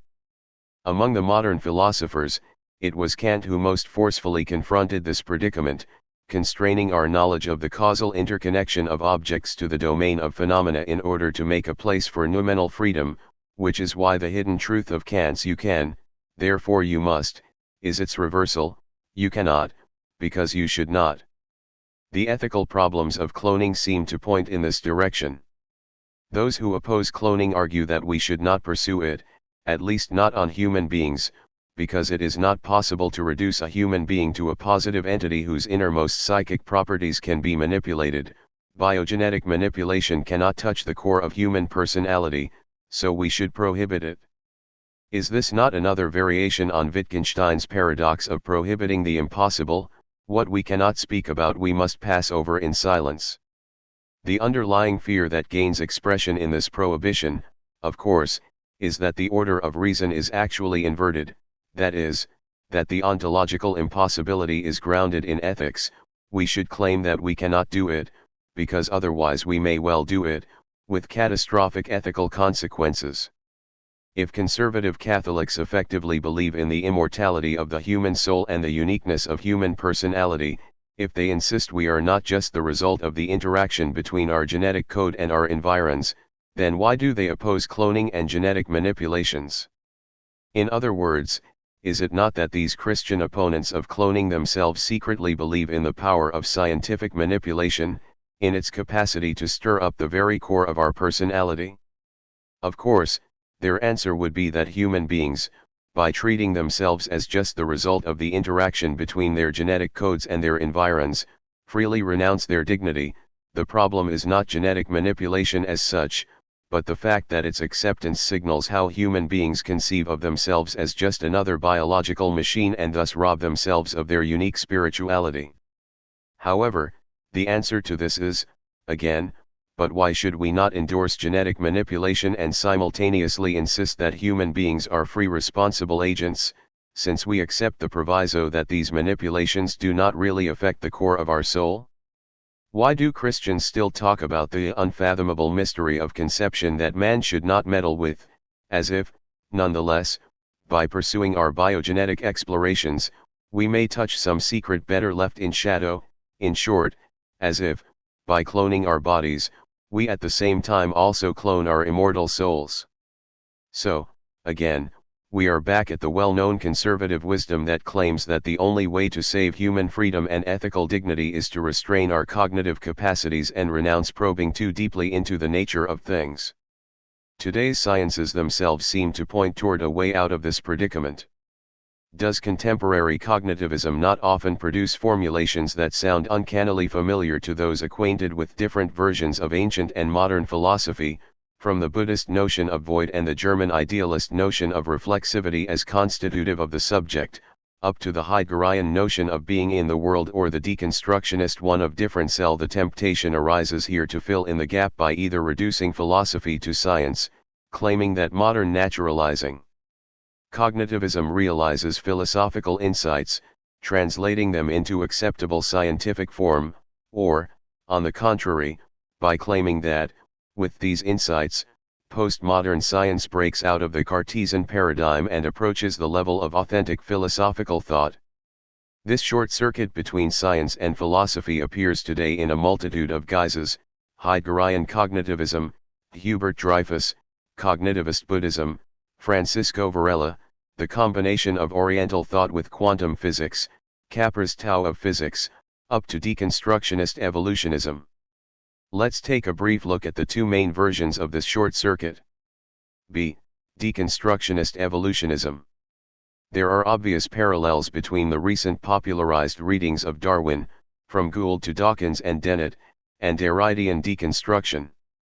Does Darwinism not practice a kind of deconstruction, not only of natural teleology, but also of the very idea of nature as a well-ordered positive system of species? Does the strict Darwinian notion of adaptation not claim that, precisely, organisms do not directly adapt, that there is stricto sensu no adaptation in the teleological sense of the term? Contingent genetic changes occur, and some of them enable some organisms to function better and survive in an environment that is itself fluctuating and articulated in a complex way, but there is no linear adaptation to a stable environment. When something unexpectedly changes in the environment, a feature which hitherto prevented full adaptation can suddenly become crucial for the organism's survival. So Darwinism effectively prefigures a version of Derridean difference or of Freudian Nachtraglichkeit, according to which contingent and meaningless genetic changes are retroactively used, or exapted, as Gould would have put it, in a manner appropriate for survival. In other words, what Darwin provides is a model explanation of how a state of things which appears to involve a well-ordered teleological economy, animals doing things in order to, is effectively the outcome of a series of meaningless changes. The temporality here is future anterior, that is, adaptation is something that always and by definition will have been. And is this enigma of how, the semblance of, teleological and meaningful order can emerge from contingent and meaningless occurrences not also central to deconstruction? One can thus effectively claim that Darwinism, of course, in its true radical dimension, not as a vulgarized evolutionism, deconstructs not only teleology or divine intervention in nature, but also the very notion of nature as a stable positive order. This makes the silence of deconstruction about Darwinism, the absence of deconstructionist attempts to appropriate it, all the more enigmatic. Dennett, the great proponent of cognitivist evolutionism, himself acknowledges, ironically, no doubt, but nonetheless with an underlying serious intent, the closeness of his pandemonium theory of human mind to cultural studies. Deconstructionism in his Consciousness Explained.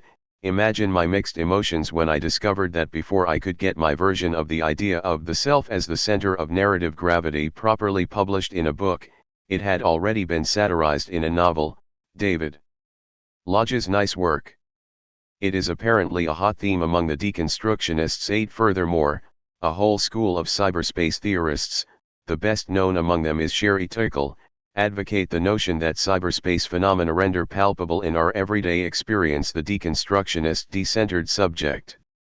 According to these theorists, one should endorse the dissemination of the unique self into a multiplicity of competing agents, into a collective mind, a plurality of self-images without a global coordinating center, that is operative in cyberspace, and disconnected from pathological trauma.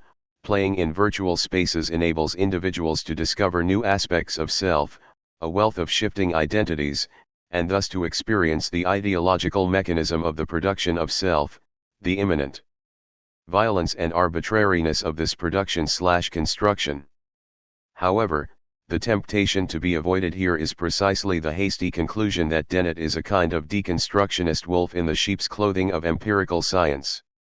There is a gap that forever separates Dennett's evolutionary naturalization of consciousness from the deconstructionist metatranscendental probing into the conditions of possibility of philosophical discourse. As Derrida argues exemplarily in his White Mythology, it is insufficient to claim that all concepts are metaphors, that there is no pure epistemological cut, since the umbilical cord connecting abstract concepts with everyday metaphors is irreducible. First, the point is not simply that all concepts are metaphors, but that the very difference between a concept and a metaphor is always minimally metaphorical, relying on some metaphor. Even more important is the opposite conclusion, that the very reduction of a concept to a bundle of metaphors already has to rely on some implicit philosophical conceptual determination of the difference between concept and metaphor, that is to say, on the very opposition it tries to undermine. Point 9. We are thus forever caught in a vicious circle. True, it is impossible to adopt a philosophical stance freed from the constraints of naive, everyday life world attitudes and notions. However, although impossible, this philosophical stance is at the same time unavoidable. Derrida makes the same point apropos of the well-known historicist thesis that the entire Aristotelian ontology of the 10 modes of being is an effect/expression of Greek grammar. The problem is that this reduction of ontology, of ontological categories, to an effect of grammar presupposes a certain notion, categorical determination, of the relationship between grammar and ontological concepts, which is itself already metaphysical. Greek. Point 10. We should always bear in mind this delicate Derridean stance, through which the twin pitfalls of naive realism and direct philosophical foundationalism are avoided. A philosophical foundation for our experience is impossible, and yet necessary, although all we perceive, understand, and articulate is, of course, overdetermined by a horizon of pre-understanding. This horizon itself remains ultimately impenetrable. Derrida is thus a kind of meta-transcendentalist, in search of the conditions of possibility of this very philosophical discourse. If we miss this precise way in which Derrida undermines philosophical discourse from within, we reduce deconstruction to just another naive historicist relativism. Derrida's position here is thus the opposite of Foucault's. In answer to a criticism that he speaks from a position whose possibility is not accounted for within the framework of his theory, Foucault cheerfully retorted, "These kinds of questions do not concern me, they belong to the police discourse with its files constructing the subject's identity."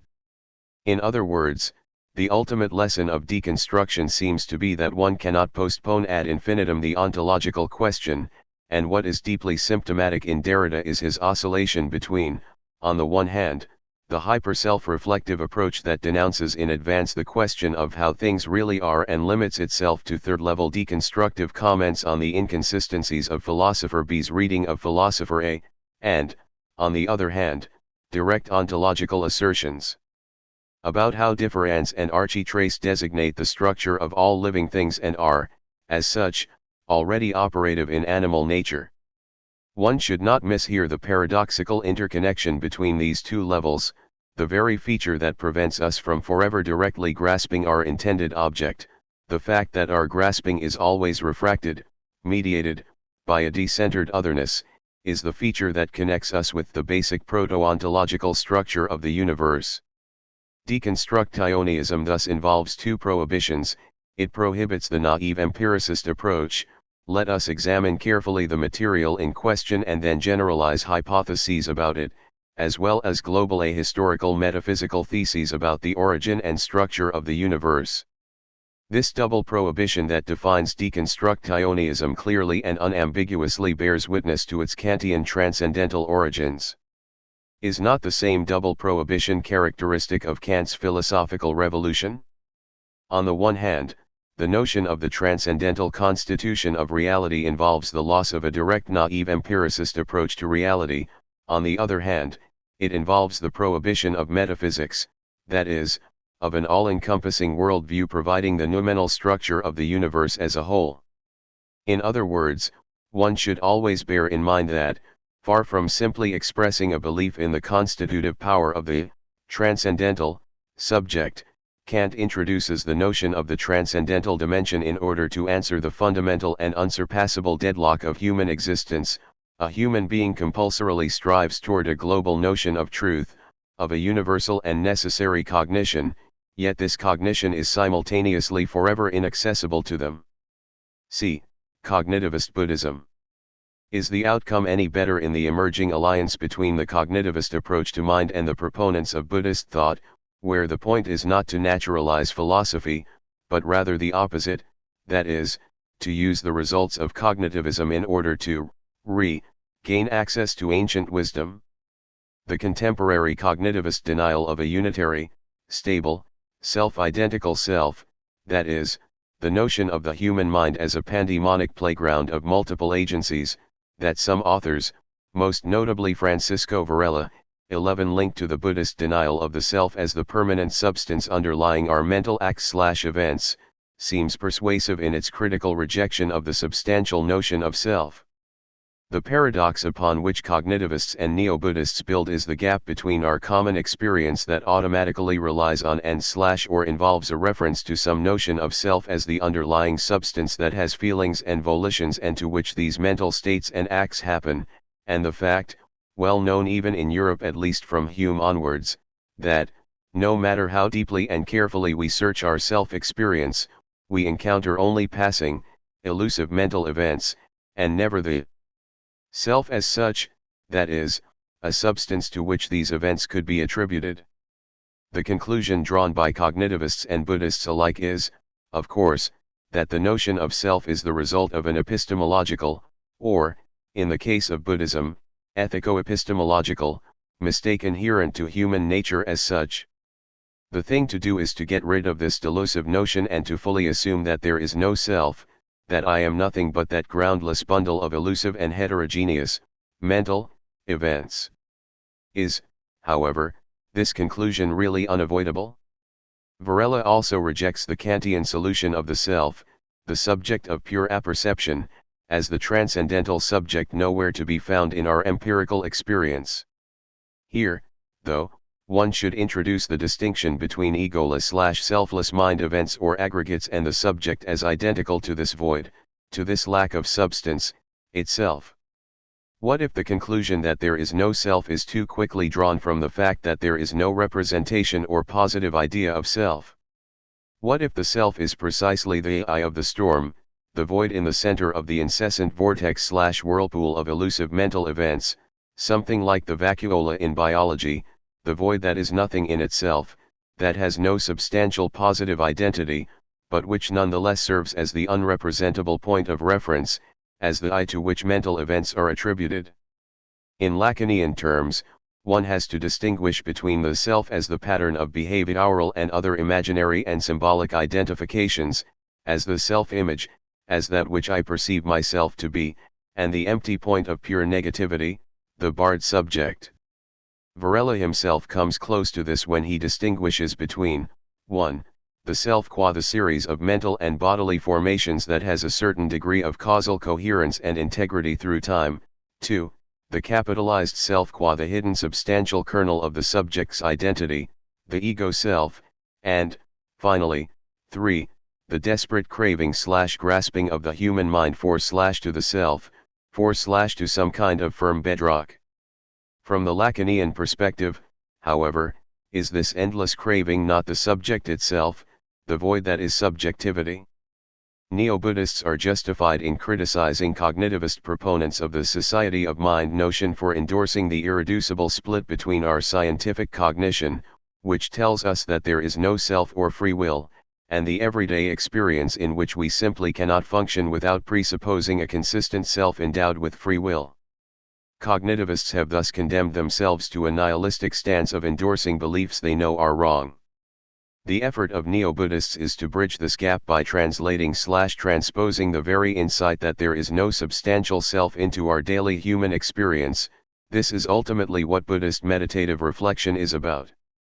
When Ray Jackendoff, author of one of the ultimate cognitivist attempts to explain consciousness, suggests that our awareness consciousness emerges from the fact that we are, precisely, not aware of the way awareness consciousness itself is generated by worldly processes, that there is consciousness only insofar as its biological organic origins remain opaque. 12. He comes very close to the Kantian insight that there is self-consciousness, that I think, only insofar as das Ich oder es. Das Ding, welches denkt 13 remains impenetrable for me. Varela's counter-argument that Jackendoff's reasoning is confused, that these processes we are unaware of are just that, processes that are not part of our daily human experience but totally beyond it, hypostatized by the cognitivist scientific practice 14, thus misses the point. This inaccessibility of the substantial natural self, or, rather, of the substantial natural base to myself, is part of our daily non-scientific experience, precisely in the guise of our ultimate failure to find a positive element in our experience that would directly be ourself, the experience, formulated already by Hume, that no matter how deeply we analyze our mental processes, we never find anything that would be ourself. So what if one should here apply to Varela the joke about the madman who was looking for his lost key under a street light and not in the dark corner where he lost it, because it was easier to search under the light? What if we are looking for the self in the wrong place, in the false evidence of positive empirical facts? D. The inaccessible phenomenon. Our result is thus that there is effectively no way to overcome the abyss that separates the transcendental a priori horizon from the domain of positive scientific discoveries. On the one hand, the standard philosophical reflection of science, positive sciences do not think, they are unable to reflect on their horizon of pre-understanding accessible only to philosophy, more and more resembles an old automatic trick losing its efficiency. On the other hand, the idea that some postmodern science will attain the level of philosophical reflection, say, that quantum physics, by including the observer in the observed material objectivity, breaks out of the frame of scientific objectivism/naturalism and reaches the level of the transcendental constitution of reality, clearly misses the proper level of transcendental a priori. It is true that modern philosophy is in a way on the defensive against the onslaught of science. Kant's transcendental turn is linked to the rise of modern science not only in the obvious way, providing the a priori of Newtonian physics, but in the more radical way of taking into account how, with the rise of modern empirical science, a direct metaphysical theory of everything is no longer viable and cannot be combined with science. So the only thing philosophy can do is to phenomenalize scientific knowledge and then to provide its a priori hermeneutic horizon, given the ultimate inscrutability of the universe and man. It was Adorno who had already emphasized the thorough ambiguity of Kant's notion of transcendental constitution. Far from simply asserting the subject's constitutive power, it can also be read as the resigned acceptance of the a priori limitation of our approach to the real. And it is our contention that, if we think to the end the consequences of this notion of the transcendental subject, we can nonetheless avoid this debilitating deadlock and save freedom. How? By reading this deadlock as its own solution, that is, by yet again displacing the epistemological obstacle into a positive ontological condition. To avoid any misunderstanding, we are not aiming here at illegitimate short circuits in the style of the ontological undecidability of the quantum fluctuation grounds human freedom, but at a much more radical pre-ontological openness/gap, a bar of impossibility in the midst of reality itself. What if there is no universe in the sense of an ontologically fully constituted cosmos? That is to say, the mistake of identifying self, consciousness with misrecognition, with an epistemological obstacle, is that it stealthily introduces the standard, pre-modern, cosmological notion of reality as a positive order of being. In such a fully constituted, positive chain of being, there is, of course, no place for the subject, so the dimension of subjectivity can only be conceived of as something which is strictly codependent with the epistemological misrecognition of the true positivity of being. Consequently, the only way effectively to account for the status of self consciousness is to assert the ontological incompleteness of reality itself.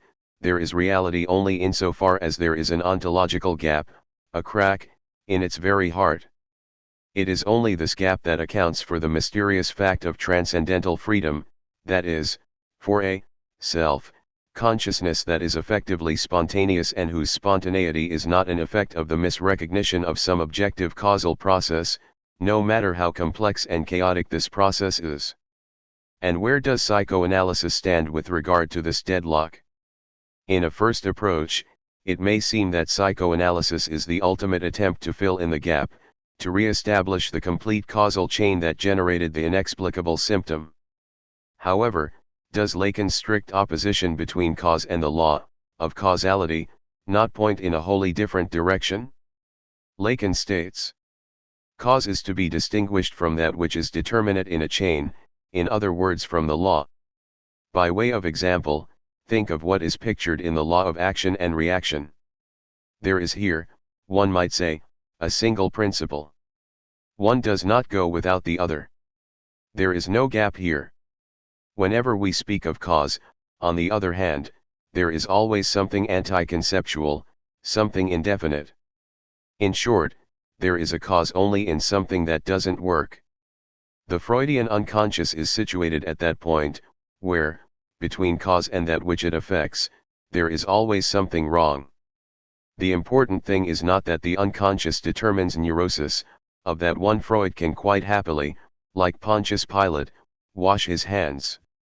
Sooner or later, something would have been found, homo-ural determinates, for example, for Freud, it would be quite immaterial. For what the unconscious does is to show the gap through which neurosis recreates a harmony with a real that may well not be determined. Point 15. The unconscious intervenes when something goes wrong in the order of causality that encompasses our daily activity.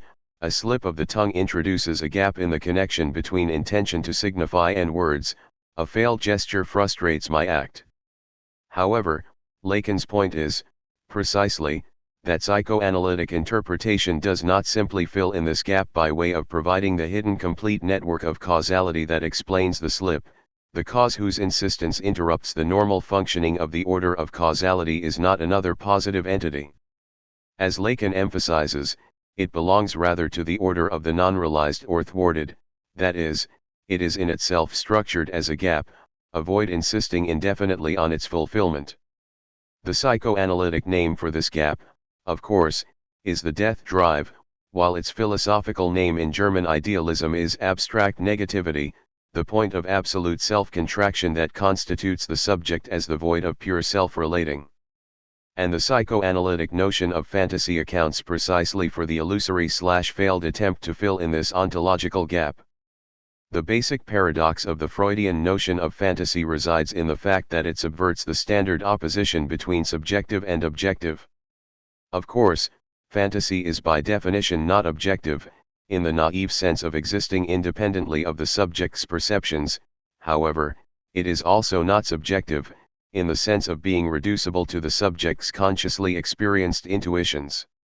Fantasy rather belongs to the bizarre category of the objectively subjective, the way things actually, objectively seem to you even if they don't seem that way to you. Point 16. When, for example, the subject actually experiences a series of phantasmatic formations that interrelate as so many permutations of each other, this series is never complete. Rather, it is always as if the actually experienced series presents so many variations of some underlying fundamental fantasy that is never actually experienced by the subject. In Freud's A Child is Being Beaten, the two consciously experienced fantasies presuppose, and thus relate to, a third one, my father is beating me, which was never actually experienced and can only be retroactively reconstructed as the presupposed reference of, or, in this case, the intermediate term between, the other two fantasies. Point 17, one can go even further and claim that, in this sense, the Freudian unconscious itself is objectively subjective. When, for example, we claim that someone who is consciously well disposed toward Jews nonetheless harbors profound anti-Semitic prejudices he is not consciously aware of, do we not claim that, insofar as these prejudices do not render the way Jews really are, but the way they appear to him, he is not aware how Jews really seem to him? Furthermore, does this not allow us to throw a new light on the mystery of Marxian commodity fetishism? What the fetish objectivizes is my true belief, the way things truly seem to me, although I never effectively experience them this way. Marx himself here uses the term objective not wendigis shine a necessarily objective appearance. Point 18. So, when a critical Marxist encounters a bourgeois subject immersed in commodity fetishism, the Marxist's reproach to him is not, a commodity may seem to you a magical object endowed with special powers, but it really is just a reified expression of relations between people, The Marxist's actual reproach is rather, you may think that the commodity appears to you as a simple embodiment of social relations, that, for example, money is just a kind of voucher entitling you to a part of the social product, but this is not how things really seem to you, in your social reality. By means of your participation in social exchange, you bear witness to the uncanny fact that a commodity really appears to you as a magical object endowed with special powers. This is also one of the ways of specifying the meaning of Lacan's assertion of the subject's constitutive decentrement. The point is not that my subjective experience is regulated by objective unconscious mechanisms that are decentered with regard to my self-experience and, as such, beyond my control, a point asserted by every materialist, but rather something much more unsettling.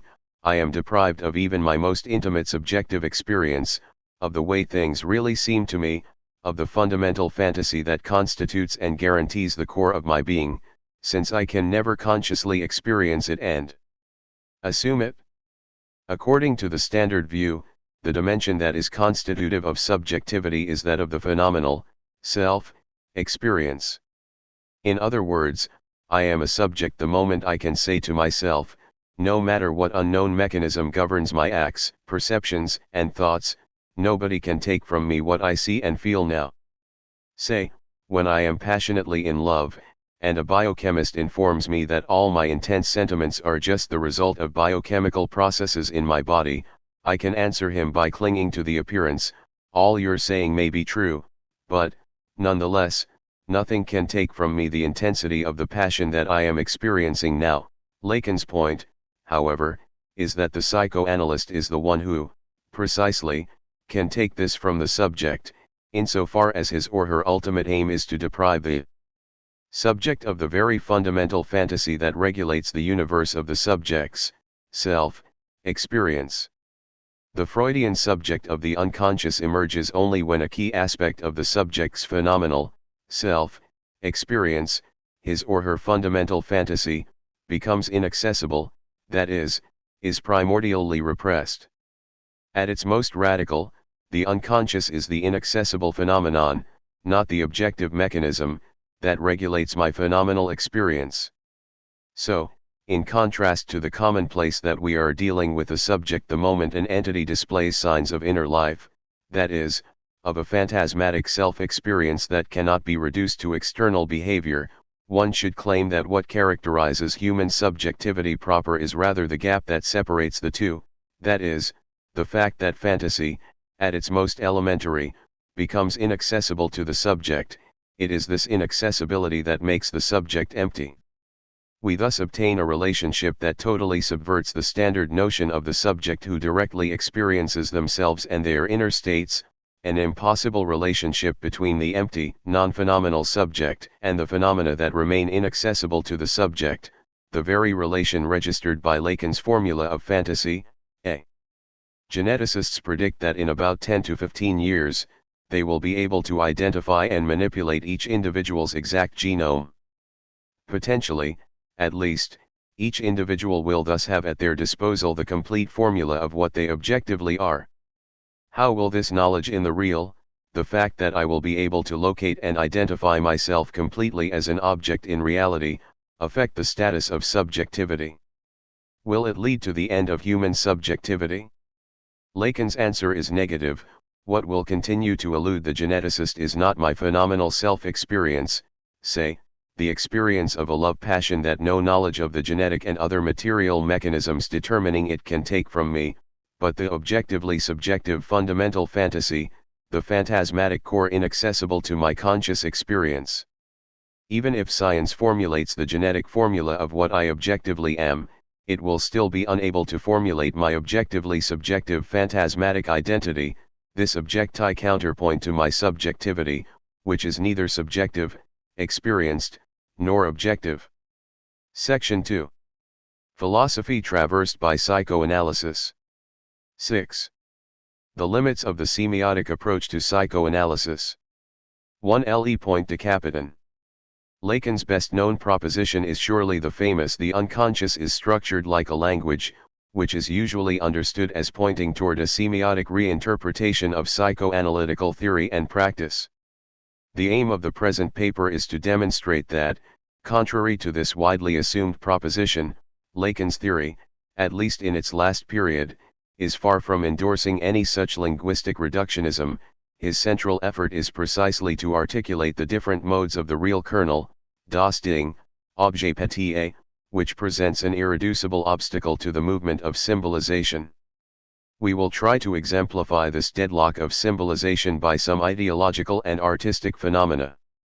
Let's begin on the opposite end, with the elementary semiotic operation as it is articulated by Lacan, that of the point de capitan.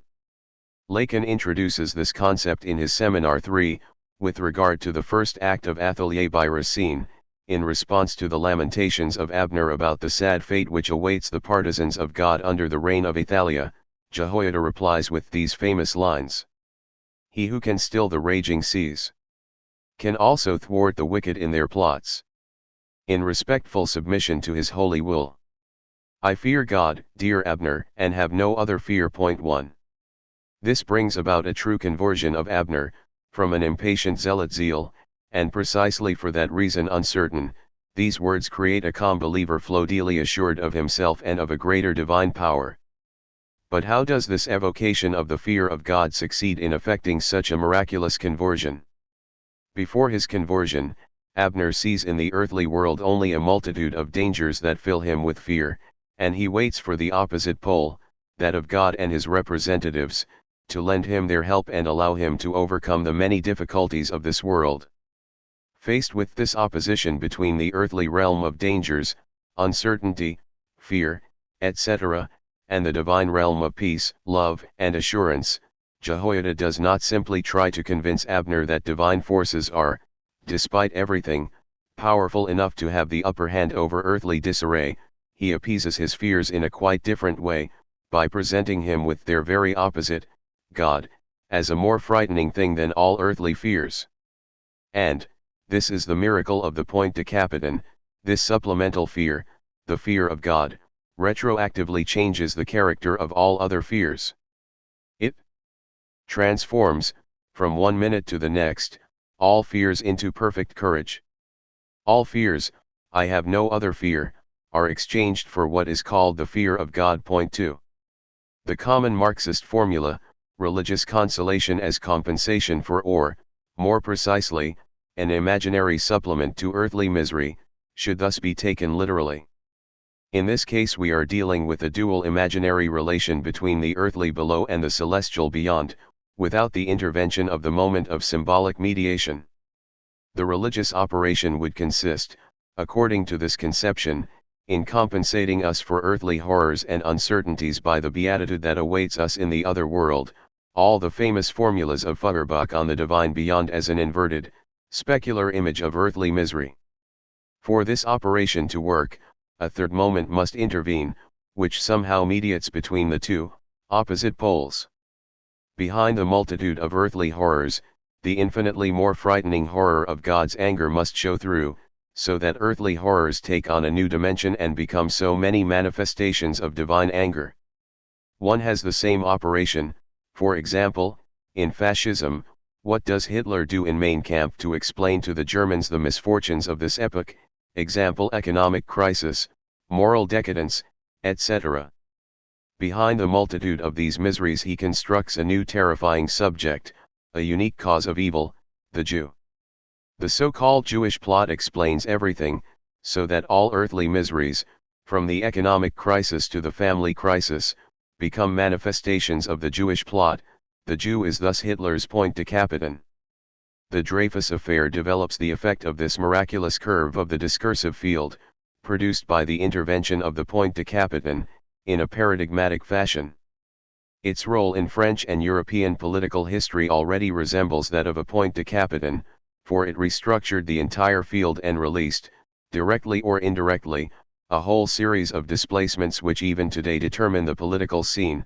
For example, the final separation of church and state in bourgeois democracies, the socialist collaboration in bourgeois government and the split of social democracy into socialism and communism. One could also point to the birth of Zionism and the elevation of anti-Semitism to this key moment of right-wing populism. But here we will only try to indicate the decisive turn in its unfolding, an intervention which produced a judicial row concerning the equity and legality of a verdict, the stake of a political battle which shook national life in its entirety. This turning point is not to be sought, as one usually believes, in the famous J-accuse that appeared in the Aurora, January 13, 1898, where Émile Zola took up once again all the arguments for Dreyfus's defense and denounced the corruption of official circles. Zola's intervention remained in the cadre of bourgeois liberalism, that of the defense of liberties and rights of the citizen, etc. The real upset took place in the second half of the year 1898. On August 30, Lieutenant Colonel Henry, the new chief of the Second Bureau, was arrested. He was suspected of having forged one of the secret documents on the basis of which Dreyfus had been condemned for high treason. The next day, Henry committed suicide with a razor in his cell. This news provoked a shock in public opinion.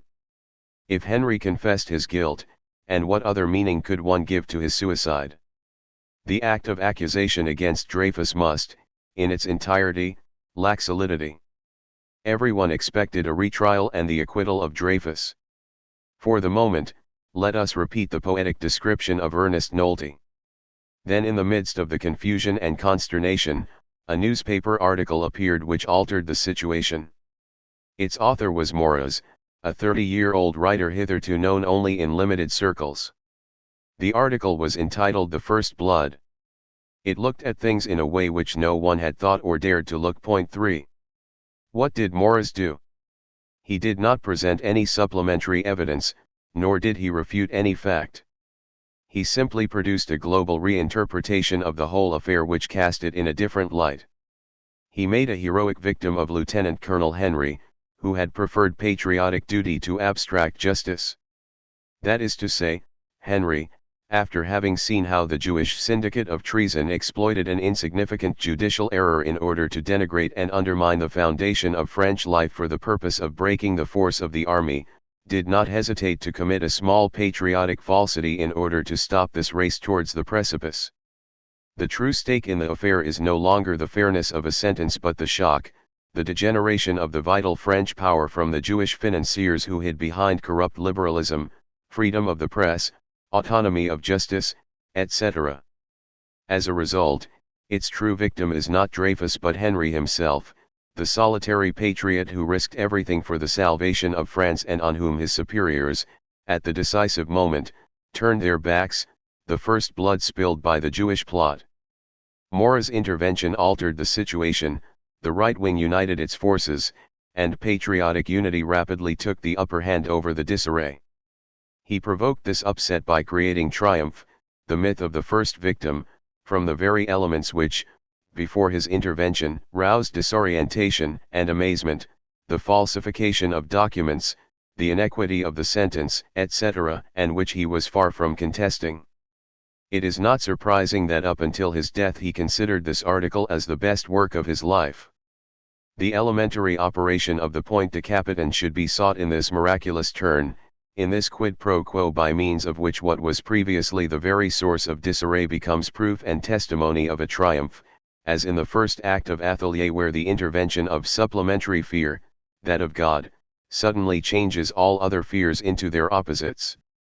Here we are dealing with the act of creation in its strictest sense, the act which turns chaos into a new harmony and suddenly makes comprehensible what was up to then only a senseless and even terrifying disturbance. It is impossible not to recall Christianity, not so much the act of God that made an ordered world out of chaos, but rather this decisive turning from which the definitive form of Christian religion, the form that showed its worth in our tradition, resulted. This is, of course, the Paulinian cut. St. Paul centered the whole Christian edifice precisely on the point which previously appeared, to Christ's disciples, as a horrifying trauma, impossible, non-symbolizable, non-integrable in their field of signification, his shameful death on the cross between two bandits. St. Paul made of this final defeat of his earthly mission which annihilated the hope of deliverance, of Jews from the Roman domination, the very act of salvation. By his death Christ has redeemed, saved humankind. 2. Tautology and its forbidden. Further light can be shed on the logic of this operation by a small detour through the detective story. What is its principal charm apropos of the relationship between law and its transgression, the criminal adventure? We have on one side the reign of law, tranquility, certainty, but also the triteness, the boredom of everyday life, and on the other side crime as, Brecht was already saying it, the only possible adventure in the bourgeois world. Detective stories, however, effect a terrific twist in this relationship, one already uncovered by Gilbert Keith Chesterton. While it is the constant tendency of the old Adam to rebel against so universal and automatic a thing as civilization, to preach departure and rebellion, the romance of police activity keeps in some sense before the mind the fact that civilization itself is the most sensational of departures and the most romantic of rebellions. When the detective in a police romance stands alone, and somewhat fatuously fearless amid the knives and fists of a thief's kitchen, it does certainly serve to make us remember that it is the agent of social justice who is the original and poetic figure, while the burglars and footpads are merely placid old cosmic conservatives, happy in the immemorial respectability of apes and wolves. The romance of the police force is thus the whole romance of man. It is based on the fact that morality is the most dark and daring of conspiracies. Point 4. The fundamental operation of the detective story thus consists in presenting the detective himself, the one who works for the defense of the law, in the name of the law, in order to restore the reign of the law, as the greatest adventurer, as a person in comparison to whom it is the criminals themselves who appear like indolent, petit bourgeois conservatives. This is a truly miraculous trick. There are, of course, a great number of transgressions of the law, crimes, adventures that break the monotony of everyday loyal and tranquil life, but the only true transgression, the only true adventure, the one which changes all the other adventures into petit bourgeois prudence, is the adventure of civilization, of the defense of the law itself. And it is the same with Lacan. For him also, the greatest transgression, the most traumatic, the most senseless thing, is law itself, the mad, super-egotistical law which both inflicts and commands jouissance. We do not have on one side a plurality of transgressions, perversions, aggressivities, etc., and on the other side a universal law which regulates, normalizes the cul-de-sac of transgressions and makes possible the pacific coexistence of subjects. The maddest thing is the other side of the appeasing law itself, the law as a misunderstood, dumb injunction to jouissance. We can say that law divides itself necessarily into an appeasing law and a mad law. Thus the opposition between the law and its transgressions repeats itself within law itself. Here we have the same operation as the one in Atelier. In Chesterton, law appears, in the face of ordinary criminal transgressions, as the only true transgression. In Atelier, God appears, in face of earthly fears, as the only thing which is really to be feared. God thus divides himself into an appeasing God, a God of love, tranquility, and grace, and into a fierce, enraged God, the one who provokes in humans the most terrible fear. This turn, this point of reversal where the law itself appears as the only true transgression, corresponds exactly to what one calls, in Hegelian terminology, the negation of the negation.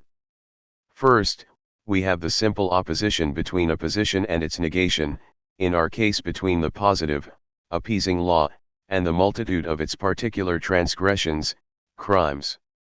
The negation of the negation is the moment when one notices that the only true transgression, the only true negativity, is that of the law itself which changes all of the ordinary, criminal transgressions, into indolent positivity. That is why Lacanian theory is irreducible to any variant of transgressism, of anti-Oedipism, etc. The only true anti-Oedipism is Oedipus himself, his super-egotistical reverse. One can follow this Hegelian economy up to Lacan's organizing decisions. The dissolution of the École Freudienne de Paris and the constitution of the Cause Freudienne could have given the impression of a liberating act, an end to the bureaucratization and regimentation of the school. From now on, one would worry only about the cause itself, liberated from all the earthly hindrances. But, very quickly, it can be observed that this act enhanced the restoration of an école de la cause elle-même, much more severe than all the other schools, just as surpassing earthly fears by divine love implicates the fear of God, something more terrible than all earthly fears. The most appropriate form to indicate this curve of the point de capitan, of the negation, in ordinary language is, paradoxically, that of the tautology, ta is law, God is God. Here the tautology functions precisely in the Hegelian sense, as one's identity which reveals the supreme contradiction. In the tautology God is God, the first God is the one of tranquility, grace, and love, while the second God is the one of an unsustainable rage and ferocity. Likewise, the tautology ta is law shows the illegal and illegitimate character of the establishment of the reign of the law. Blaise Pascal was probably the first to detect this subversive content of the tautology ta is law. Custom is the whole of equity for the sole reason that it is accepted. That is the mystic basis of its authority. Anyone who tries to bring it back to its first principle destroys it. Nothing is so defective as those laws which correct defects. Anyone obeying them because they are just is obeying an imaginary justice, not the essence of the law, which is completely self-contained. It is law and nothing more. That is why the wisest of legislators used to say that men must often be deceived for their own good, and another sound politician, when he asks about the truth that is to bring him freedom, it is a good thing that he should be deceived. The truth about the usurpation must not be made apparent. It came about originally without reason and has become reasonable. We must see that it is regarded as authentic and eternal, and its origins must be hidden if we do not want it soon to end. Point 5. There is no need to emphasize the scandalous character of these propositions. They subvert the foundations of power, of its authority, at the very moment when they give the impression of supporting them. The illegitimate violence by which law sustains itself must be concealed at any price, because this concealment is the positive condition of the functioning of law. Law functions only insofar as its subjects are fooled, insofar as they experience the authority of law as authentic and eternal and do not realize the truth about the usurpation. That is why Kant is forced, in his Metaphysics of Morals, to forbid any question concerning the origins of legal power. It is by means of precisely such questioning that the stain of this illegitimate violence appears, which always soils, like original sin, the purity of the reign of law. It is not surprising, then, that in Kant this prohibition assumes the paradoxical form well known in psychoanalysis. It forbids something which is at the same time given as impossible. A people should not inquire with any practical aim in view into the origin of the supreme authority to which it is subject.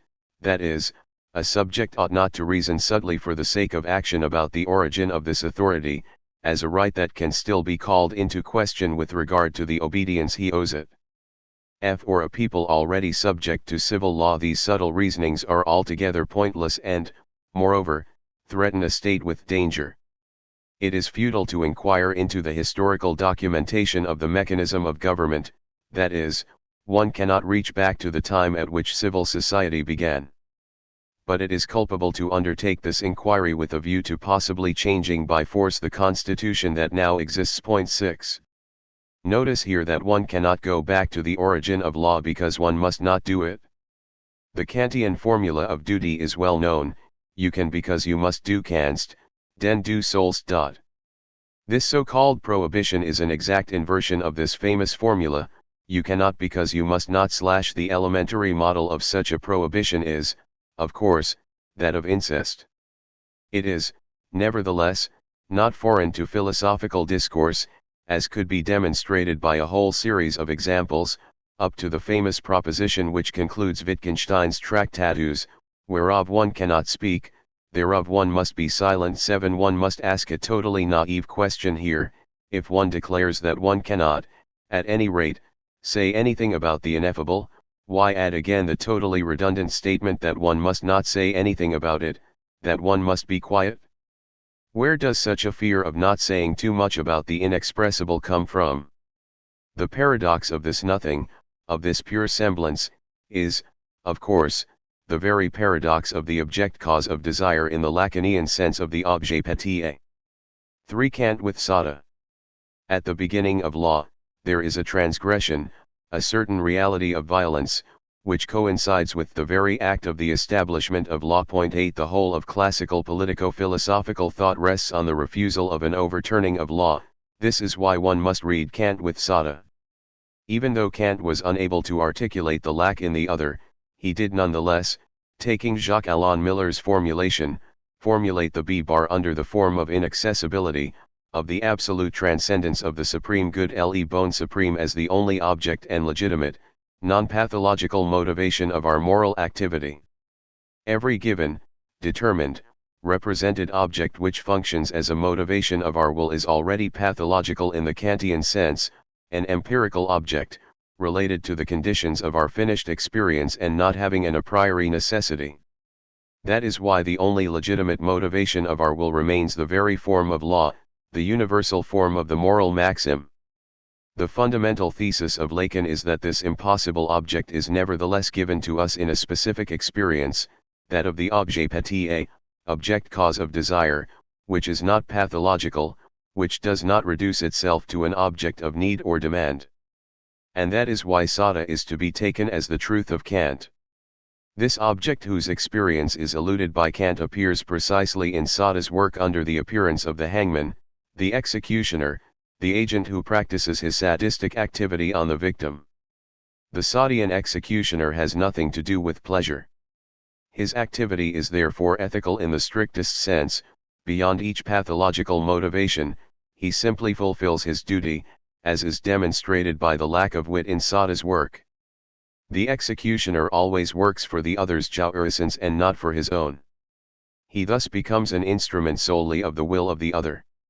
In the Sadian scene, near to the executioner and his victim, there is always a third, the other for which the sadist practices his activity, the other whose pure form is that of the voice of a law which addresses itself to the subject in the second person, with the imperative fulfill your duty.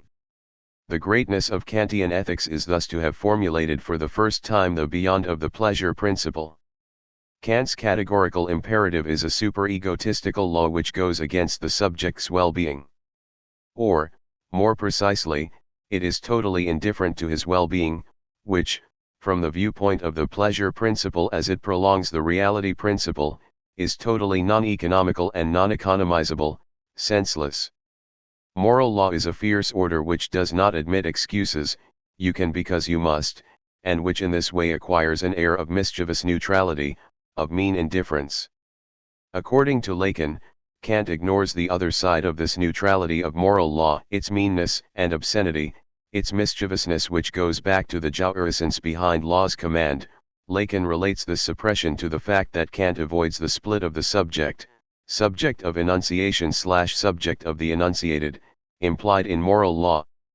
That is the meaning of Lacan's criticism of the Kantian example of the deposit depot and the depositary depositaire. 9 The subject of enunciation is here reduced to the subject of the enunciated, and the depositary to his function as depositary. Kant presupposes that we are dealing with a trustee doing his duty, with a subject who lets himself be taken without remainder into the abstract determination of being the depositary. 10 A brief Lacanian joke goes in the same direction. My fiancée never misses the rendezvous, because as soon as she misses it, she would no longer be my fiancée. Here too, the fiancée is reduced to her function of fiancée. Hegel had already detected the terrorist potential of this reduction of the subject to an abstract determination. The presupposition of revolutionary terror is precisely that the subject lets themselves be reduced to their determination as citizen who is doing their duty, which brings about the liquidation of subjects who are not doing their duty. Therefore, Jacobinical terror is really the consequence of Kantian ethics. It is the same with the command of real socialism, all people support the party. Such a proposition is not an empirical declaration and as such refutable, it functions, on the contrary, performatively, as the definition of the true people, of the people who live up to their duty. The true people are those who support the party. The logic is thus exactly the same as that of the joke about the fiancé. all the people support the party because the constituents of the people who agitate against the party have in that way excluded themselves from the community of the people. One is dealing after all with what Lacan, in his first seminars, called Foundational Speech 11, the symbolic mandate, etc. The "you are my fiancé, my depositary, the citizen." This should be read again from the perspective of the ulterior conceptualization of the S1, the master signifier. The wager of Lacanian criticism is that there is always an excess in the subject who takes on themselves the symbolic mandate, who agrees to incarnate an S1, a side which does not let itself be taken into the S1, the mandate. This excess is precisely the side of the objet. Point 12. As long as they escape being caught in the signifier, the mandate which is conferred on them by the socio-symbolic tie, the subject of enunciation functions as an object. That, then, is the split between the subject of the enunciated and the subject of enunciation of law. Behind the S1, law in its neutral, pacifying, solemn and sublime form, there is always the presence of the object which reveals mischievousness, meanness, and obscenity. Another well-known example illustrates perfectly the split of the subject of law. In response to the question of explorers researching cannibalism, the native answers, "No, there aren't any more cannibals in our region. Yesterday, we ate the last one." At the level of the subject of the enunciated, there are no more cannibals, and the subject of enunciation is precisely this we who have eaten the last cannibal. That, then, is the intrusion of the subject of enunciation of law, elided by Kant, this obscene agent who ate the last cannibal in order to ensure the order of law. Now we can specify the status of paradoxical prohibition which concerns the question of the origin of law, of legal power. It aims at the object of law in the sense of its subject of enunciation, of the subject who becomes the obscene and fierce agent instrument of law. For Kant with McCulloch. This is precisely what Kant misses, this philosopher of unconditional duty, the greatest of obsessions of the history of philosophy. But what Kant did not understand is realized by the vulgar, sentimental literature, the kitsch, of today. This is not surprising if one realizes that it is precisely in the universe of such literature that the tradition of amour courtois has survived, whose fundamental trait consists in considering the love of the lady as a supreme duty. Let us take an exemplary case of this genre, An Indecent Obsession by Colleen McCulloch, a novel completely unreadable and for that reason, published in France in the collection Jai Lu, the story of a nurse in charge of psychiatric patients in a small hospital in the Pacific around the end of the Second World War, divided between her professional duty and her love for one of her patients. At the end of the book, she perceives things concerning her desire, gives up love and goes back to her duty. At first glance, then, this is the most insipid moralism, the victory of duty over passionate love, the renunciation of pathological love in the name of duty. The presentation of her motives for this renunciation is nevertheless a little more delicate. Here are the last sentences of the novel. She had a duty here. This wasn't just a job, her heart was in it, fathoms deep in it. This was what she truly wanted. Nurse Langtry began to walk again, briskly and without any fear, understanding herself at last. And understanding that duty, the most indecent of all obsessions, was only another name for love. One is dealing then with a true dialectical Hegelian twist, the opposition of love and duty is surpassed when one feels duty itself to be the other name for love. By means of this reversal, the negation of the negation, duty, at first the negation of love, coincides with supreme love which abolishes all other pathological loves, or, in order to express oneself in Lacanian terms, it functions as the point de capitan in relation to all other ordinary loves. The tension between duty and love, between the purity of duty and indecency, the pathological obscenity of love/passion, is resolved at the moment when one has experienced the radically obscene character of duty itself. The essential part rests in this change of place of the indecent obsession in relation to the opposition between duty and love. Initially, it is duty that appears as pure, universal, contrary to the pathological, particular, indecent, love/passion. It is then duty itself which is revealed as being the most indecent of all obsessions. That is the Hegelian logic of reconciliation between the universal and the particular. The most radical, absolute particularity is indeed that of the universal itself as far as it has a negative rapport of exclusion towards the particular, in other words, inasmuch as it opposes itself to the particular and excludes the wealth of its concrete content. And that is how one should also take the Lacanian thesis, according to which good is only the mask of radical, absolute evil, the mask of indecent obsession by Dosting, the atrocious obscene thing. 13 Behind good, there is radical evil. Supreme good is the other name for an evil which does not have a particular, pathological status. Insofar as it obsesses us in an indecent, obscene way, Dosting makes it possible for us to untie ourselves, to free ourselves from our pathological attachment to particular, earthly objects. The good is only one way to keep the distance towards this evil thing, the distance which makes it bearable. That is what Kant did not understand, unlike the kitsch literature of our century, this other, obscene side of duty itself. And that is why it was only possible for him to evoke the concept of Dosting in its negative form, as an absurd, possibility, in his treatise on negative grandiosities, for example, apropos of the difference between logical contradiction and real opposition. Contradiction is a logical relationship that does not have a real existence, while, in the real opposition, the two poles are equally positive. In other words, their relationship is not that of something and its lack, but indeed that of the two positive givens which constitute the opposition. For example, an example which is not accidental at all, insofar as it shows directly the level at which we are, namely that of enjoyment, the pleasure principle.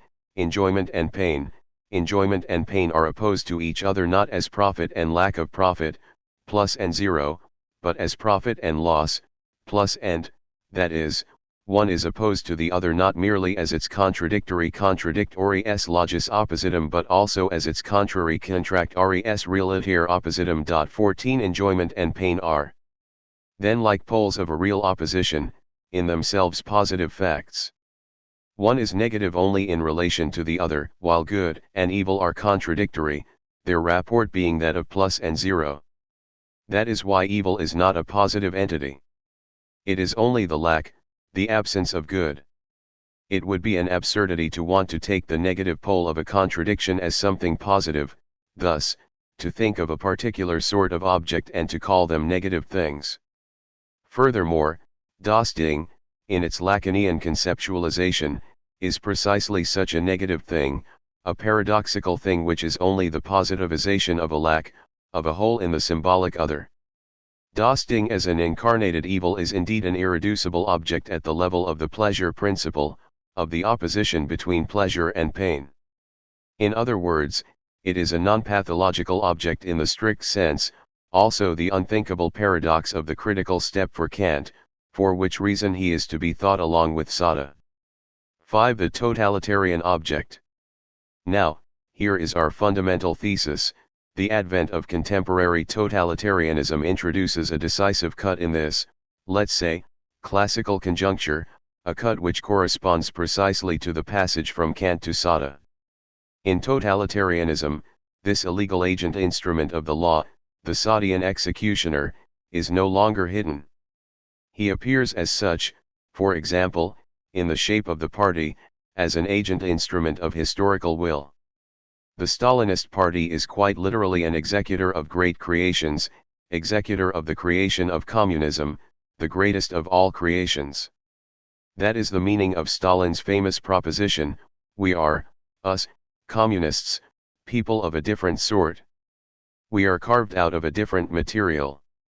This different material, the right stuff, one could say, is precisely the incarnation, the apparition of the objet. Here, one should return to the Lacanian definition of the structure of perversion as an inverted effect of the fantasy.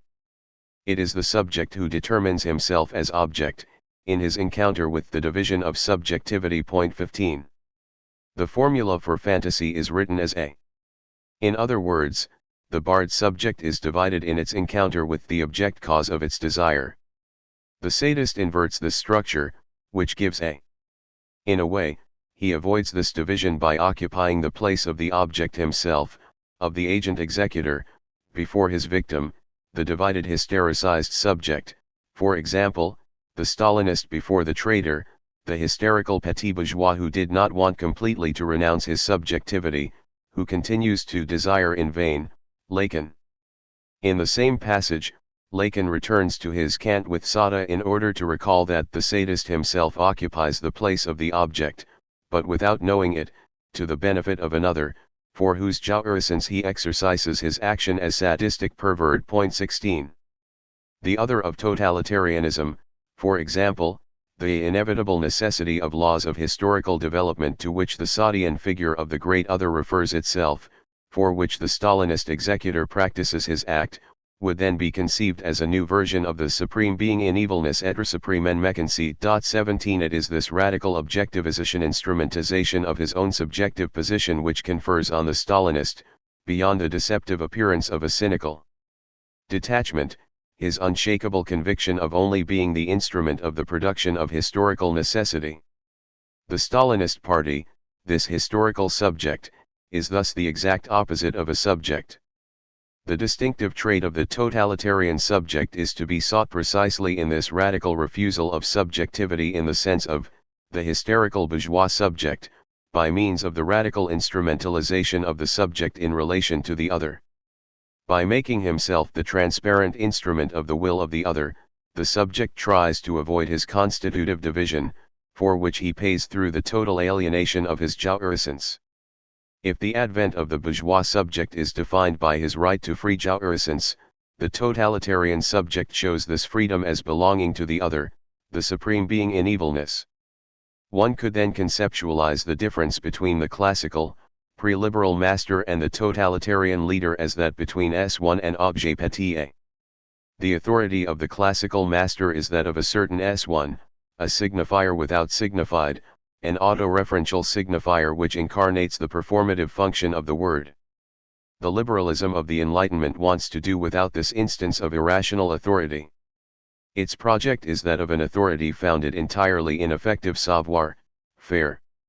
In this frame, the master reappears as the totalitarian leader. Excluded like SL, he takes the shape of the object incarnation of an S1, for example the objective knowledge of the laws of history, instrument of the super-egotistical will which takes on itself the responsibility of producing historical necessity in its cannibalistic cruelty. The formula, the matheme of the totalitarian subject, would thus be S2 law, the semblance of a neutral objective knowledge, under which the obscene object-agent of a super-egotistical will hides. 6. The king and his bureaucracy. Hegel was probably the last classical thinker to have developed, in his philosophy of right, the necessary function of a purely formal symbolic point, of an unfounded, irrational authority. Constitutional monarchy is a rational whole, at whose head there is a strictly irrational moment, the person of the monarch. The essential thing, here, is the irreducible abyss between the organically articulated rational whole of the constitution of the state, and the irrationality of the person who incarnates supreme power, by which the power receives the form of subjectivity. To the reproach that the destiny of the state is abandoned here to the eventuality of the psychic disposition of the monarch, to his wisdom, honesty, courage, etc., Hegel replies. But this objection is based on the invalid assumption that the monarch's particular character is of vital importance.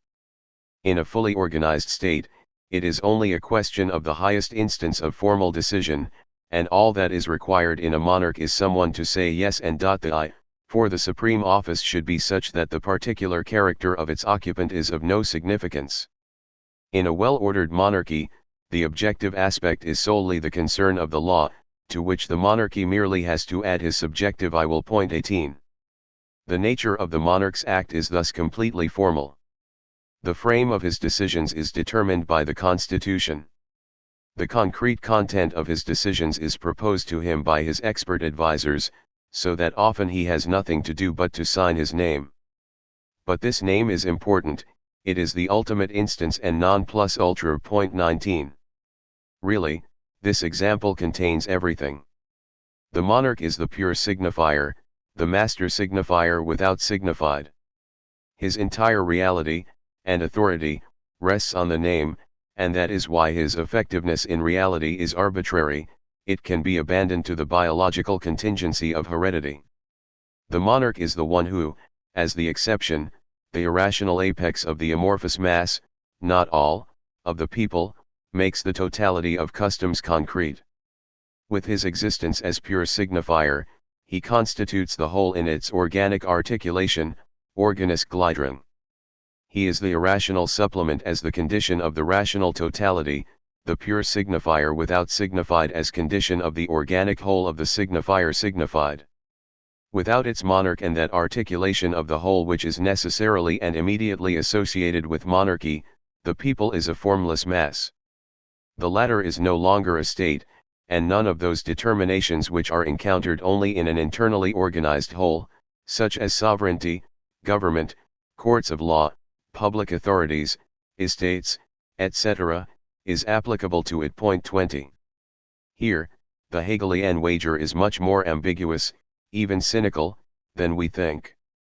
His conclusion is almost the following: if the master is indispensable within politics, one must not condescend to the reasoning of good sense which tells us that he may at least be the most capable, wise, courageous. One must, on the contrary, preserve as much as possible of the distance between symbolic legitimations and real skills, localize the function of the master in a point rejected from the whole where it really does not matter if he is dumb.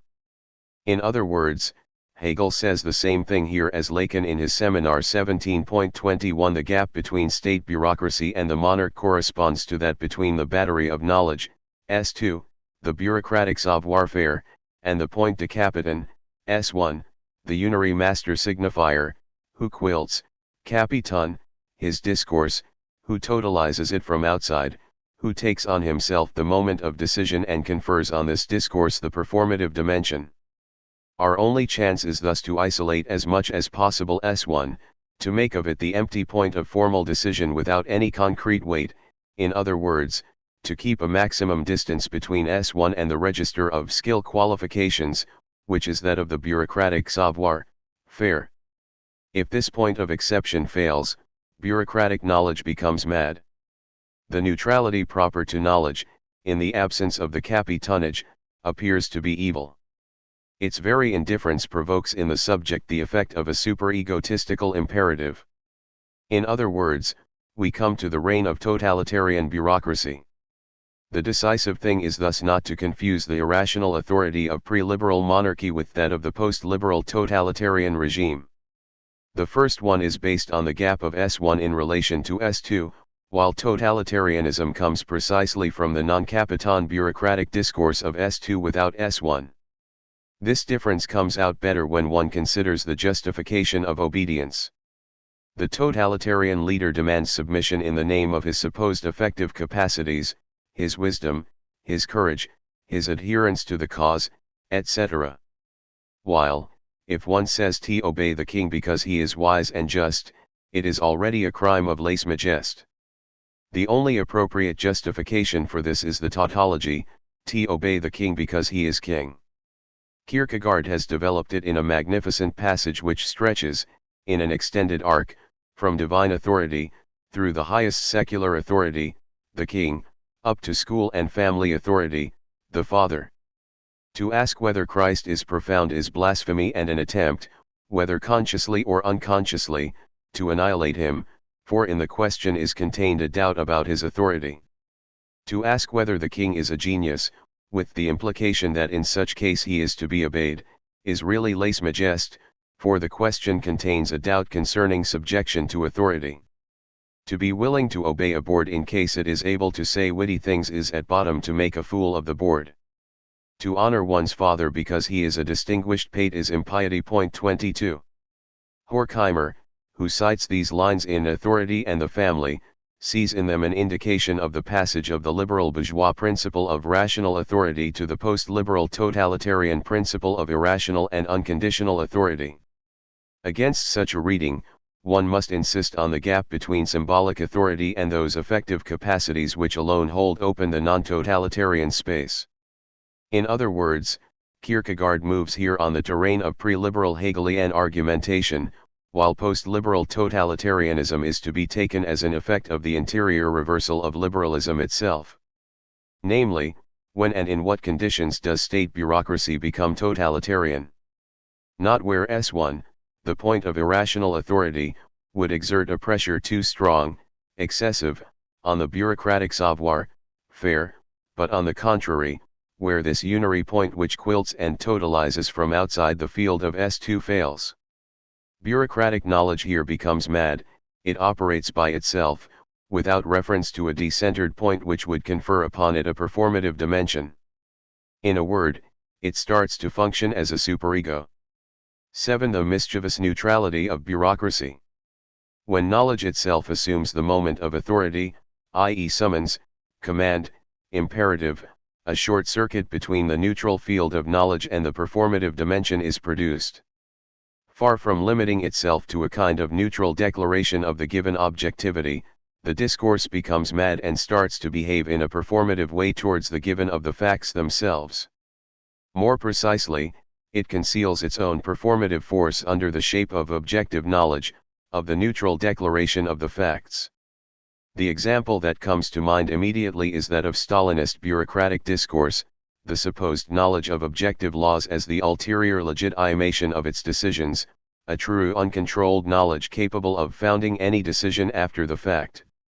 And it is, of course, the subject who pays for this short circuit between S1 and S2. In a pure case, the accused, through great political trials, finds himself confronted by an impossible choice. The confession demanded from him is obviously in conflict with the reality of the facts, since the party asks him to declare himself guilty of false accusations. Furthermore, this demand of the party functions as a super-egotistical imperative, which means that it constitutes the symbolic reality of the subject.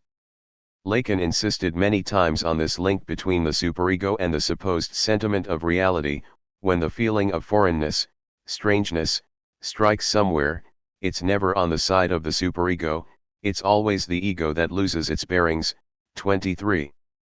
Does he not indicate by this an answer to the question, where does the confession come from in the Stalinist trials? Since there was not any reality outside of the superego of the party for the accused, outside its obscene and mean imperative, the only alternative to this super-egotistical imperative being the emptiness of an abominable reality, the confession demanded by the party was in fact the only way for the accused to avoid the toss of reality. Stalinist confessions are to be conceived as an extreme consequence which ensues from the totalitarian short circuit between S1 and S2. In other words, in the way that S1 itself takes on the performative dimension on itself, one is dealing with a mad variant of the discourse's own performativity.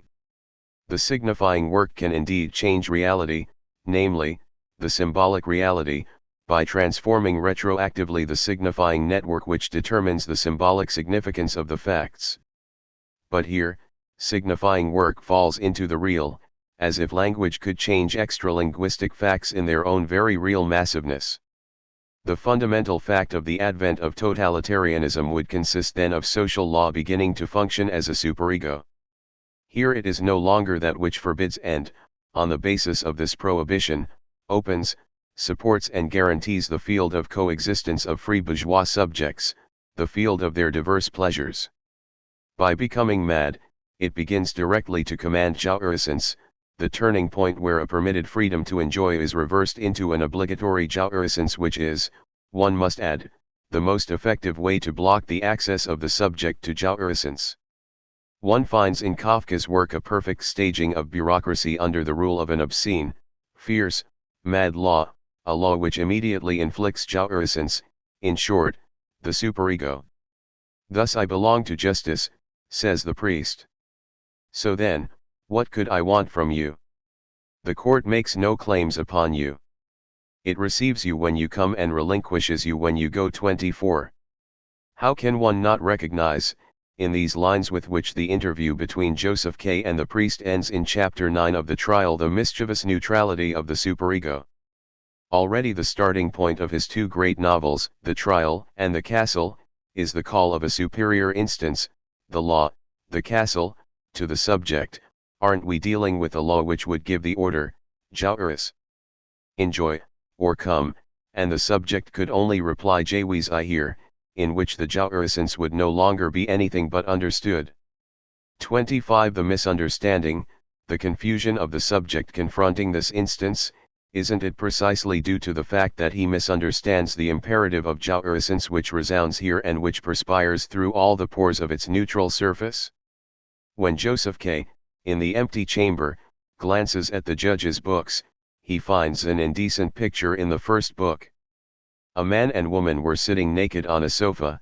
The obscene intention of the draftsman was evident enough. 26. That is the superego, a solemn indifference impregnated in parts by obscenities.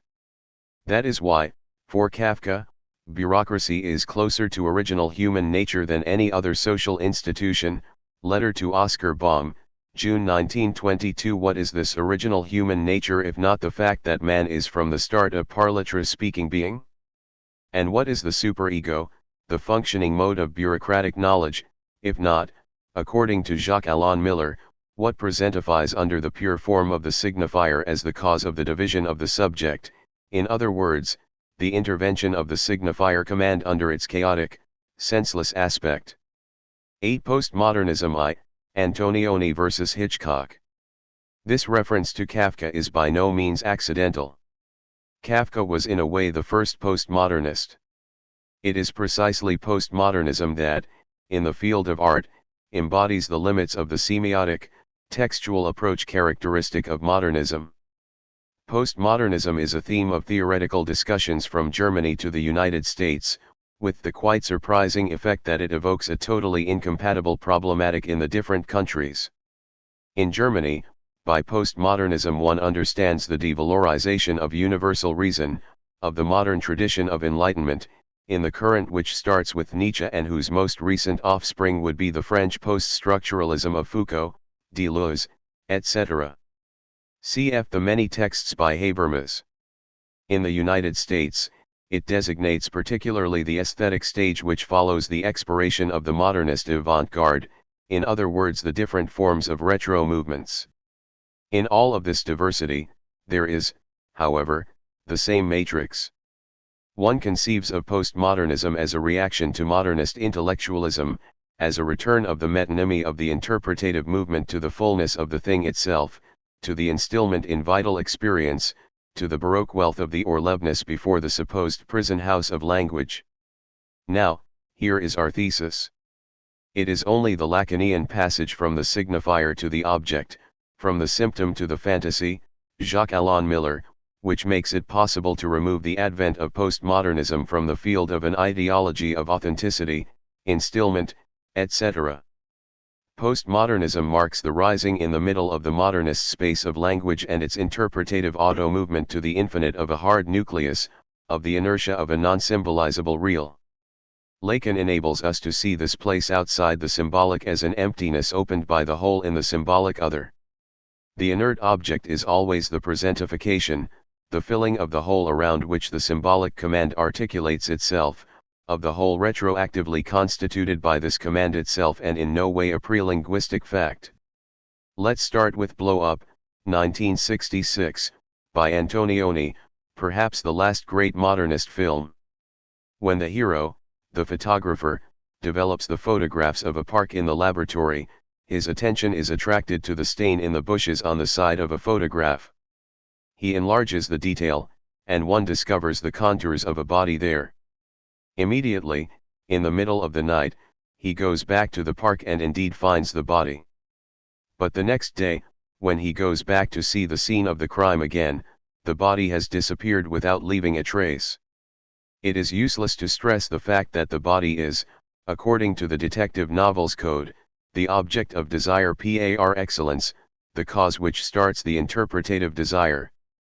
The key to the film is given to us, however, by the final scene. The hero, resigned because of the cul-de-sac where his investigation has ended, takes a walk near a tennis court where a group of hippies pretend to play tennis. Without a ball, they simulate the hits, run and jump, etc. In the frame of this supposed game, the imagined ball jumps through the court's fence and stops near the hero. He hesitates a moment and then accepts the game. He bends over, makes the gesture of picking up the ball, and throws it back into the court. This scene has, of course, a metaphorical function in relation to the totality of the film. It makes the hero sensitive to consenting to the fact that the game works without an object. The hippies do not need a ball for their game, just as in his own adventure everything works without a body. The postmodernist way is the exact reverse of this process. It consists not in showing the game which also works without an object and which is put into movement by a central emptiness, but directly in showing the object, making visible the indifferent and arbitrary character of the object itself. The same object can function successively as disgusting shit and as a sublime, charismatic apparition. The difference is strictly structural. It is not tied to the effective proprieties of the object, but only to its place, to its tie to a symbolic identification. Point 27. One can grasp this difference between modernism and postmodernism with regard to horror in Hitchcock's films. At first, it seems that Hitchcock simply respects the classical rule, already known by Aeschylus in the Oresteia, according to which one must place the terrifying event outside of the scene and only show its reflections and its effects on the stage. If one does not see it directly, terror rises as the emptiness of its absence is filled by phantasmatic projections. One sees it as more horrible than it actually is. The most simple process of evoking horror would be, then, to limit oneself to the reflections of the terrifying object on its witnesses or victims. For example, the horror is only visible by means of the frightened faces of the victims on the screen. However, Hitchcock, when he is doing his duty, inverts this traditional process. Let's take a small detail from his Lifeboat, 1944, the scene where the group of Allied castaways welcome onto their boat a German sailor from a destroyed submarine. The castaways surprise when they discover that the person they saved is an enemy. The traditional way of rendering the scene would be to let us hear the screams for help, to show the hands of an unknown person who grips the side of the boat, and then, rather than showing the German sailor, focus the camera on the shipwreck survivors. It is the perplexed expression on their faces which must show us that they have pulled something unexpected out of the water. What? At that moment, when one has already created the suspense, the camera can finally show us the German sailor. But Hitchcock does the exact opposite of this traditional process. What he does is precisely not to show the shipwreck survivors. Instead, he depicts the German sailor climbing on board and saying, with a friendly smile, "Danke schön." But then he does not show the surprised faces of the survivors. The camera remains on the German. If his appearance provoked a terrifying effect, one can only detect it by his reaction to the survivor's reaction. His smile dies out, his look becomes perplexed. This confirms what Pascal Bonitzer observed as Hitchcock's Proustian side 28. This Hitchcockian procedure corresponds perfectly to that of Proust in Un amour de Swann. When Odette confesses to Swann her lesbian adventures, Proust describes only Odette. If her story has a terrifying effect on Swann, Proust only presents it through the changed tone of the narrative when she observes its disastrous effect. One shows an object or an activity which is presented as an everyday, even common, thing, but suddenly, through the reactions of this object's milieu being reflected back onto the object itself, we realize that one is confronting a terrifying object, the source of an inexplicable terror. The horror is intensified by the fact that this object is, according to its appearance, completely ordinary. What we perceived only a moment ago as being a totally common thing is revealed as evil incarnated. 9. Postmodernism 2, Joyce vs. Kafka. Such a postmodernist procedure is much more subversive than the usual modernist procedure, because the latter, by not representing the thing, leaves open the possibility of apprehending this central emptiness from within the theological perspective of the absent God. If the modernist lesson is that the structure, the intersubjective machine, work just as well if the thing is missing, if the machine turned around an emptiness, then the postmodernist reversal shows the thing itself as incarnated, positivized emptiness, by representing the terrifying object directly and then denouncing its frightening effect as a simple effect of its place within the structure. The terrifying object is an everyday object that begins to function, by chance, as an occupant of the whole in the other. The prototype of the modernist work would thus be waiting for Godot. The whole futile, senseless activity takes place while waiting for Godot's arrival when, finally, something might happen. But one knows very well that Godot can never arrive. What would the postmodernist way of rewriting the same story be? On the contrary, one would have directly to represent Godot himself, a dumb guy who makes fun of us, who is, that is to say, exactly like us, who lives a futile life full of boredom and foolish pleasures, the only difference being that, by chance, not knowing it himself, he found himself occupying the place of the thing. He began to incarnate the thing whose arrival one is awaiting. There is another, less well-known film by Fritz Lang, Secret Beyond the Door, 1947, which stages in a pure, one is almost tempted to say distilled, form this logic of an everyday object which is found in the place of das Ding. Celia Barrett, a young businesswoman, travels to Mexico after her older brother's death, where she meets Mark Lamphere. She marries him and moves with him to Lavender Falls. Some time later, the couple hosts Mark's close friends and he shows them his gallery of historical rooms which have been reconstituted in his own house, but he forbids anyone access to room 7, which is locked. Fascinated by his reservation vis-a-vis this room, Celia gets a key made and enters it.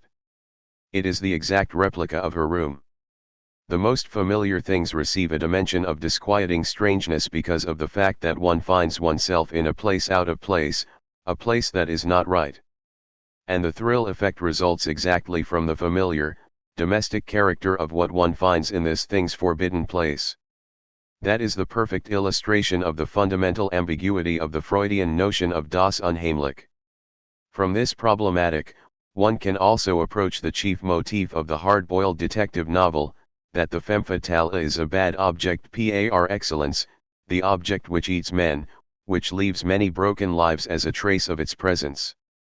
In the best novels of this genre, a certain reversal takes place when the femme fatale as a bad object is subjectivized. First she is presented as a terrifying, devouring, exploitative object. But when, suddenly, one is placed in the perspective which is hers, one finds out that she is only a sickly, broken being, one who is not in control of her effects on the milieu, masculine, who, especially when she thinks she masters the game, is no less a victim than her own victims. What gives her the power of fascination as the femme fatale is exclusively her place within masculine fantasy. She is only mastering the game as an object of masculine fantasy. The theoretical lesson that one should get from this is that subjectivization coincides with the experience of one's own powerlessness, of one's own position as that of a victim of destiny.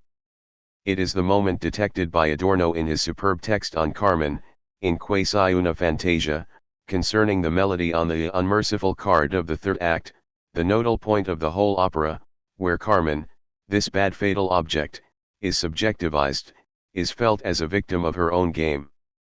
That is how the beautiful Adornian sentence on the original passivity of the subject should be grasped. It is to be taken literally. In other words, one is not dealing with the fact that the subject, this center and origin of activity, of the remaking and appropriation of the world should in some way recognize their own limit, their subordination to the objective world. One must, on the contrary, affirm a certain passivity as an original dimension of subjectivity itself. The structure of this passivity is given to us by the Lacanian formula of fantasy, a. The fascination of the subject in front of das Ding, in front of the bad thing which occupies the whole in the other, and the exceptional character of the subjectivization of the femme fatale, comes from the fact that she is indeed herself this object in relation to which she feels her original passivity. However, one must suspend this series of variations in order to notice the socio-political correlation of this passage from modernism to postmodernism, the advent of what we call post-industrial society where all the coordinates of art change, including the status of art itself. The modernist work of art loses its will have aura. 29 It functions as a reject without charisma insofar as the everyday world of merchandise becomes itself will have like auratique, publicity, etc. The postmodernist work regains the will have. Furthermore, it does so at the expense of a radical renunciation, contrary to the modernist utopia, fusion of art and life, detectable even in its most elitist projects. Postmodernism reaffirms art as a social institution, the irreducible distance between art and everyday life. One is tempted to conceive of postmodernism as one of the phenomena of global ideological change which includes the end of the great eschatological projects. As such it is at the same time post-Marxist. This opposition of modernism and postmodernism is, however, far from being reduced to a simple diachronic. One finds it already articulated at the beginning of the century in the opposition between Joyce and Kafka. If Joyce is the modernist par excellence, the writer of the symptom, Lacan, of interpretative delirium taken to the infinite, of the time, to interpret, when each stable moment is revealed to be only a freezing effect of a plural signifying process, Kafka is in a certain way already postmodernist, the antipode of Joyce, the writer of fantasy, of the space of a painful, inert presence. If Joyce's text provokes interpretation, Kafka's blocks it. It is precisely this dimension of a non-dialectizable, inert presence which is misperceived by a modernist reading of Kafka, with its accent on the inaccessible, absent, transcendent instance, the castle, the courtroom, holding the place of the lack, of the absence as such. From this perspective, the secret of Kafka would be that at the heart of the bureaucratic machinery, there is only an emptiness, the nothing. Bureaucracy would be a mad machine which works by itself, like the game in Blow Up which can function without a body object. One can read this conjuncture in two different ways which share the same theoretical frame, theological and immanentist. Either one can take the inaccessible, transcendent character of the center, of the castle, of the courtroom, as a mark of an absent God, the universe of Kafka as an anguished universe, abandoned by God, or one can take the emptiness of this transcendence as an illusion of perspective, as a form of a reversed apparition of the immanence of desire. The inaccessible transcendence, its emptiness, its lack, is only the negative of the supplement, surplus, of the productive movement of desire on its object, delusguatory. The two readings, although opposed, miss the same point, the way that this absence, this empty place, is found always already filled by an inert, obscene, dirty, revolting presence. The courtroom in the trial is not only absent, it is indeed present under the figures of the obscene judges who, during the night trials, glance through pornographic books. The castle is indeed present under the figure of subservient, lascivious, and corrupted civil servants. Here, the formula of the absent God in Kafka does not work at all. On the contrary, Kafka's problem is that in his universe God is too present, under a shape, of course, which is not at all comforting, of obscene, disgusting phenomena. Kafka's universe is a world where God, who up to this point has held himself at an assured distance, got too close to us. One must read the thesis of the exegetes, according to whom Kafka's would be a universe of anxiety, based on the Lacanian definition of anxiety. We are too close to das Ding. That is the theological lesson of postmodernism. The mad, obscene God, the supreme being in evilness, is exactly the same as the God taken as the supreme good. The difference lies only in the fact that we got too close to him. 7. A hair of the dog that bit you. Jacques Lacan formulates the elementary dialectical structure of the symbolic order by stating that speech is able to recover the debt it engenders, a thesis in which one must recognize all its Hegelian connotations. The debt, the wound, opened up by the symbolic order is a philosophical commonplace, at least from Hegel onward. With entry into the symbolic order, our immersion into the immediacy of the real is forever lost. We are forced to assume an irreducible loss. The word entails the symbolic murder of the thing, etc. In short, what we are dealing with here is the negative abstractive power that pertains to what Hegel called Verstand, the analytical mortification dismembering of what organically belongs together. How, then, precisely, are we to conceive the thesis that Logos is able to recover its own constitutive debt, or, even more pointedly, that it is only speech itself, the very tool of disintegration, that can heal the wound it incises into the real, only the spear that smote you / can heal your wound, as Wagner puts it in Parsifal.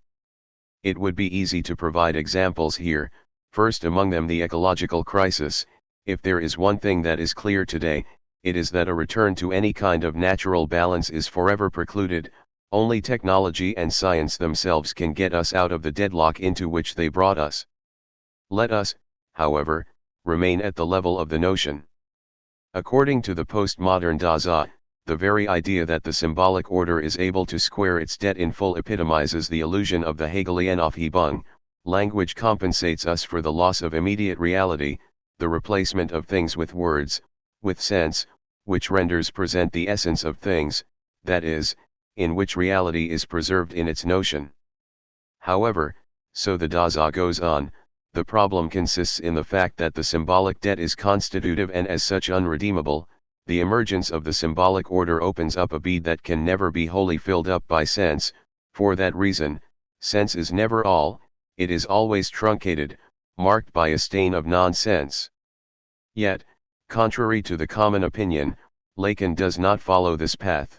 The most appropriate way to track down his orientation is to take as our starting point the relationship between empty speech parole vitae and full speech parole plane.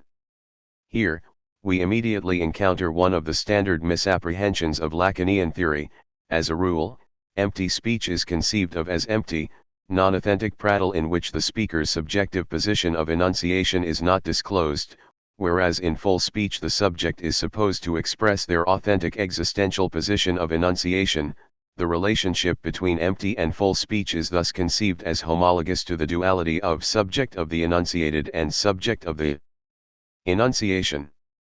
Such a reading, however, even if it does not absolutely devalue empty speech but conceives it also as free associations in the psychoanalytical process, i.e., as a speech emptied of imaginary identifications, misses entirely Lacan's point, which becomes manifest the moment we take into account the crucial fact that for Lacan the exemplary case of empty speech is the password mot passage. How does a password function?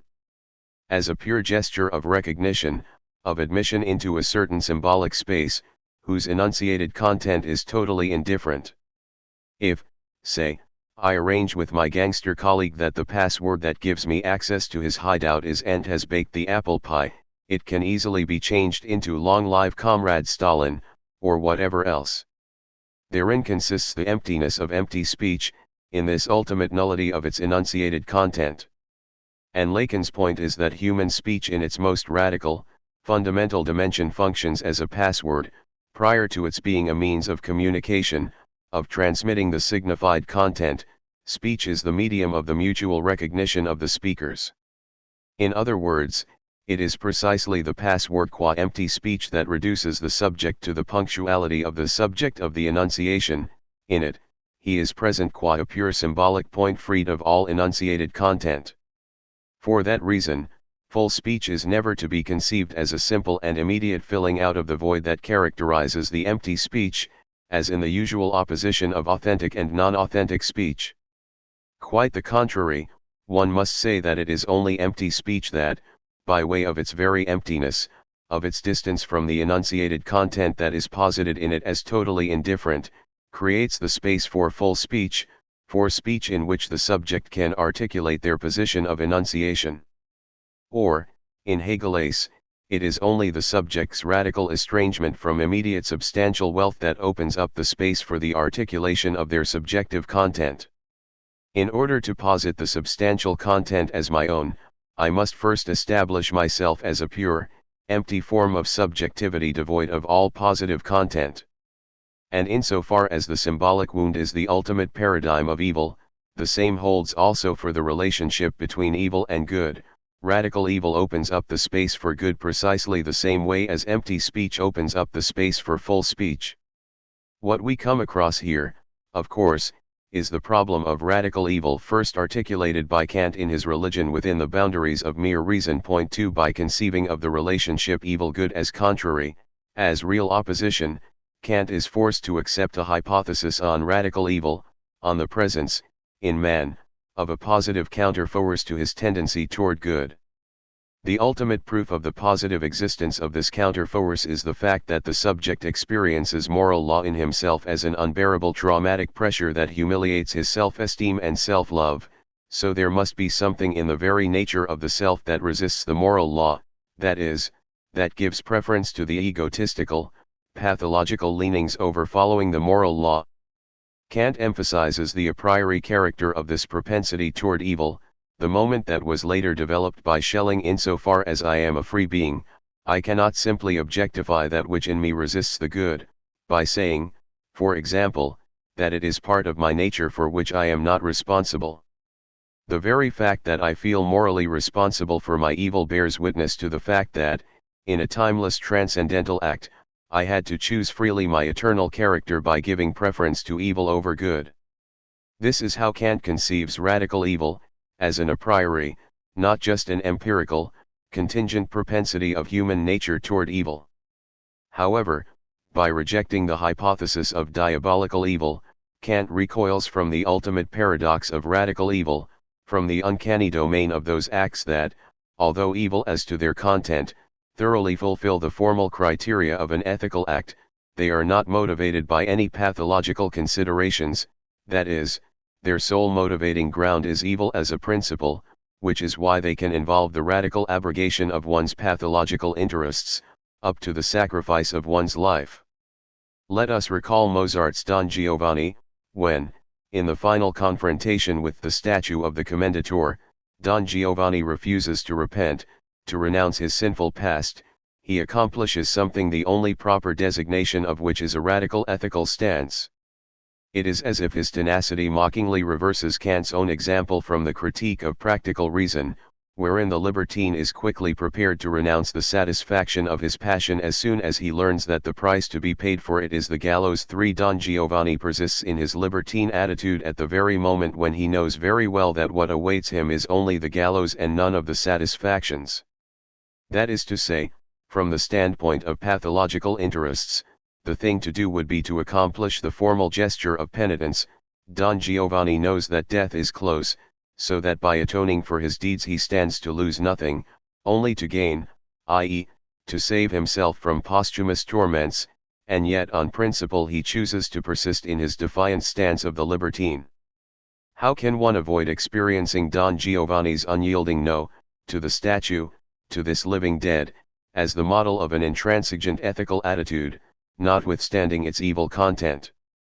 If we accept the possibility of such an evil ethical act, then it is not sufficient to conceive radical evil as something that pertains to the very notion of subjectivity on a par with a disposition toward good. One is compelled to advance a step further and to conceive radical evil as something that ontologically precedes good by way of opening up the space for it. That is to say, in what, precisely, does evil consist? Evil is another name for the death drive, for the fixation on something that derails our customary life circuit. By way of evil, man wrests himself from the animal instinctual rhythm, that is, evil introduces the radical reversal of the natural relationship. Point 4 Here, therefore, is revealed the insufficiency of Kant's and Schelling's standard formula.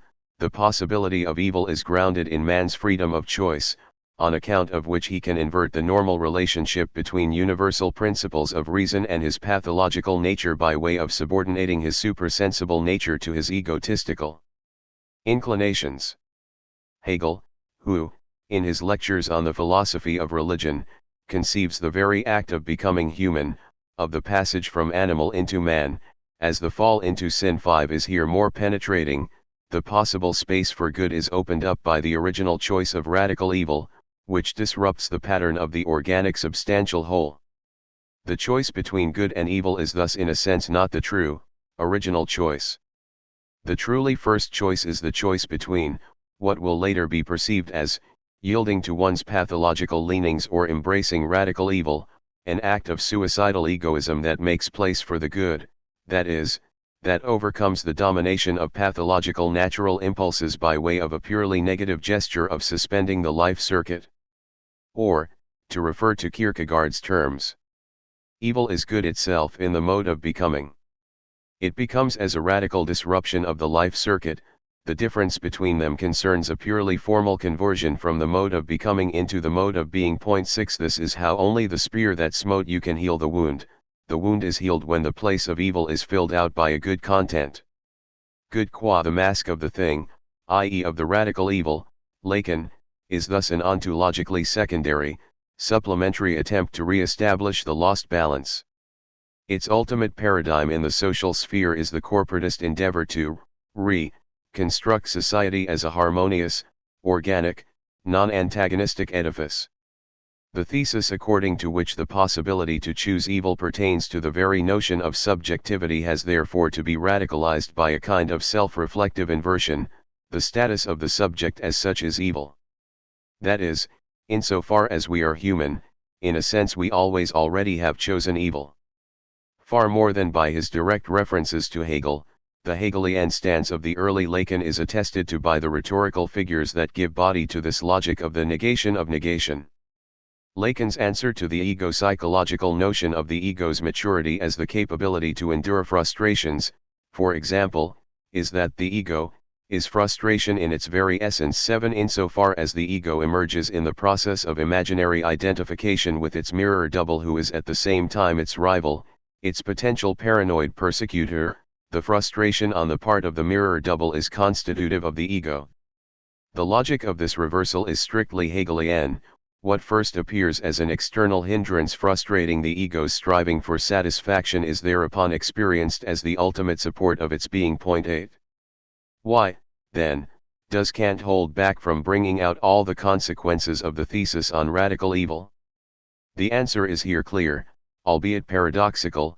What prevents him is the very logic that compelled him to articulate the thesis on radical evil in the first place, namely, the logic of real opposition, which, as suggested by Monique David Menard, constitutes a kind of ultimate phantasmatic frame of Kant's thought.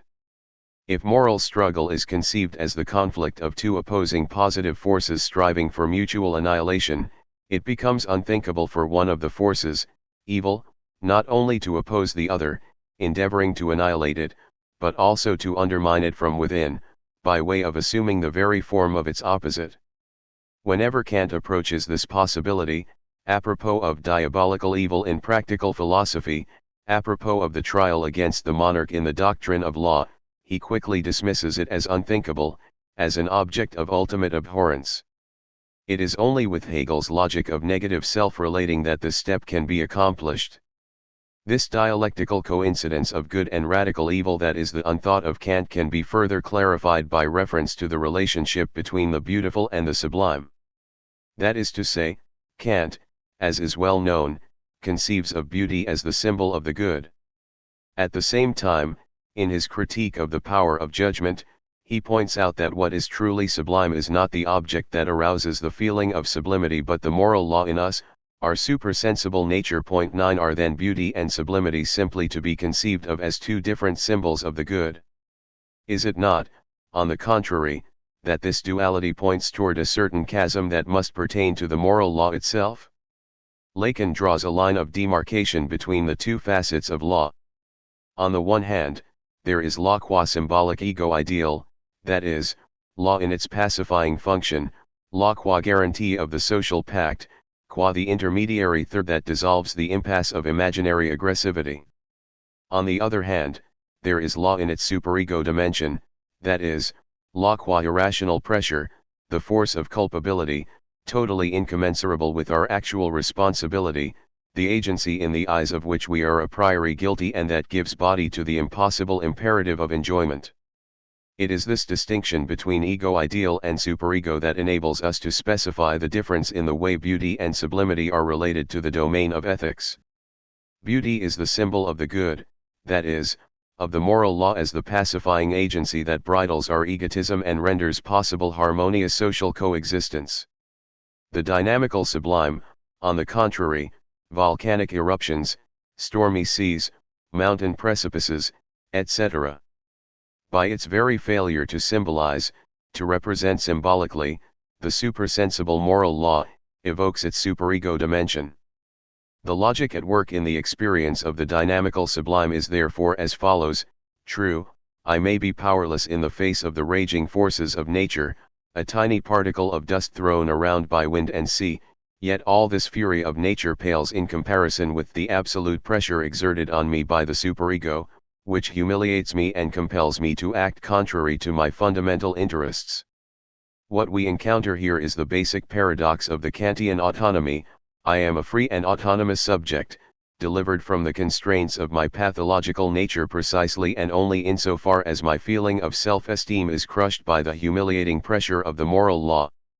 Therein consists also the superego dimension of the Jewish God evoked by the high priest Abner in Racine's Atelier: T fear God and have no other fear. Je crains Dieu etnai point d'autre crainte.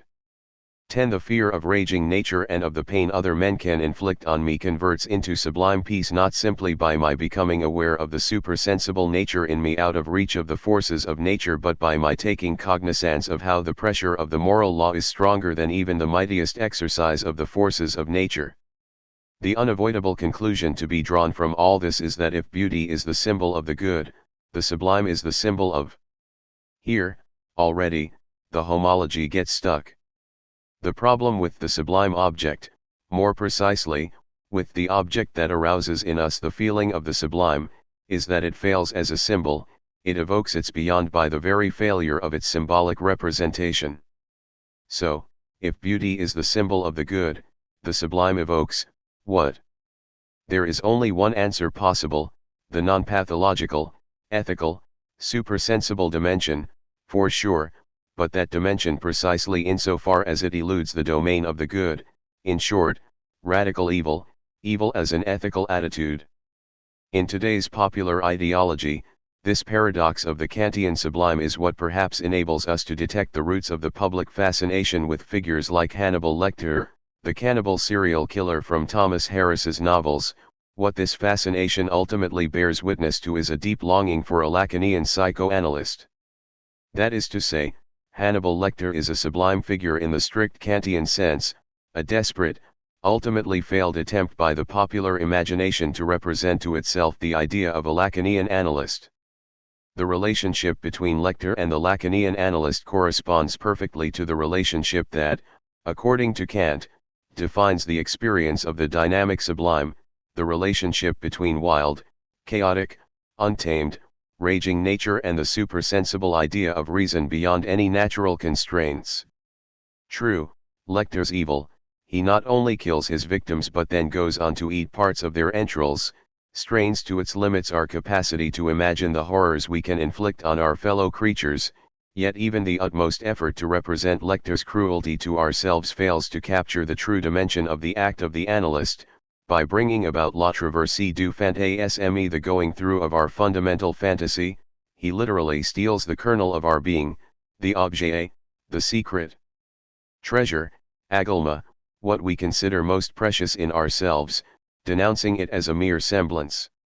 Lacan defines the objet as the phantasmatic stuff of the I-11, as that which confers on the fissure in the symbolic order, on the ontological void that we call subject, the ontological consistency of a person, the semblance of a fullness of being. And it is precisely this stuff that the analyst swallows, pulverizes. This is the reason for the unexpected Eucharisty element at work in Lacan's definition of the analyst, namely his repeated ironic allusion to Heidegger, Mange ton Dasein. Eat your being there. 12 Therein consists the power of fascination that pertains to the figure of Hannibal Lecter. By its very failure to attain the absolute limit of what Lacan calls subjective destitution, it enables us to get a presentiment of the idea of the analyst. So, in The Silence of the Lambs, Lecter is truly cannibalistic not only in relation to his victims but also in relation to Clarice Sterling. Their relationship is a mocking imitation of the analytic situation, since in exchange for his helping her to capture Buffalo Bill, he wants her to confide in him. What? Precisely what the analysand confides to the analyst, the kernel of her being, her fundamental fantasy, the crying of the lambs. The quid pro quo proposed by Lecter to Clarice is therefore, I'll help you if you let me eat your Dacian. The inversion of the proper analytic relation consists in the fact that Lecter compensates her for it by helping her in tracking down Buffalo Bill. As such, he is not cruel enough to be a Lacanian analyst, since in psychoanalysis, we must pay the analysts so that they will allow us to offer them our Dacian on a plate. What opens up the space for such sublime monstrous apparitions is the breakdown of the logic of representation, that is, the radical incommensurability between the field of representation and the unrepresentable thing, which emerges with Kant. The pages that describe the first encounter of Madame Bovary and her lover 13 condense the entire problematic that, according to Foucault, determines the post-Kantian episteme of the 19th century, the new configuration of the axis power knowledge caused by the incommensurability between the field of representation and the thing, as well as the elevation of sexuality to the dignity of the unrepresentable thing. After the two lovers enter the coach and tell the driver just to circulate around the city, we hear nothing about what goes on behind its safely closed curtains. With an attention to detail reminiscent of the later Nouveau Roman, Flaubert limits himself to lengthy descriptions of the city environment through which the coach wanders aimlessly, the stone-paved streets, the church arches, etc. Only in one short sentence does he mention that, for a brief moment, a naked hand pierces through the curtain. This scene is made as if to illustrate Foucault's thesis, from the first volume of his History of Sexuality, that the very speech whose official function is to conceal sexuality engenders the appearance of its secret, that is, that, to make use of the very terms of psychoanalysis against which Foucault's thesis is aimed, the repressed content is an effect of repression. 14 The more the writer's gaze is restricted to boring architectural details, the more we, the readers, are tormented. Greedy to learn what goes on in the closed space behind the curtains of the coach. The public prosecutor walked into this trap in the trial against Madame Bovary, in which it was precisely this passage that was quoted as one of the proofs of the obscene character of the book. It was easy for Flaubert's defense lawyer to point out that there is nothing obscene in the neutral descriptions of paved streets and old house. The obscenity is entirely constrained to the reader's, in this case, the prosecutor's, imagination obsessed by the real thing behind the curtain. It is perhaps no mere accident that today this procedure of Flaubert cannot but strike us as eminently cinematic. It is as if it plays upon what cinema theory designates as hors champ, the externality of the field of vision, which, in its very absence, organizes the economy of what can be seen. If, as was long ago proven by the classical analyses of Eisenstein, Dickens introduced into the literary discourse the correlates of what later became the elementary cinematic procedures, the triad of establishing shots, American pans and close-ups, parallel montage, etc. Flaubert went a step further toward an externality that eludes the standard exchange of field and counterfield, that is, that has to remain excluded if the field of what can be represented is to retain its consistency. 15. The crucial point, however, is not to mistake this incommensurability between the field of representation and sexuality for the censorship in the description of sexuality already at work in the preceding epochs. If Madame Bovary had been written a century earlier, the details of sexual activity would also have remained unmentioned, for sure, yet what we would have got after the two lovers' entry into the secluded space of the coach would have been a simple, short statement like, finally alone and hidden behind the curtains of the coach, the lovers were able to gratify their passion. The lengthy descriptions of streets and buildings would have been totally out of place, they would have been perceived as lacking any function, since, in this pre-Kantian universe of representations, no radical tension could arise between the represented content and the dramatic thing behind the curtain. Against this background, one is tempted to propose one of the possible definitions of realism, a naive belief that, behind the curtain of representations, there actually exists some full, substantial reality, in the case of Madame Bovary, the reality of sexual superfluity. Post-realism begins when a doubt emerges as to the existence of this reality behind the curtain, that is, when the foreboding arises that the very gesture of concealment creates what it pretends to conceal. An exemplary case of such a post-realist playing, of course, is found in the paintings of René Magritte. His notorious Cecinst pas un pipe is today part of common knowledge, a drawing of a pipe with an inscription below it stating, "This is not a pipe."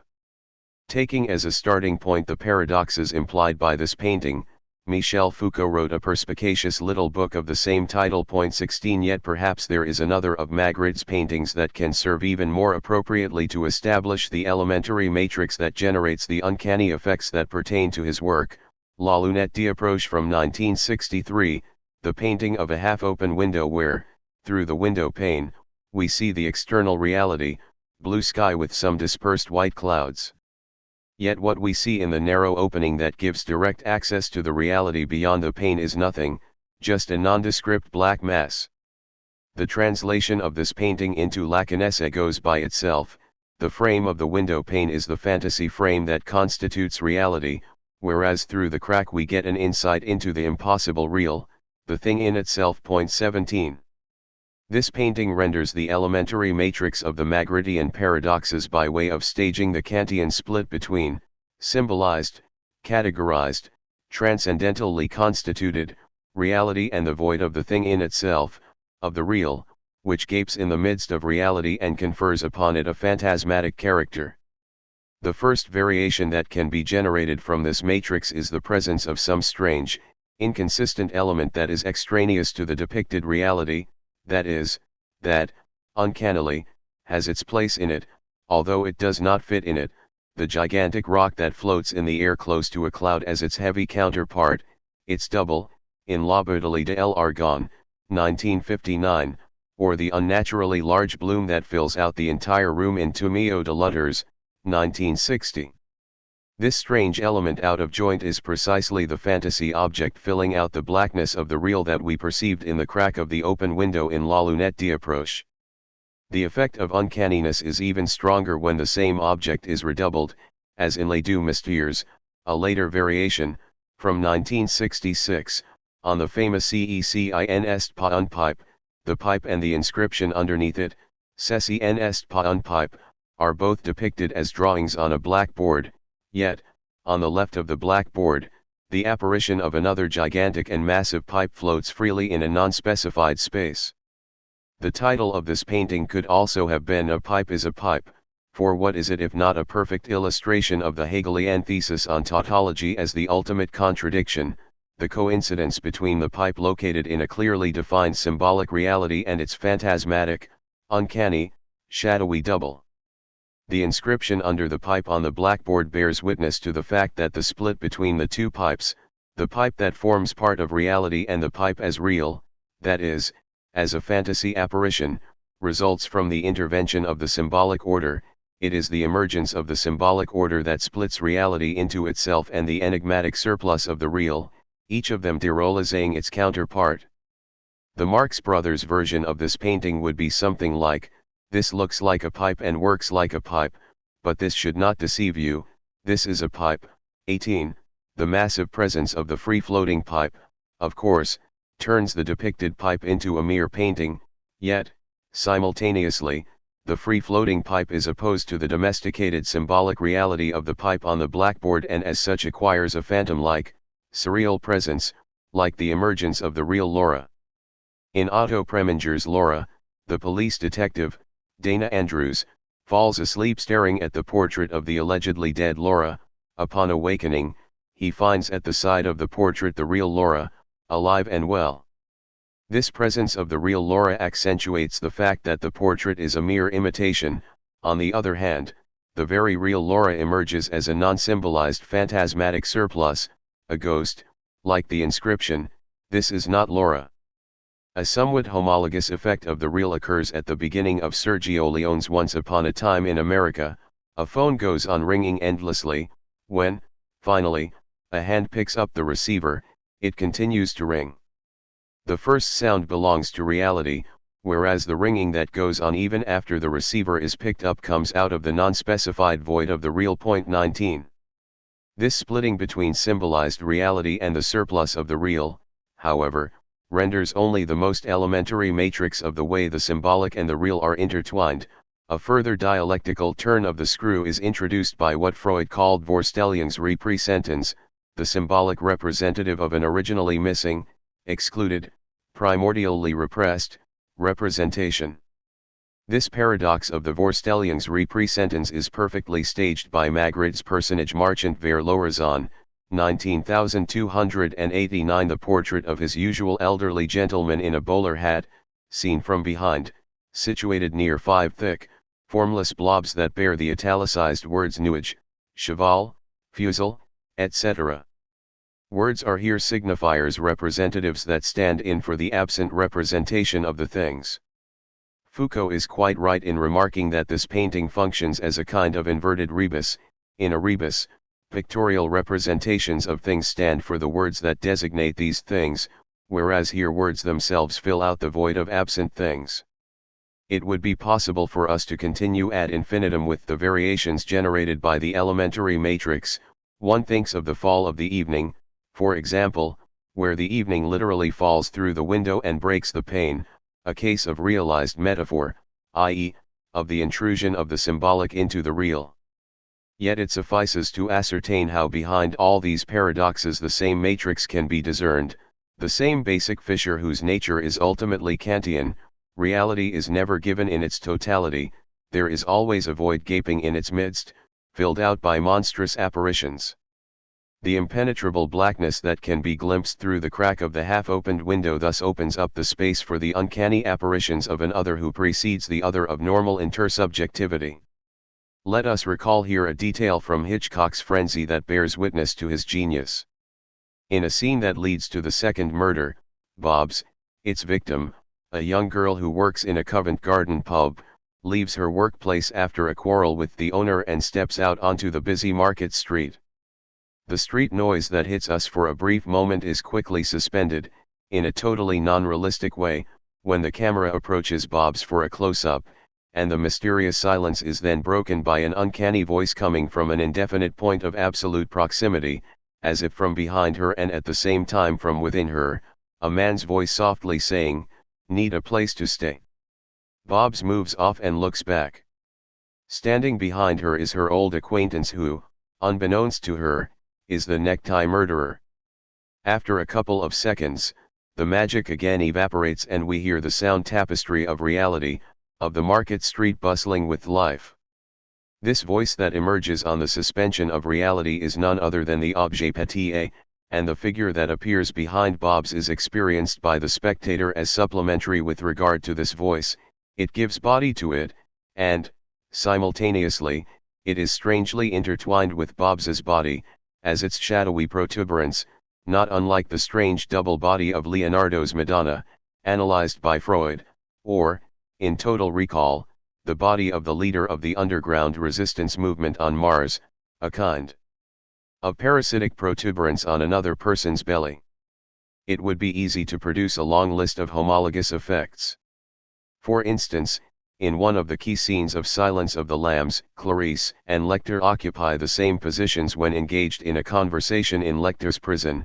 In the foreground, the close-up of Clarice staring into the camera, and on the glass partition wall behind her, the reflection of Lecter's head germinating behind, out of her, as her shadowy double, simultaneously less and more real than she.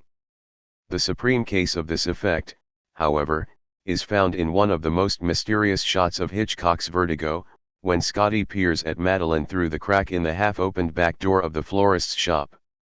For a brief moment, Madeline watches herself in a mirror close to this door, so that the screen is vertically split. The left half is occupied by the mirror in which we see Madeline's reflection, while the right half is carved by a series of vertical lines, the doors. In the vertical dark band, the crack of the half-opened door, we see a fragment of Scotty, his gaze transfixed on the original whose mirror reflection we see in the left half. There is a truly Magrittean quality to this unique shot. Although, as to the disposition of the diegetic space, Scotty is here in reality, whereas what we see of Madeline is only her mirror image, the effect of the shot is exactly the reverse. Madeline is perceived as part of reality and Scotty as a phantom-like protuberance who, like the legendary dwarf in the grim Snow White, lurks from behind the mirror. This shot is Magrittean in a very precise sense. The dwarf-like mirage of Scotty peeps out of the very impenetrable darkness that gapes in the crack of the half-open window in La Lunette d'Approche. The mirror in Vertigo, of course, corresponds to the window pane in Magritte's painting. In both cases, the framed space of the mirrored reality is traversed by a vertical black rift. 20 As Kant puts it, there is no positive knowledge of the thing in itself, one can only designate its place, make room for it. This is what Magritte accomplishes on a quite literal level. The crack of the half-open door, its impenetrable blackness, makes room for the thing. And by locating in this crack a gaze, Hitchcock supplements Magritte in a Hegelian Lacanian way. The thing in itself beyond appearance is ultimately the gaze itself, as Lacan puts it in his Seminar 1121. In his Bayreuth production of Tristan und Isolde, Jean-Pierre Ponely changed Wagner's original plot, interpreting all that follows Tristan's death, the arrival of Isolde and King Mark, Isolde's death, as Tristan's mortal delirium. The final appearance of Isolde is staged so that the dazzlingly illuminated Isolde grows luxuriantly behind him, while Tristan stares at us, the spectators, who are able to perceive his sublime double, the protuberance of his lethal enjoyment. This is also how Bergman, in his version of the Magic Flute, often shot Pamina and Manos Tatos, a close-up of Pamina, who stares intensely into the camera, with Manos Tatos appearing behind her as her shadowy double, as if belonging to a different level of reality, illuminated with pointedly unnatural dark violet colors, with his gaze also directed into the camera. This disposition, in which the subject and their shadowy, extimate double stare into a common third point, materialized in us, spectators, epitomizes the relationship of the subject to an otherness that is prior to intersubjectivity. The field of intersubjectivity wherein subjects, within their shared reality, took into each other's eyes, is sustained by the paternal metaphor, whereas the reference to the absent third point that attracts the two gazes changes the status of one of the two partners, the one in the background, into the sublime embodiment of the real of enjoyment. What all these scenes have in common on the level of purely cinematic procedure is a kind of formal correlate of the reversal of face-to-face intersubjectivity into the relationship of the subject to his shadowy double that emerges behind them as a kind of sublime protuberance, the condensation of the field and counter-field within the same shot. What we have here is a paradoxical kind of communication, not a direct communication of the subject with his fellow creature in front of him, but a communication with the excrescence behind him, mediated by a third gaze, as if the counter-field were to be mirrored back into the field itself. It is this third gaze that confers upon the scene its hypnotic dimension. The subject is enthralled by the gaze that sees what is in himself more than himself.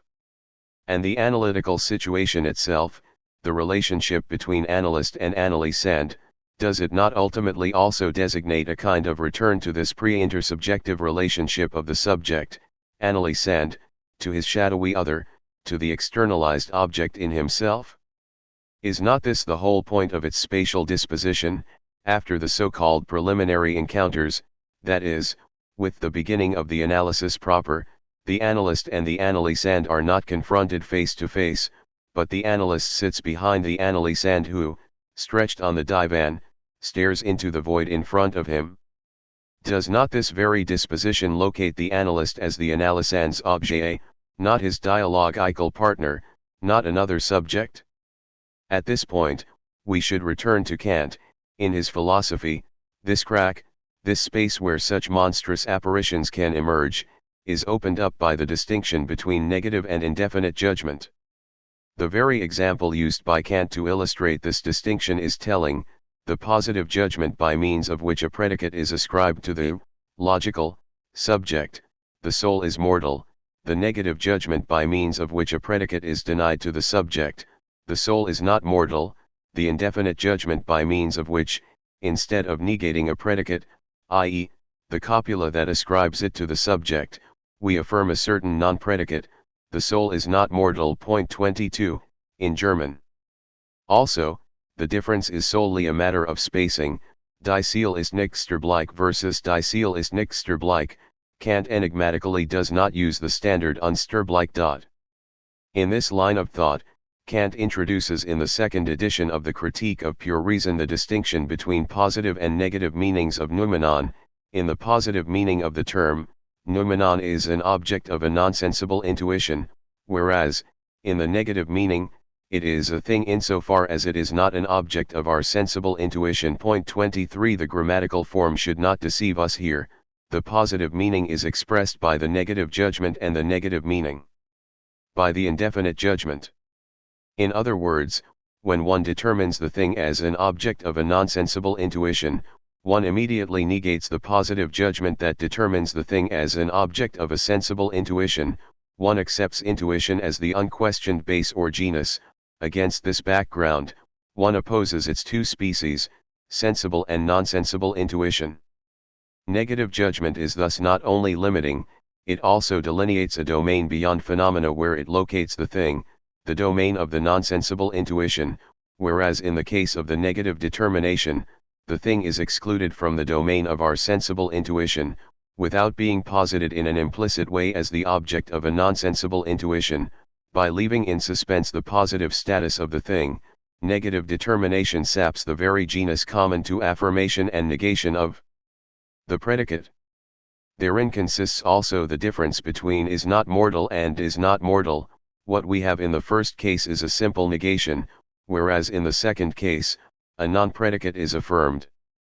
The only legitimate definition of the noumenon is that it is not an object of our sensible intuition, that is, a wholly negative definition that excludes it from the phenomenal domain. This judgment is infinite since it does not imply any conclusions as to where, in the infinite space of what remains outside the phenomenal domain, the noumenon is located.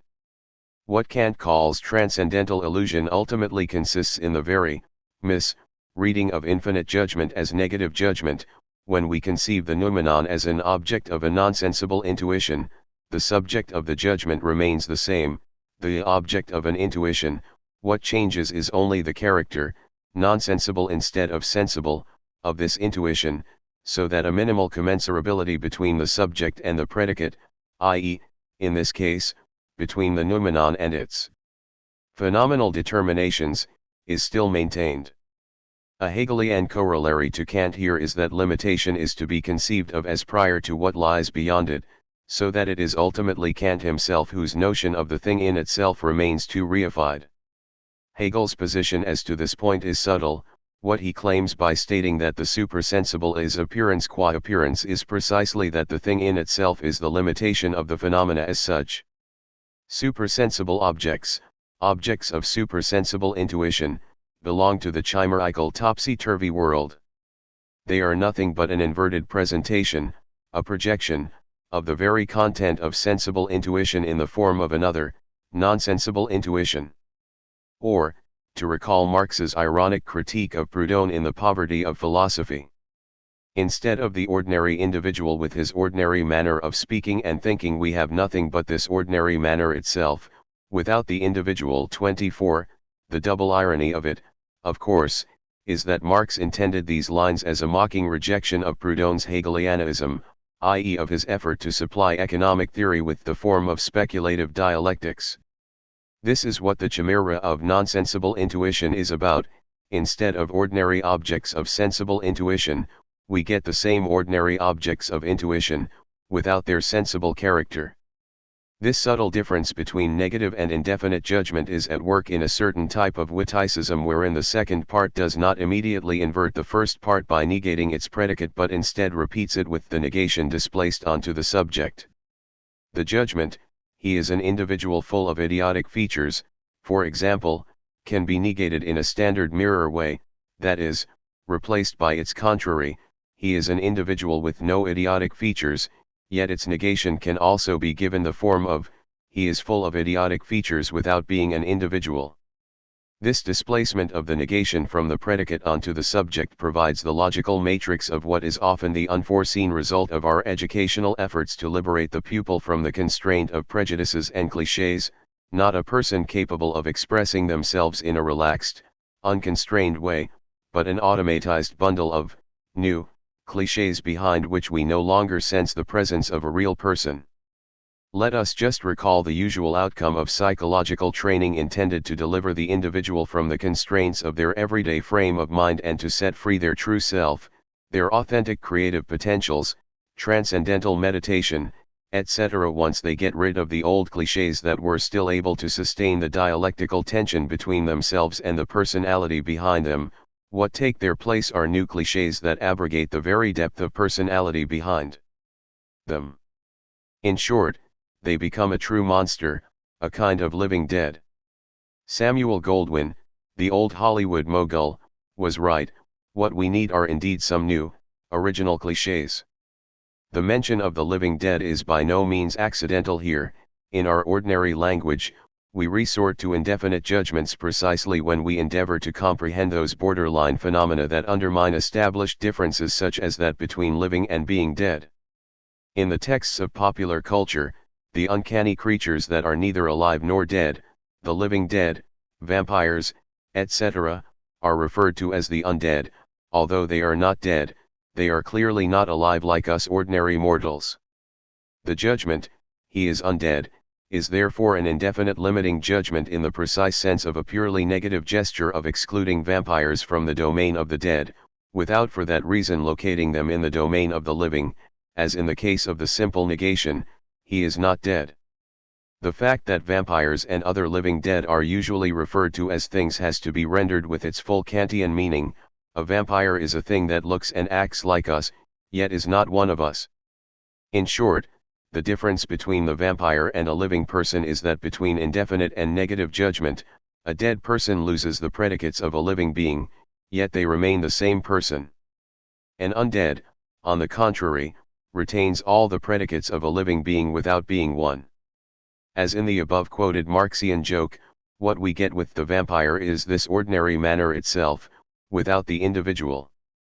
This intermediate space of the unrepresentable thing, filled out by the undead, is what Lacan has in mind when he speaks of T'entre deux morts. 25. To delineate more precisely the contours of this uncanny space, let us take as our starting point a new book on Lacan, Richard Boothby's Death and Desire. 26. Its central thesis, although ultimately false, is very consequential and at the same time deeply satisfying in the sense of fulfilling a demand for symmetry.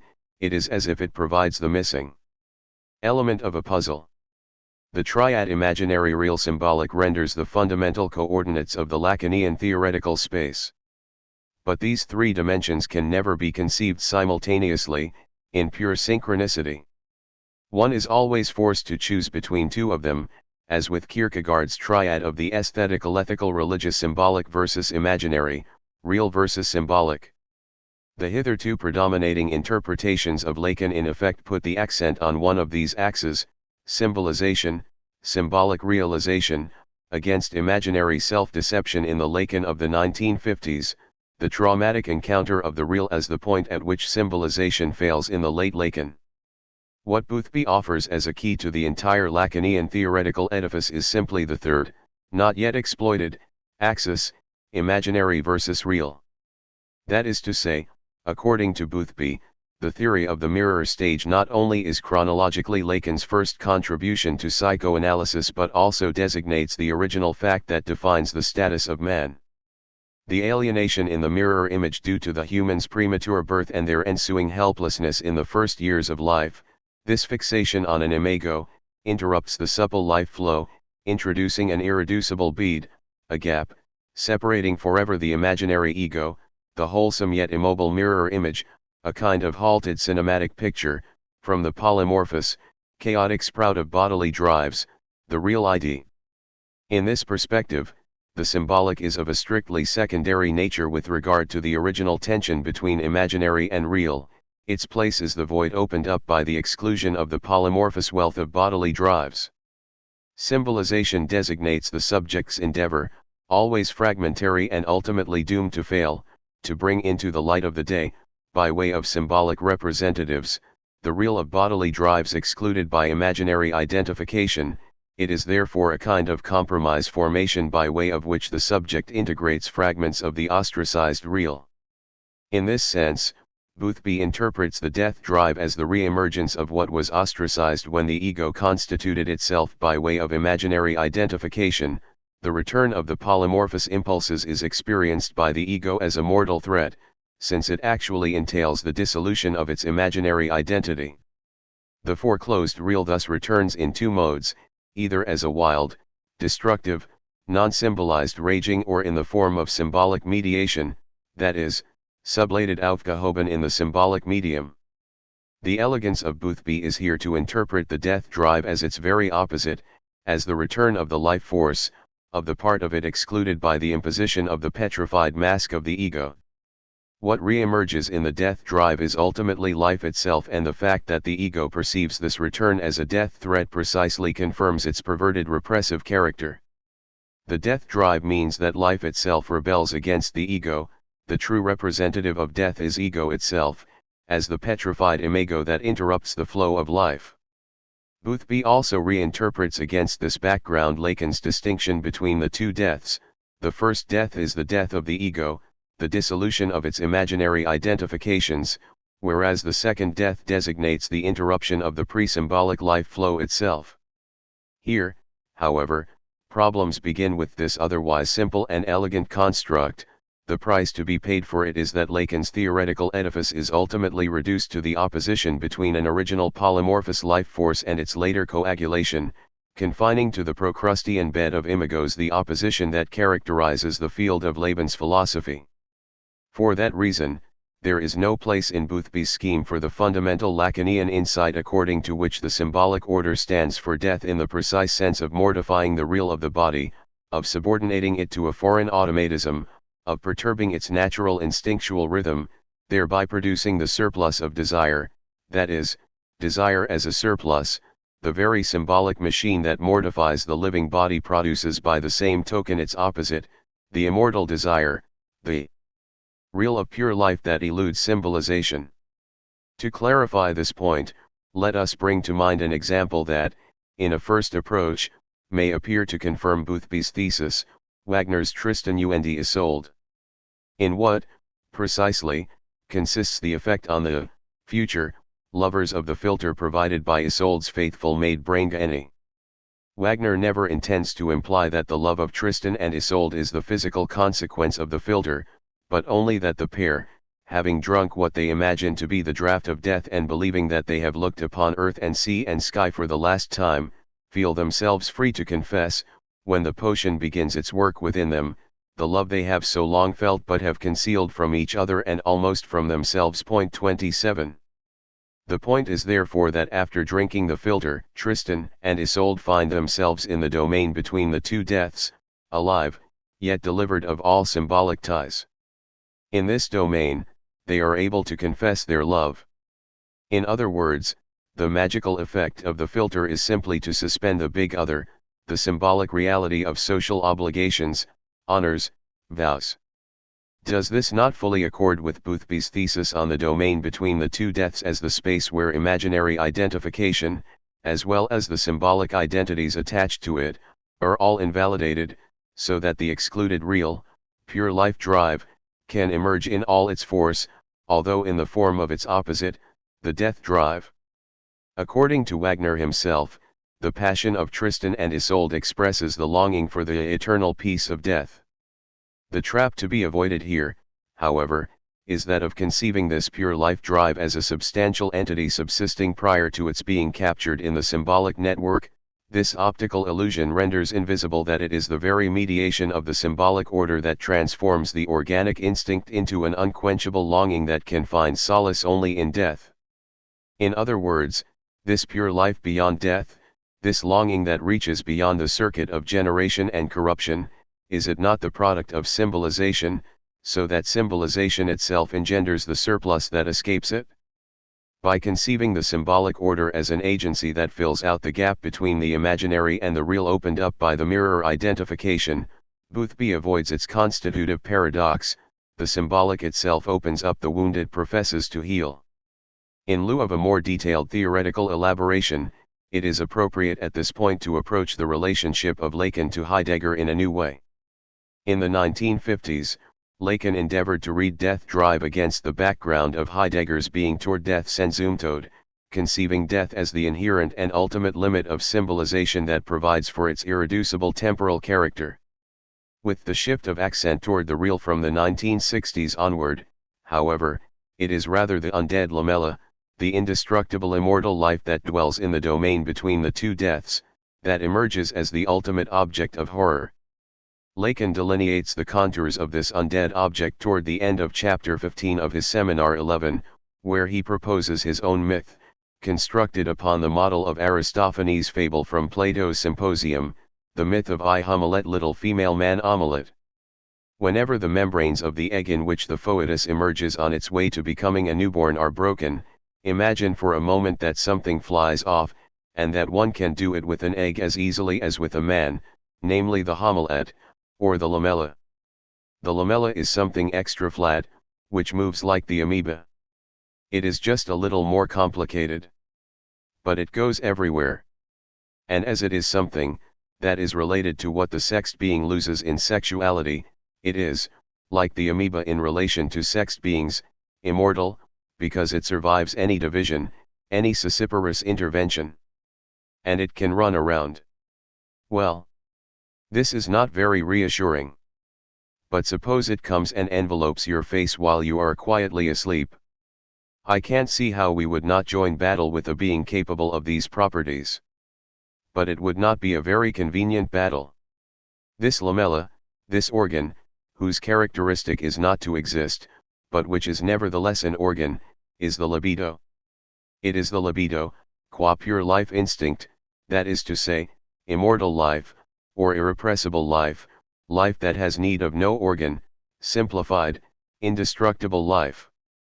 It is precisely what is subtracted from the living being by virtue of the fact that it is subject to the cycle of sexed reproduction. And it is of this that all the forms of the objet that can be enumerated are the representatives, the equivalents.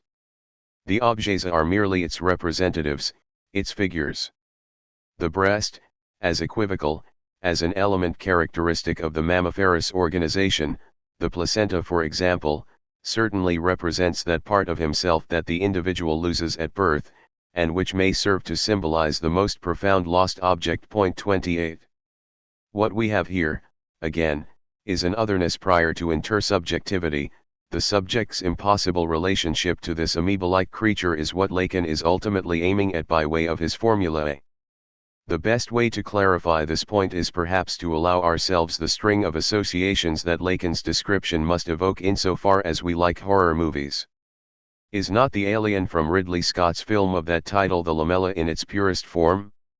Are not all the key elements of Lacan's myth contained already in the first truly horrifying scene of the film when, in the womb-like cave of the unknown planet, the alien leaps from the egg-like globe when its lid splits off and sticks to John Hurt's face? This amoeba-like flattened creature that envelopes the subject's face stands for the irrepressible life beyond all the finite forms that are merely its representatives, its figures. Later in the film, the alien is able to assume a multitude of different shapes, immortal and indestructible. It suffices to recall the unpleasant thrill of the moment when a scientist cuts with a scalpel into a leg of the creature that envelopes Hurt's face. The liquid that drips from it falls onto the metal floor and corrodes it immediately. Nothing can resist it. Point 29.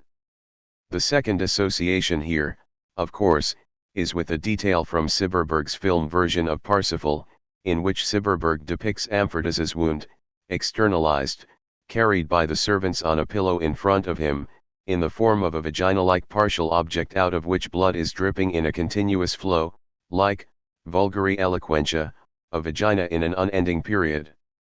This palpitating opening, an organ that is at the same time the entire organism, let us just recall a homologous motif in a series of science fiction stories, like the gigantic eye living a life of its own, epitomizes life in its indestructibility. Amphrodite's pain consists in the very fact that he is unable to die, that he is condemned to an eternal life of suffering. When, at the end, Parsifal heals his wound with the spear that smote it, Amphrodite is finally able to rest and die. This wound of Amphrodite's, which persists outside himself as an undead thing, is the object of psychoanalysis. And, to conclude, it is precisely the reference to this indestructible, mythical object libido that enables us to throw some light on one of the most obscure points of Lacanian theory. What, precisely, is the role of objet patia in a drive, say, in the scopic drive, as opposed to desire? The key is provided by Lacan's clarification, in his Seminar 11, that the essential feature of the scopic drive consists in making oneself seen se faire voir. Point 30. However, as Lacan immediately points out, this making oneself seen that characterizes the circularity, the constitutive loop, of the drive, is in no way to be confused with the narcissistic looking at oneself through the other, that is, through the eyes of the big other, from the point of the ego ideal in the other, in the form in which I appear to myself worthy of love. What is lost when I took at myself through the other is the radical heterogeneity of the object qua gaze to whom I expose myself in making oneself seen.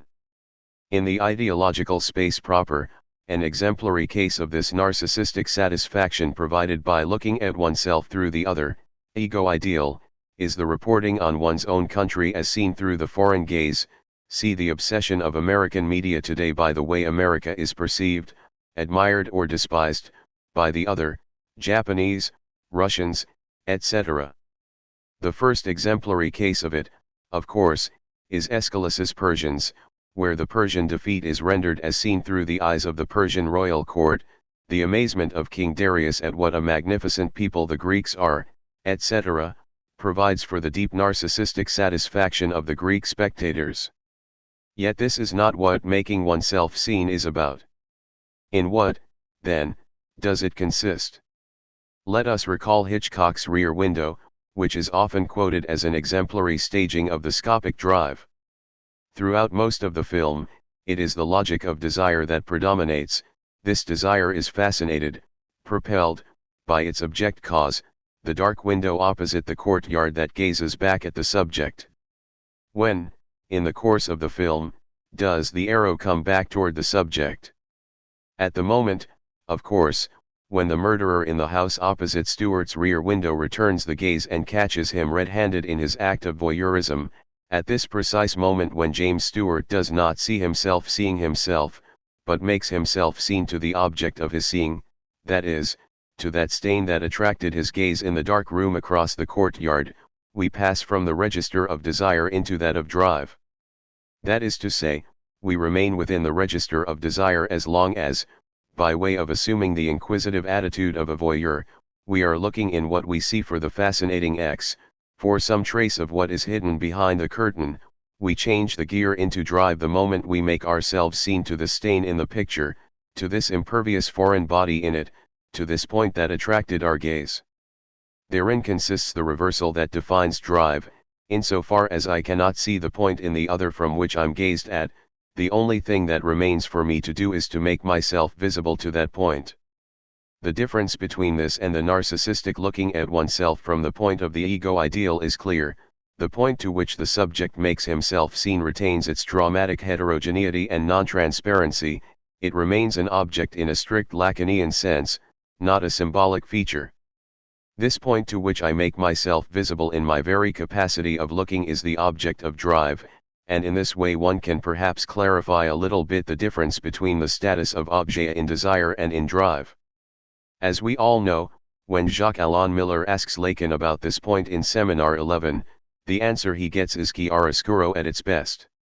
What can further clarify this crucial distinction is another feature of the final scene of Rear Window that stages in its purest this transmutation of desire into drive, the desperate defense of Jeffries, who attempts to stop the murderer's advance by letting off his flashbulbs. This apparently nonsensical gesture must be read precisely as a defense against drive, against making oneself seen.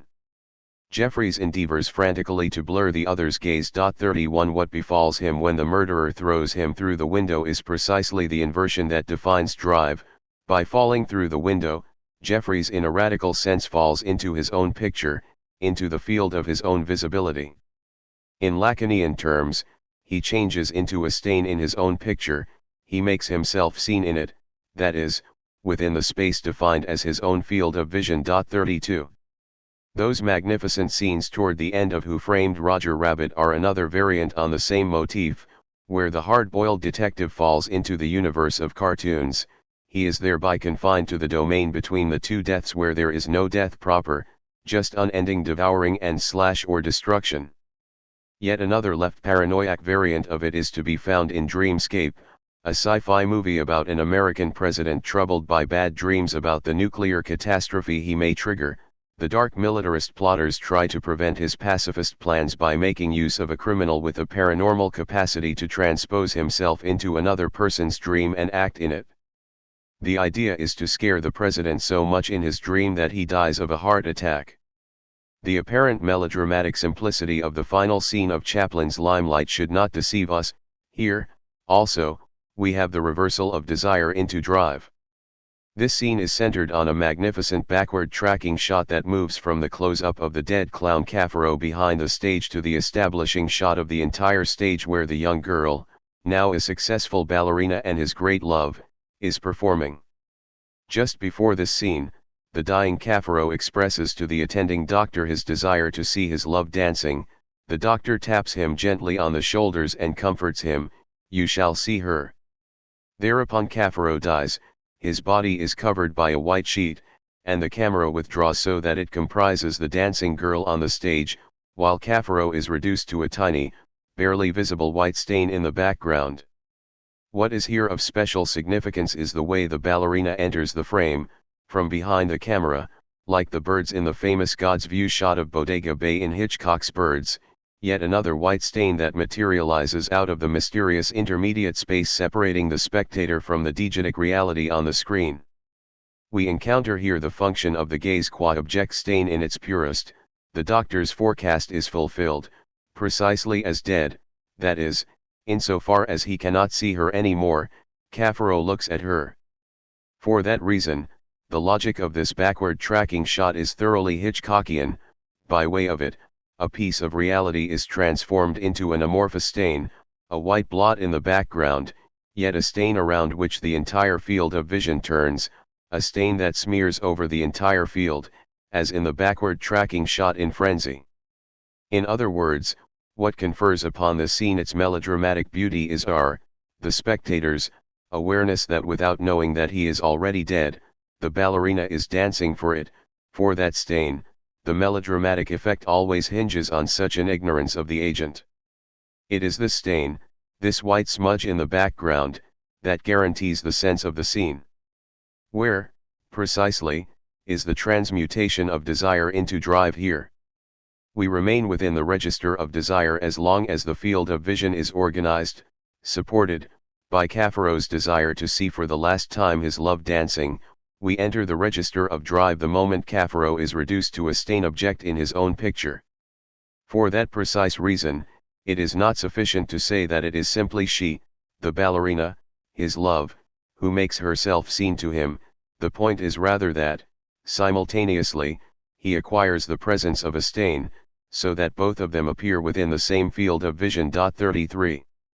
The scopic drive always designates such a closing of the loop whereby I get caught in the picture I'm looking at, lose distance toward it. As such, it is never a simple reversal of desire to see into a passive mode. Making oneself seen is inherent to the very act of seeing.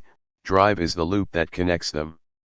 The ultimate exemplifications of drive are therefore the visual and temporal paradoxes that materialize the nonsensical, impossible vicious circle, Escher's two hands drawing each other, or the waterfall that runs in a closed perpetuum mobile, or the time travel loop whereby I visit the past in order to create myself, to couple my parents. Perhaps even better than by the arrow mentioned by Lacan, this loop formed by the outward and return movement of the drive 34 can be exemplified by the first free association that this formulation resuscitates, namely, the boomerang, where hitting the animal changes over into making oneself hit. That is to say, when I throw the boomerang, the goal of it, of course, is to hit the animal, yet the true artifice of it consists in being able to catch it when, upon my missing the goal, the boomerang flies back. The true aim is precisely to miss the goal, so that the boomerang returns to me. The most difficult part of learning how to handle the boomerang is therefore to master the art of catching it properly, i.e., of avoiding being hit by it, of blocking the potentially suicidal dimension of throwing it. The boomerang thus designates the very moment of the emergence of culture, the moment when instinct is transformed into drive, the moment of splitting between goal and aim, the moment when the true aim is no longer to hit the goal but to maintain the very circular movement of repeatedly missing it. 8. Hegel, Lacan, Deleuze, three strange bedfellows. 1. The pure surface of the sense event. In his The Logic of Sense, Deleuze aims at displacing the opposition that defines the Platonic space, that of supersensible ideas and their sensible material copies, into the opposition of substantial/opaque depth of the body and the pure surface of the sense event. 1. This surface depends on the emergence of language, it is the non-substantial void that separates things from words. As such, it has two faces. One face is turned towards things, i.e., it is the pure, non-substantial surface of becoming, of events heterogeneous with regard to substantial things to which these events happen. The other face is turned towards language, i.e., it is the pure flux of sense in contrast to representational signification, to the referring of a sign to bodily objects. Deleuze, of course, remains a materialist. The surface of sense is an effect of the interplay of bodily causes.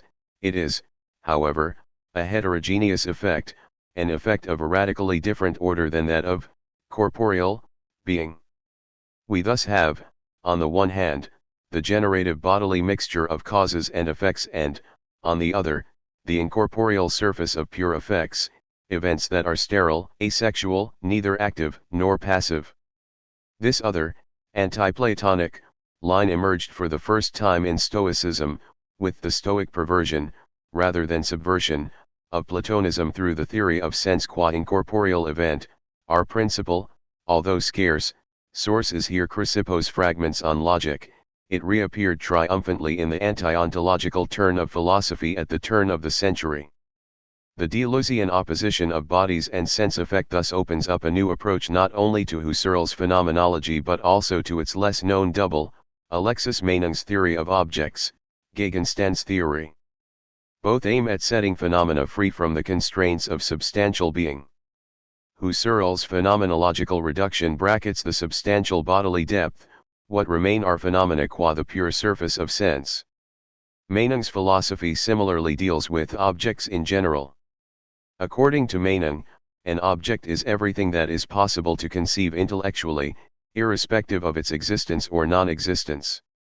Mening thus admits not only Bertrand Russell's notorious present French king who is bald but also objects like wooden iron or round square. Apropos of every object, Mening distinguishes between its socian being thus and its sen being. A round square has its socian, since it is defined by the two properties of being round and square, yet it does not have sen, since, due to its self-contradictory nature, such an object cannot exist. Mening's name for such objects is homeless objects. There is no place for them, neither in reality nor in the domain of the possible. More precisely, Mening classifies objects into those that have being, that exist in reality, those that are formally possible, since they are not self-contradictory, although they do not exist in reality, like the Golden Mountain. In this case, it is their non-being that exists, and, finally, homeless objects that do not exist tout court. Mening furthermore claims that every subject's attitude, and not only the assertoric attitude of knowledge, possesses its objective correlative. The correlative of representation is object Gegenstand, the correlative of thought is objective, the correlative of feeling, dignity, and the correlative of drive, desiderative. A new field of objects thus opens up that is not only wider than reality but constitutes a separate level of its own. Objects are determined only by their quality, socian, irrespective of their real existence or even of their mere possibility. In a sense, they take off from reality. Does not Wittgenstein's Tractatus also belong to the same Stoicist line? In its very first proposition, Wittgenstein establishes a distinction between things Ding and the world die Welt as the entirety of facts Tatsachen, of everything that is a case der Fall, that can occur. The world is the totality of facts, not of things. Die Welt ist die Gesamtheit der Tatsachen, nicht der Ding. 2. In his introduction, which is usually reprinted with Tractatus, Bertrand Russell endeavors precisely to domesticate this homelessness of the event by way of Reinscribing the event back into the order of things. Point 3. The first association that this tension between presymbolic depth and the surface of events gives rise to in the domain of popular culture is, of course, the alien from the film of the same name. Our first response is to conceive of it as a creature of the chaotic depth of the maternal body, as the primordial thing. However, the alien's incessant changing of its form, the utter plasticity of its being, does it not point also in the very opposite direction? Are we not dealing with a being whose entire consistency resides in the phantasmatic surface, with a series of pure events effects devoid of any substantial support? Perhaps this difference of the two levels also offers the key to Mozart's Così fan tutte. One of the commonplaces about this opera is that it constantly subverts the line that separates sincere from feigned emotions. Not only is pathetic heroism, that of Fiordiligi who wants to rejoin her fiancé at the battlefield, for example, again and again denounced as empty posture, the subversion goes also in the opposite direction. The philosopher Alfonso, this supreme cynic, from time to time becomes the dupe of his own manipulation and is carried away by his feigned emotions which unexpectedly prove sincere, in the trio Soave Sia il Vento, for example. This pseudo-dialectics of sincere and feigned emotions, although not entirely out of place, nonetheless fails to take into account the gap that separates the bodily machine from the surface of its effects events. The point of view of the philosopher Alfonso is that of mechanical materialism. The human is a machine, a puppet. Their emotions, love, in this case, do not express some spontaneous authentic freedom but can be brought about automatically, by way of submitting them to proper causes. Mozart's answer to the cynicism of the philosopher is the autonomy of the effect qua pure event. Emotions are effects of the bodily machine, but they are also effects in the sense of an effect of emotion, as when we speak about an effect of beauty, and this surface of the effect qua event possesses its own authenticity and autonomy. Or, to put it in contemporary terms, even if biochemistry succeeds in isolating the hormones that regulate the rise, the intensity, and the duration of sexual love, the actual experience of love qua event will maintain its autonomy, its radical heterogeneity with regard to its bodily cause. This opposition of bodily machine and surface event is personified in the couple of Alfonso and Despina. Alfonso is a mechanicist materialist cynic who believes only in the bodily machine, while Despina stands for love qua pure surface event. The lesson of the philosopher Alfonso is, as usual, renounce your desire, acknowledge its vanity. If it were possible, by way of a carefully conducted experiment, to induce the two sisters to forget their fiancés and to fall in love anew with unequaled passion in the span of a single day, then it is useless to ask which love is true and which is false. One love equals the other. All of them result from the bodily mechanism to which man is enslaved. Despina, on the contrary, maintains that in spite of all this it is still worthy to remain faithful to one's desire. Hers is the ethics displayed by Sam Spade who, in a well-known passage from Hammett's Maltese Falcon, reports how he was hired to find a man who had suddenly left his settled job and family and vanished. Spade is unable to track him down, but a few years later he stumbles into him in a bar in another city where the man lives under an assumed name and leads a life remarkably similar to the one from which he had fled. The man is nonetheless convinced that the change was not in vain. One of the key arias of the entire opera, Despina's Una donna a quindici anni from the beginning of Act 2, if one pays proper attention to it, as was done by Peter Sellers in his deservedly famous staging, attests to an unexpected ambiguity of Despina's character. What lurks beneath the mask of a jovial intriguer is the melancholic ethic of persisting in one's desire notwithstanding its fragility and fickleness. 2. Deleuze's materialism. Perhaps the most acute experience of the gap that separates the surface from the bodily depth concerns our relationship to our partner's naked body. We can take this body as a pure object of knowledge, and concentrate on flesh, bones and glands beneath the skin, as an object of disinterested aesthetic pleasure, as an object of sexual desire. To put it in a somewhat simplified way, the wager of phenomenology is that each of these attitudes and/or its objective correlative possesses an autonomy of its own, it is not possible to translate our experience of the partner's body as the object of sexual desire into the terms of a biochemical process. The surface, of course, is an effect of bodily causes, but an effect that is irreducible to its cause since it belongs to a radically heterogeneous order. The fundamental problem of Deleuze in the logic of sense, but also of Lacan, is how we are to conceive theoretically the passage from bodily depth to the surface event, the rupture that had to occur at the level of bodily depth if the effect of sense is to emerge.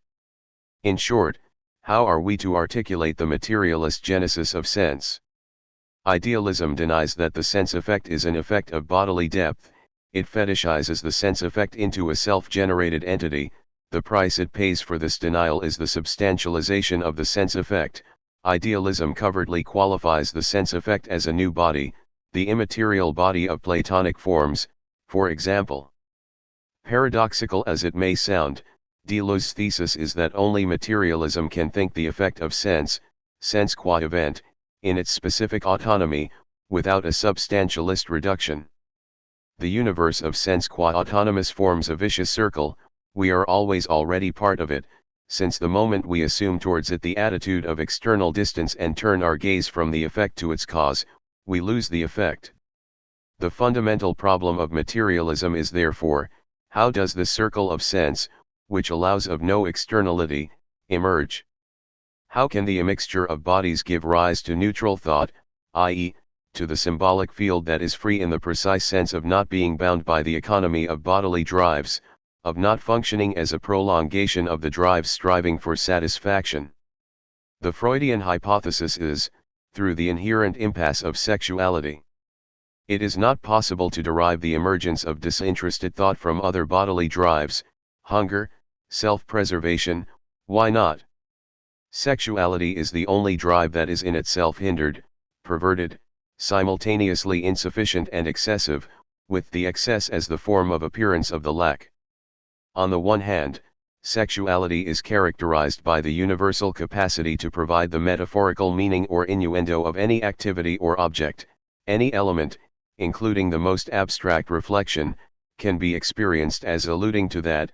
Suffice it to recall the proverbial example of the adolescent who, in order to forget his sexual obsessions, takes refuge in pure mathematics and physics. Whatever he does here again reminds him of that, how much volume is needed to fill out an empty cylinder. How much energy is discharged when two bodies collide? This universal surplus, this capacity of sexuality to overflow the entire field of human experience so that everything, from eating to excretion, from beating up our fellow man, or getting beaten up by him, to the exercise of power, can acquire a sexual connotation, is not the sign of its preponderance. It is rather the sign of a certain structural faultiness. Sexuality strives outwards and overflows the adjoining domains precisely because it cannot find satisfaction in itself, because it never attains its goal. How, precisely, does an activity that is in itself definitely asexual acquire sexual connotation? It is sexualized when it fails to achieve its asexual goal and gets caught in the vicious circle of futile repetition. We enter sexuality when a gesture that officially serves some instrumental goal becomes an end in itself, when we start to enjoy the very dysfunctional repetition of this gesture and thereby suspend its purposefulness. Sexuality can function as a co-sense that supplements the desexualized neutral literal meaning precisely insofar as this neutral meaning is already here. As Deleuze demonstrates, perversion enters the stage as an inherent reversal of this normal relationship between the asexual literal sense and the sexual co-sense. In perversion, sexuality is made into a direct object of our speech, but the price we pay for it is the desexualization of our attitude towards sexuality.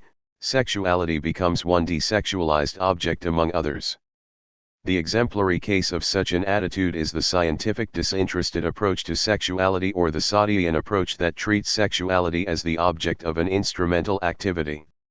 Suffice it to recall the role of Jennifer Jason Leigh in Altman's Shortcuts, a housewife who earns supplementary money by paid phone sex, entertaining customers with pep talk. So well accustomed to her job, she improvises, receiver tucked into her shoulder, how she is all wet between her thighs, etc., all the while changing her baby or preparing lunch. She maintains a wholly external, instrumental attitude towards her caller's sexual fantasies. They simply do not concern her. Point 4. What Lacan aims at with the notion of symbolic castration is precisely this this choice. Either we accept the desexualization of the literal sense that entails the displacement of sexuality to a co-sense, to the supplementary dimension of sexual connotation innuendo, or we approach sexuality directly. We make sexuality the subject of literal speech, which we pay for with the desexualization of our subjective attitude to it. What we lose in every case is a direct approach, a literal talk about sexuality that would remain sexualized. In this precise sense, phallus is the signifier of castration, far from acting as the potent organ symbol of sexuality qua universal creative power. It is the signifier and or organ of the very desexualization, of the impossible passage of body into symbolic thought, the signifier that sustains the neutral surface of a sexual sense. Deleuze conceptualizes this passage as the inversion of the phallus of coordination into the phallus of castration. Phallus of coordination is an imago, a figure the subject refers to in order to coordinate the dispersed erogenous zones into the totality of a unified body, whereas phallus of castration is a signifier. Those who conceive of the phallic signifier after the model of the mirror stage, as a privileged image or bodily part that provides the central point of reference enabling the subject to totalize the dispersed multitude of erogenous zones into a unique, hierarchically ordered totality, remain at the level of the phallus of coordination and reproach Lacan with what is actually his fundamental insight. This coordination through the central phallic image necessarily fails. The outcome of this failure, however, is not a return to the uncoordinated plurality of erogenous zones, but precisely symbolic castration. Sexuality retains its universal dimension and continues to function as the potential connotation of every act, object, etc., only if it sacrifices literal meaning, i.e., only if literal meaning is desexualized. The step from the phallus of coordination to the phallus of castration is the step from the impossible failed total sexualization. From the state in which everything has sexual meaning, to the state in which the sexual meaning becomes secondary, changes into the universal innuendo, into the co-sense that potentially supplements every literal, neutral asexual sense. Point 5. How, then, do we pass from the state in which the meaning of everything is sexual, in which sexuality functions as the universal signified, to the surface of the neutral desexualized literal sense? The desexualization of the signified occurs when the very element that failed to coordinate the universal sexual meaning, i.e., phallus, is reduced to a signifier. Phallus is the organ of desexualization precisely in its capacity of a signifier without signified. It is the operator of the evacuation of sexual meaning, i.e., of the reduction of sexuality qua signified content to an empty signifier. In short, phallus designates the following paradox: sexuality can universalize itself only by way of desexualization, only by undergoing a kind of transubstantiation and changing into a supplement connotation of the neutral, asexual literal sense. 3. The problems of real genesis. The difference between Lacan and someone who, like Habermas, accepts the universal medium of intersubjective communication as the ultimate horizon of subjectivity is therefore not where it is usually sought. It does not reside in the fact that Lacan, in a postmodern fashion, emphasizes the remainder of some particularity that forever prevents our full access to universality and condemns us to the multiple texture of particular language games. Lacan's basic reproach to someone like Habermas is, on the contrary, that he fails to acknowledge and to thematize the price the subject has to pay for his access to universality, to the neutral medium of language. This price, of course, is none other than the traumatism of castration, the sacrifice of the object that is the subject, the passage from the full pathological subject, to the barred subject. Herein resides also the difference between Heidegger and Gadamer. Gadamer remains an idealist insofar as for him the horizon of language is always already here, whereas Heidegger's problematic of the difference Unterschied as pain Schmerz that inheres in the very essence of our dwelling in language, obscurantist as it may sound, points towards the materialist problematic of the traumatic cut, castration, that marks our entry into language. The first to formulate this materialist problematic of real genesis as the obverse of the transcendental genesis was Schelling. In his Die Welt Alter fragments from 1811 to 1815, he deploys the program of deriving the emergence of the word, logos, out of the abyss of the real in God, of the vortex of Drivestrieb that is God prior to the creation of the world. Schelling distinguishes between God's existence and the obscure, impenetrable ground of existence, the horrendous presymbolic thing as that in God which is not yet God. This ground consists of the antagonistic tension between contraction Zusammenziehung, contractio, withdrawal into self, egotistic rage, all-destructive madness, and extension, God's giving away, pouring out, of his love. How can we not recognize in this antagonism Freud's duality of the ego drives and the love drives that precedes his duality of libido and death drive? This unbearable antagonism is tunelessly past, a past that was never present, since the present already implies logos, the clearing of the spoken word that transposes the antagonistic pulsation of the drives into symbolic difference. God is thus first the abyss of absolute indifference, the volition that does not want anything, the reign of peace and beatitude, in Lacanian terms, pure feminine jouissance, the pure expansion into the void that lacks any consistency, the giving away held together by nothing. God's prehistory proper begins with an act of primordial contraction by means of which God procures himself a firm ground, constitutes himself as one, a subject, a positive entity. Upon contracting being as an illness, God gets caught in the mad, psychotic alternation of contraction and expansion. He then creates the world, speaks out the word, gives birth to the Son, in order to escape this madness.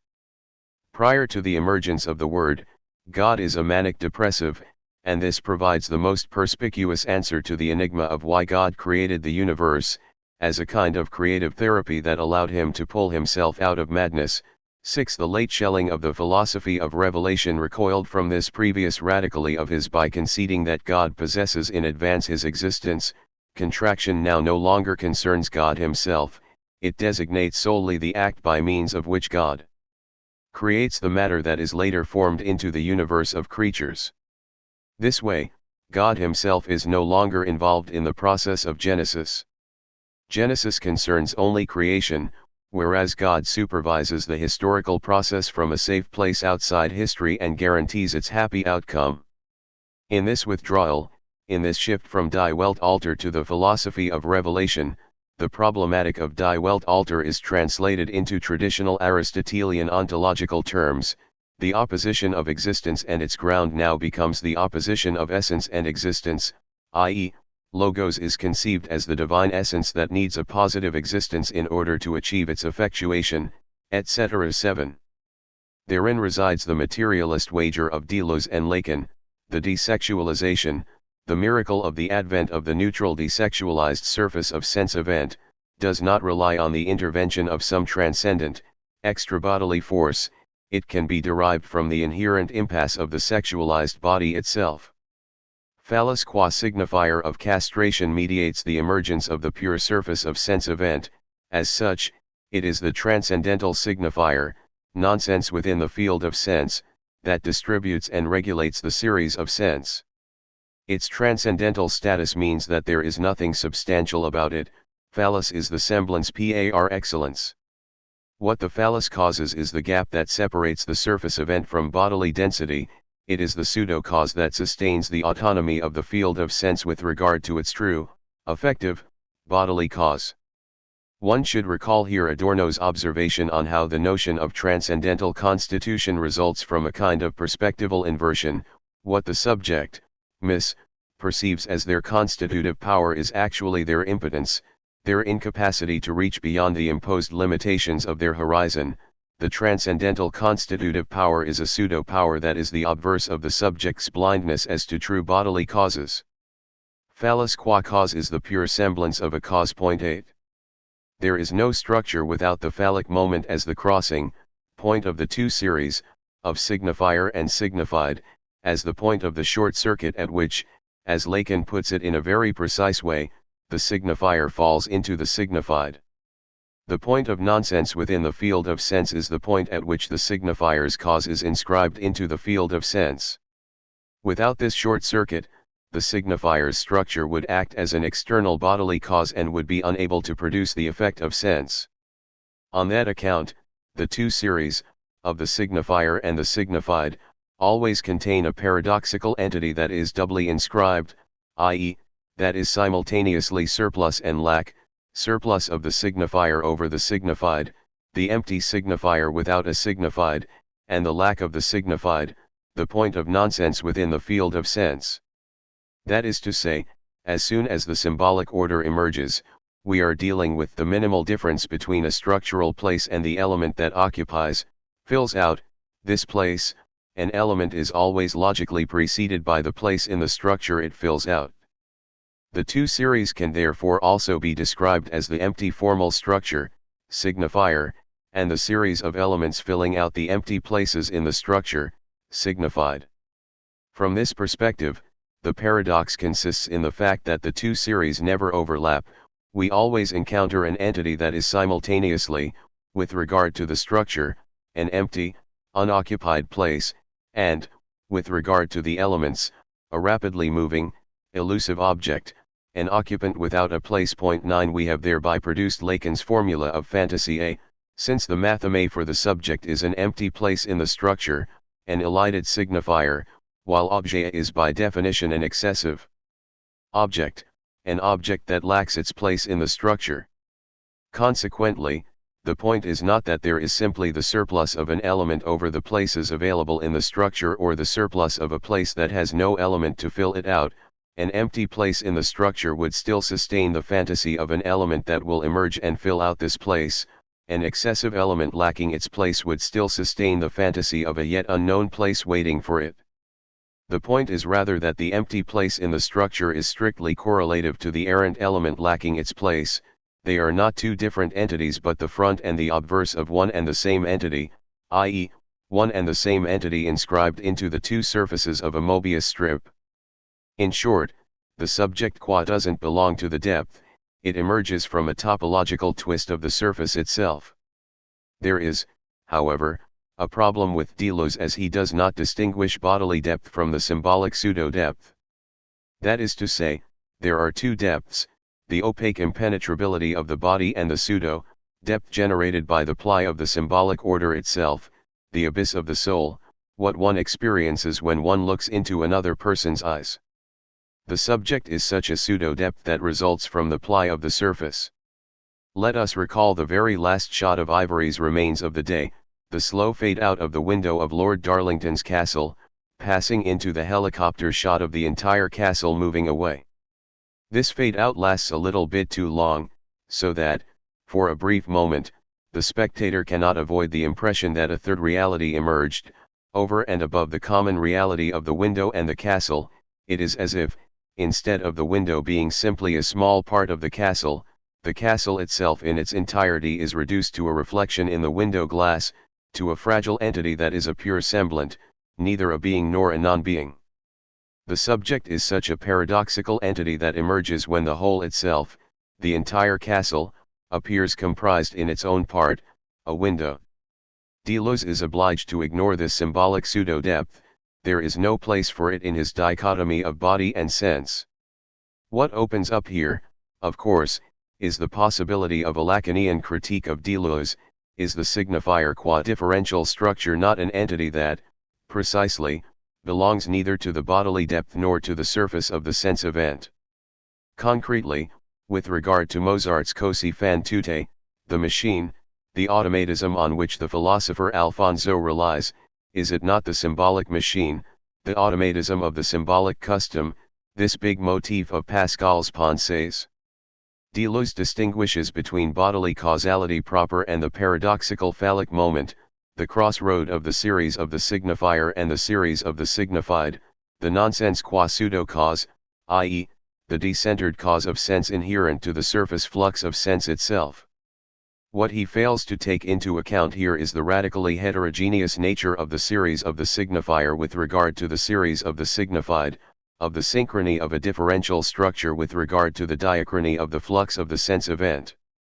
What, perhaps, becomes visible here is the limitation of Deleuze who, in the end, remains a phenomenologist.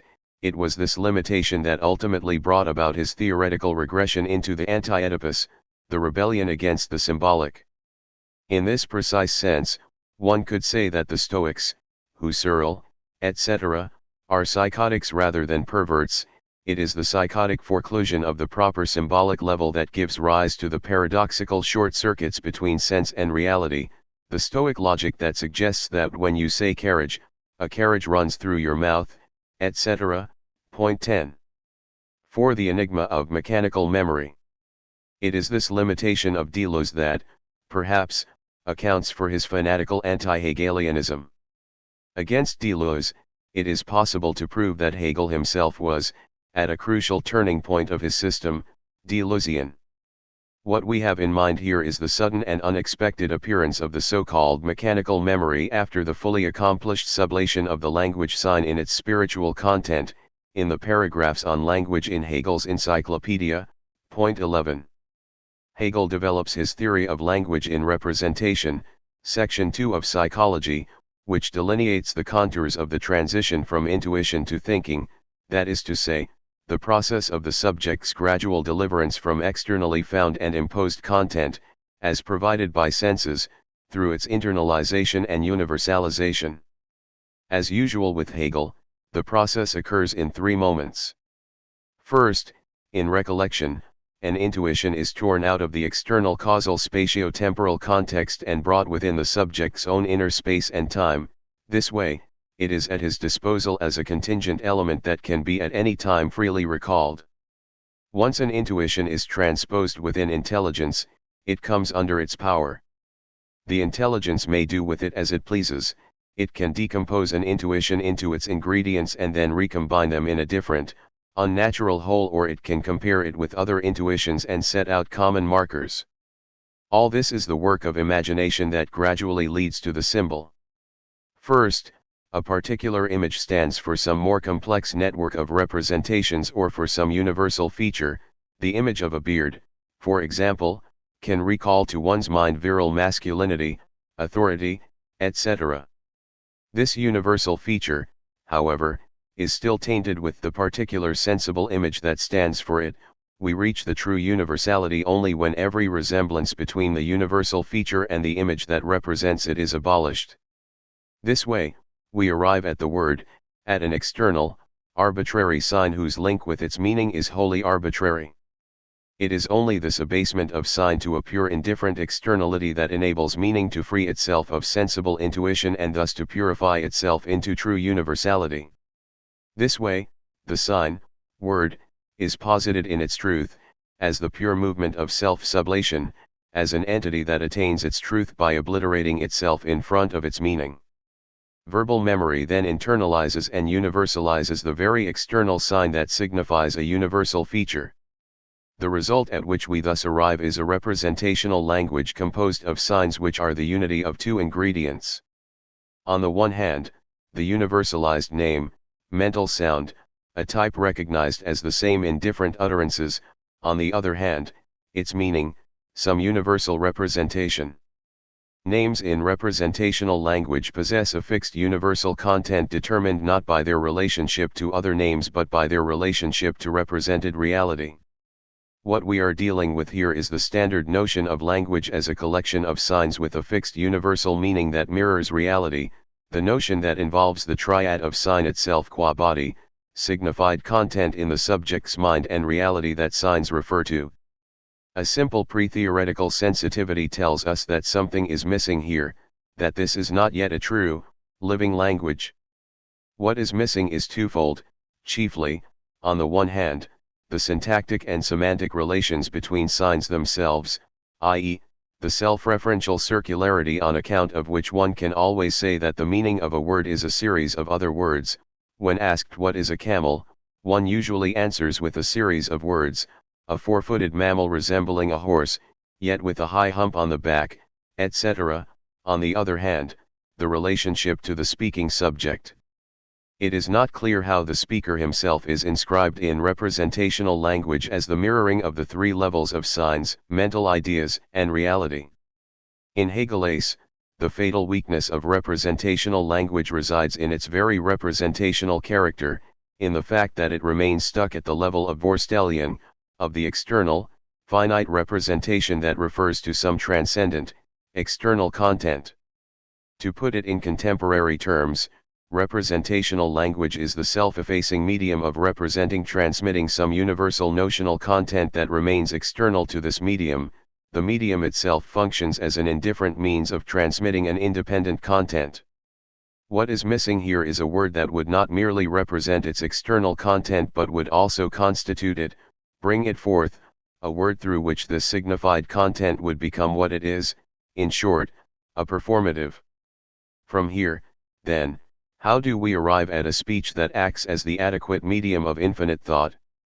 At this point we come across a surprise that causes much embarrassment to the interpreters of Hegel. Between the verbal memory that warrants the concrete unity of meaning and expression and the thought proper, Hegel somewhat mysteriously interposes mechanical memory, a recitation by heart of the series of words in which one attaches no meaning to one's words, in short, an abandoning of the spirit, Geistesverlassen, as the very transition to the activity of thinking. After exposing how the sign remains within the confines of representation, i.e., of the external synthesis of meaning and expression, Hegel does not dismantle the false unity of sign by casting off its external side, expression as the external medium of the designated content. On the contrary, he discards, sacrifices, the inner content itself. The outcome of such a radical reduction is that, within the space of language, we regress to the level of being, the poorest category. Hegel refers to the intelligence in mechanical memory as being, the universal space of names as such, i.e., of meaningless words 12 that in a way disappear even before they fully arise, of utterance as fleeting, vanishing, completely ideal realization which proceeds in an unresisting element. Point 13. What we have here are no longer representational words as universal types of the fixed connection of an expression with its meaning, the word horse always means, but a pure becoming, a flux of senseless individuality of utterances. The only thing that unites them is the empty connective band of intelligence itself. At this level, the meaning of a name can only reside in the fact that it follows on and/or triggers other such names. It is only here that the true, concrete negativity of the linguistic sign emerges. For this negativity to emerge, it is not sufficient for the word to be reduced to the pure flux of self-obliteration. Its beyond itself, meaning, has to be flattened. It has to lose all its positive content, so that the only thing that remains is the empty negativity that is the subject. The Christological connotation of this sacrificing of the representational objective meaning is unmistakable.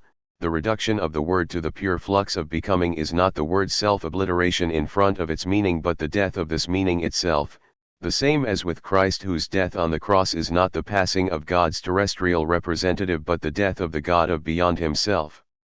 Therein resides Hegel's properly dialectical insight.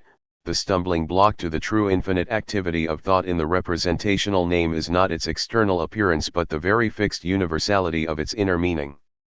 The voidance that occurs here is double. First, the entire objective representational content is evacuated, so that the only thing that remains is the void of intelligence, subject, itself, in Lacanese, from sign that represents something, a positive content, for someone, we pass to signifier that represents the subject itself for other signifiers. However, with the same gesture, the subject, s, itself ceases to be the fullness of the experienced inner content of meaning and is barred, hollowed out, reduced to, or, as Hegel puts it, the job of mechanical memory is to level the ground of the inner life to pure being or to pure space, with no antithesis to a subjective inwardness. 14. It is only this leveling, this reduction to being, to the new immediacy of the word, that opens up the performative dimension. Why? Let us approach this crucial point via a passage from General Philosophy in which Hegel describes how to the question what is this, we usually answer, it is a lion, donkey, etc. It is, that means that it is not a yellow thing that has feet, etc., something independent on its own, but a name, a tone of my voice, something completely different from what it is in the intuition. And that is, its true being. 15. Hegel draws our attention to the paradox of naming, so obvious that it is generally passed over in silence. When I say this is an elephant, what I literally, at the most elementary, immediate level, claim is that this gigantic creature with the trunk, etc., really is a sound in my mouth, the 8 letters I have just pronounced. In his seminar on Freud's technical writings, Lacan plays on the same paradox. Once the word elephant is pronounced, the elephant is here in all its massive presence, although it is nowhere to be seen in reality, its notion is rendered present. 16 We encounter here the unexpected Stoic aspect of Hegel and Lacan. What Hegel has in mind, however, is something else. The simple, apparently symmetrical inversion of elephant is a 4-footed mammal with a trunk. Into this is an elephant involves the reversal of a representational constative into a performative. That is to say, when I say elephant is a 4-footed mammal with a trunk, I treat elephant as a representational name and point out the external content it designates. However, when I say this is an elephant, I thereby confer upon an object its symbolic identity. I add to the bundle of real properties a symbolic unifying feature that changes this bundle into one, a self-identical object. The paradox of symbolization resides in the fact that the object is constituted as one through a feature that is radically external to the object itself, to its reality, through a name that bears no resemblance to the object. The object becomes one through the appendage of some completely null, self-obliterating being, le putarealite of a couple of sounds, a fly that makes up the elephant, as with the monarch, this imbecilic contingent body of an individual that not merely represents the state qua rational totality but constitutes it, renders it effective. This performative dimension, by means of which the signifier is inscribed into the signified content itself as its constituent, or, as Lacan puts it, by means of which the signifier falls into the signified, is what is lacking in the representational name. 5. Hegel's logic of the signifier. From what we have just said, it is not difficult to ascertain how the Hegelian duality of representational names and names as such that emerge in mechanical memory perfectly corresponds to the Lacanian opposition of sign and signifier. The sign is defined by a fixed relationship of the signifier to the signified represented by the signifier, its signification. Whereas the signifier, through its incessant sliding, referring to the other signifiers in the chain, brings forth the effect of sense. The sign is a body related to other bodies, the signifier is a pure flux, event. The sign refers to the substantial fullness of things, the signifier refers to the subject qua the void of negativity that mediates the self-relating of the signifying chain. A signifier represents the subject for other signifiers. Although a stronger contrast seems unthinkable than that of Hegel as a Deleuzian, we do encounter in Hegel's mechanical memory the notion of sense qua pure event later articulated by Deleuze in Logic of Sense. The proof that Hegel's dialectic truly is the logic of the signifier avant la lettre is provided by John Macomber who, in his The Company of Words 17 proposes a provocative and perspicuous reading of the Hegelian dialectical process as a self-relating operation with symbolic markers. Hegel's German term is Merkmal, its French equivalent would be le trait signifiant, the signifying feature. We arrive at the starting point of the process, the thesis, through the operation of immediation abbreviation, a series of markers, mi. Mj, is abbreviated in the marker mk whose content, i.e., what this marker designates, is this very series. Mi. Mj, mk, 1. What then follows is the inverse operation of explication in which the series mi. Mj explicates the mk. Mk, mi. Mj, 2. What occurs now is yet another reversal, and the crucial point not to be missed here is that this additional reversal does not bring us back to our starting point, 2, 1, or, in Hegel's, that negation of negation does not entail a return to the initial position. Mi. Mj/Mk, 3. In order to indicate this shift from 1, Macomber uses a different symbol, I instead of. He determines I as the synthesis in which explication and abbreviation occur simultaneously. What can this mean? In 3, the marker Mk is stricto sensu reflective, it no longer stands for immediation that is abstractly opposed to explication, since it explicates the very series that explicated Mk itself in 2. In order to explain this reflection, let us resort to the logic of antisemitism. First, the series of markers that designate real properties are abbreviated immediate in the marker Jew. Avaricious, profiteering, plotting, dirty, Jew, 1. We then reverse the order and explicate the marker Jew with the series, avaricious, profiteering, plotting, dirty, i.e., this series now provides the answer to the question what does Jew mean? Jew, avaricious, profiteering, plotting, dirty, 2. Finally, we reverse the order again and posit Jew as the reflective abbreviation of the series. Avaricious, profiteering, plotting, dirty, I Jew, 3. In what, precisely, resides the difference between 1 and 3? In 3, Jew explicates the very preceding series it immediates/abbreviates, in it, abbreviation and explication dialectically coincide.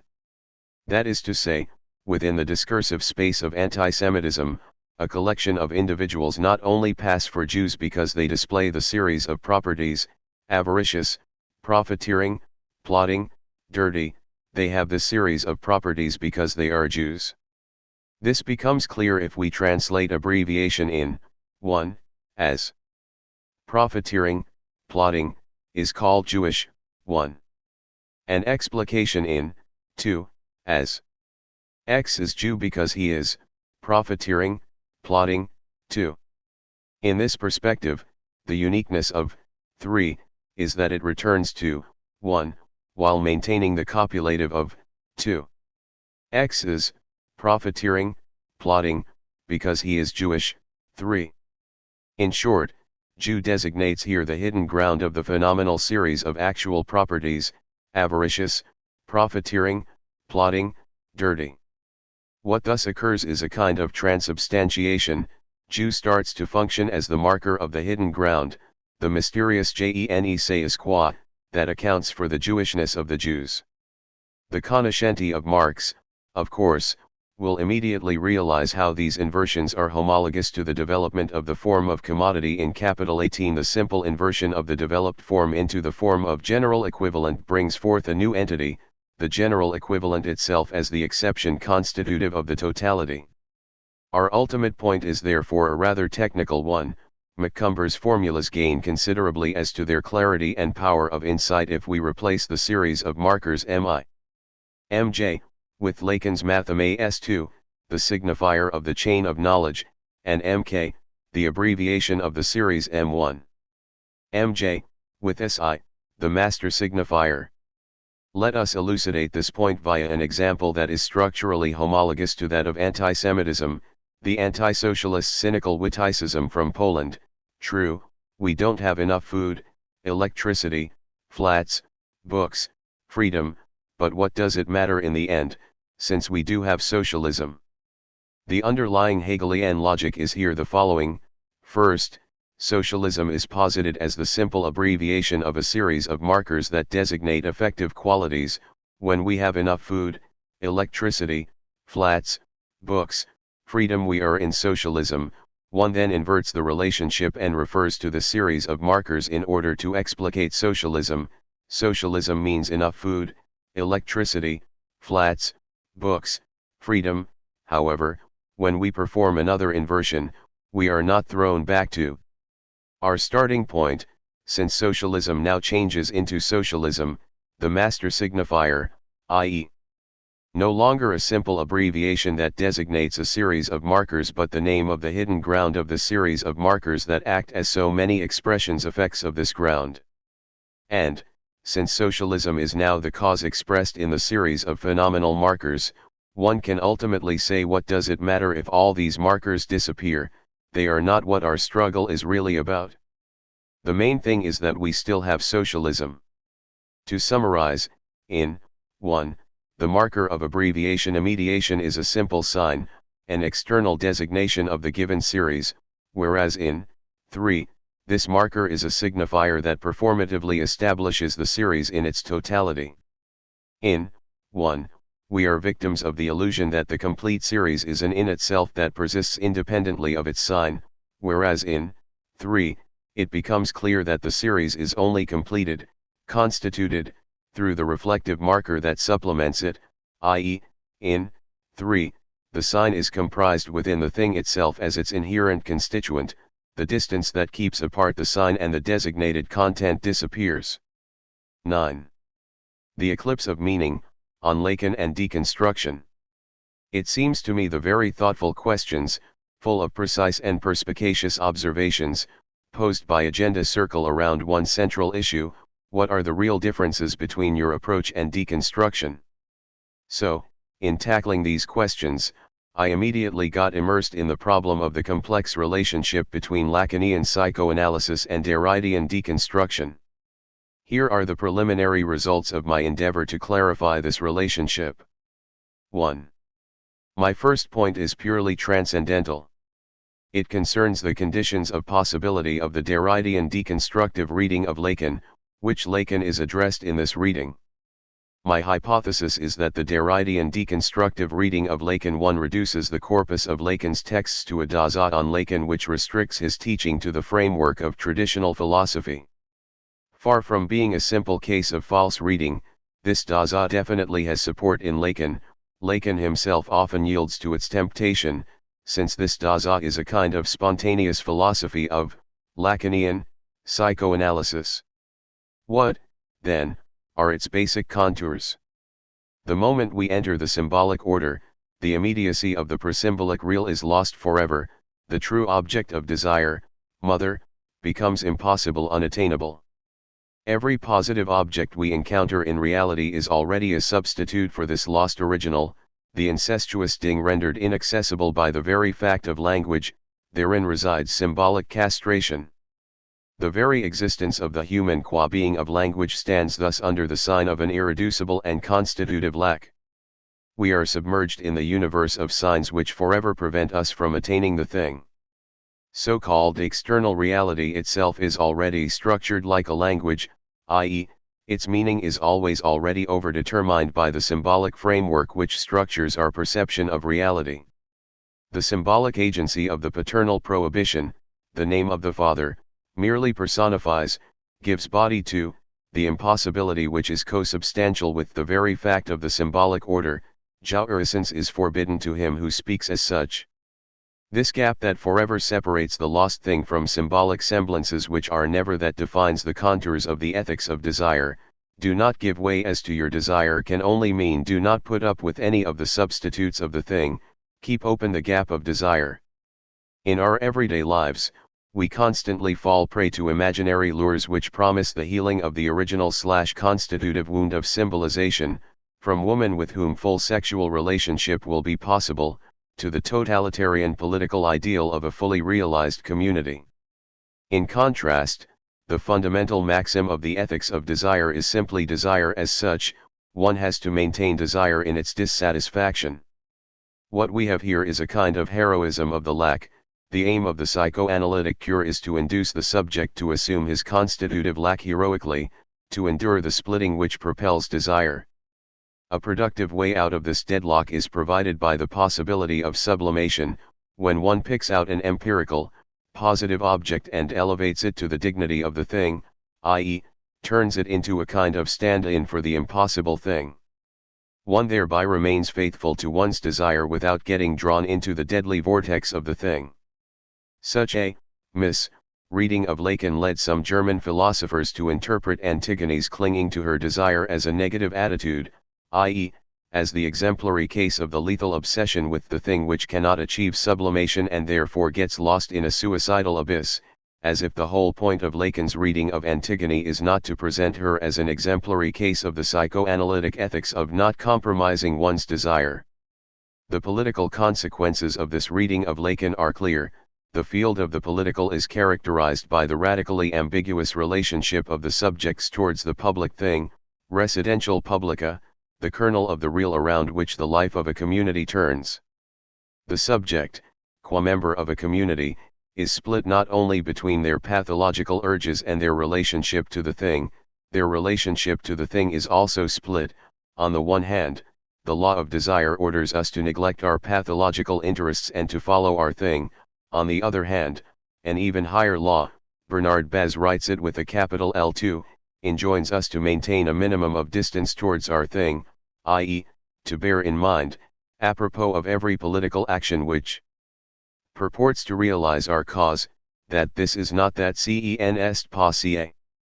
The thing can appear only in its retreat, as the obscure ground which motivates our activity, but which dissipates the moment we endeavor to grasp it in its positive ontological consistency.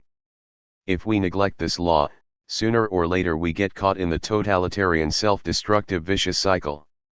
What lurks in the background, of course, is the Kantian distinction between the constitutive and the regulative aspect.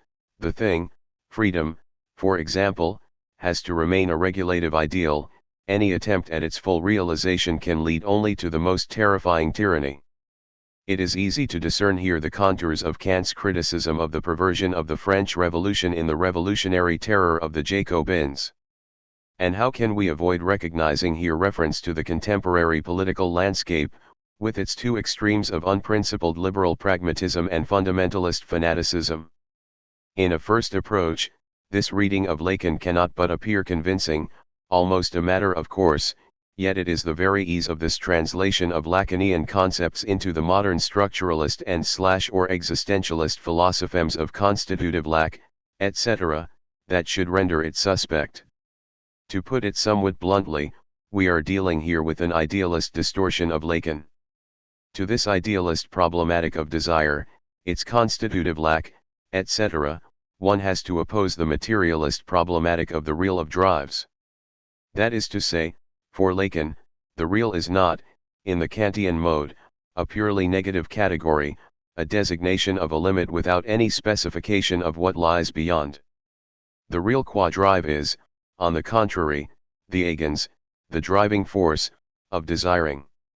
This active, and not purely negative, status of drives, of the presymbolic libido, induces Lacan to elaborate the myth of Lamella. In it, he deploys, in the form of a mythical narrative, not of a conceptual articulation, the real genesis, i.e., what had to occur prior to symbolization, prior to the emergence of the symbolic order. Incidentally, what I have just said in no way implies that the real of drive is, as to its ontological status, a kind of full substantiality, the positive stuff of formal symbolic structurations. What Lacan did with the notion of drive is strangely similar to what Einstein, in his general theory of relativity, did with the notion of gravity. Einstein desubstantialized gravity by way of reducing it to geometry. Gravity is not a substantial force which bends space but the name for the curvature of space itself. In a homologous way, Lacan desubstantialized drives. A drive is not a primordial positive force but a purely geometrical, topological phenomenon, the name for the curvature of the space of desire, i.e. for the paradox that, within this space, the way to attain the object, A, is not to go straight for it, the safest way to miss it, but to encircle it, to go round in circles. Drive is this purely topological distortion of the natural instinct which finds satisfaction in a direct consumption of its object. In short, Lacan's point here is that the passage from the radically impossible real, the maternal thing body which can be apprehended only in a negative way, to the reign of the symbolic law, to desire which is regulated by law, sustained by the fundamental prohibition, is not direct.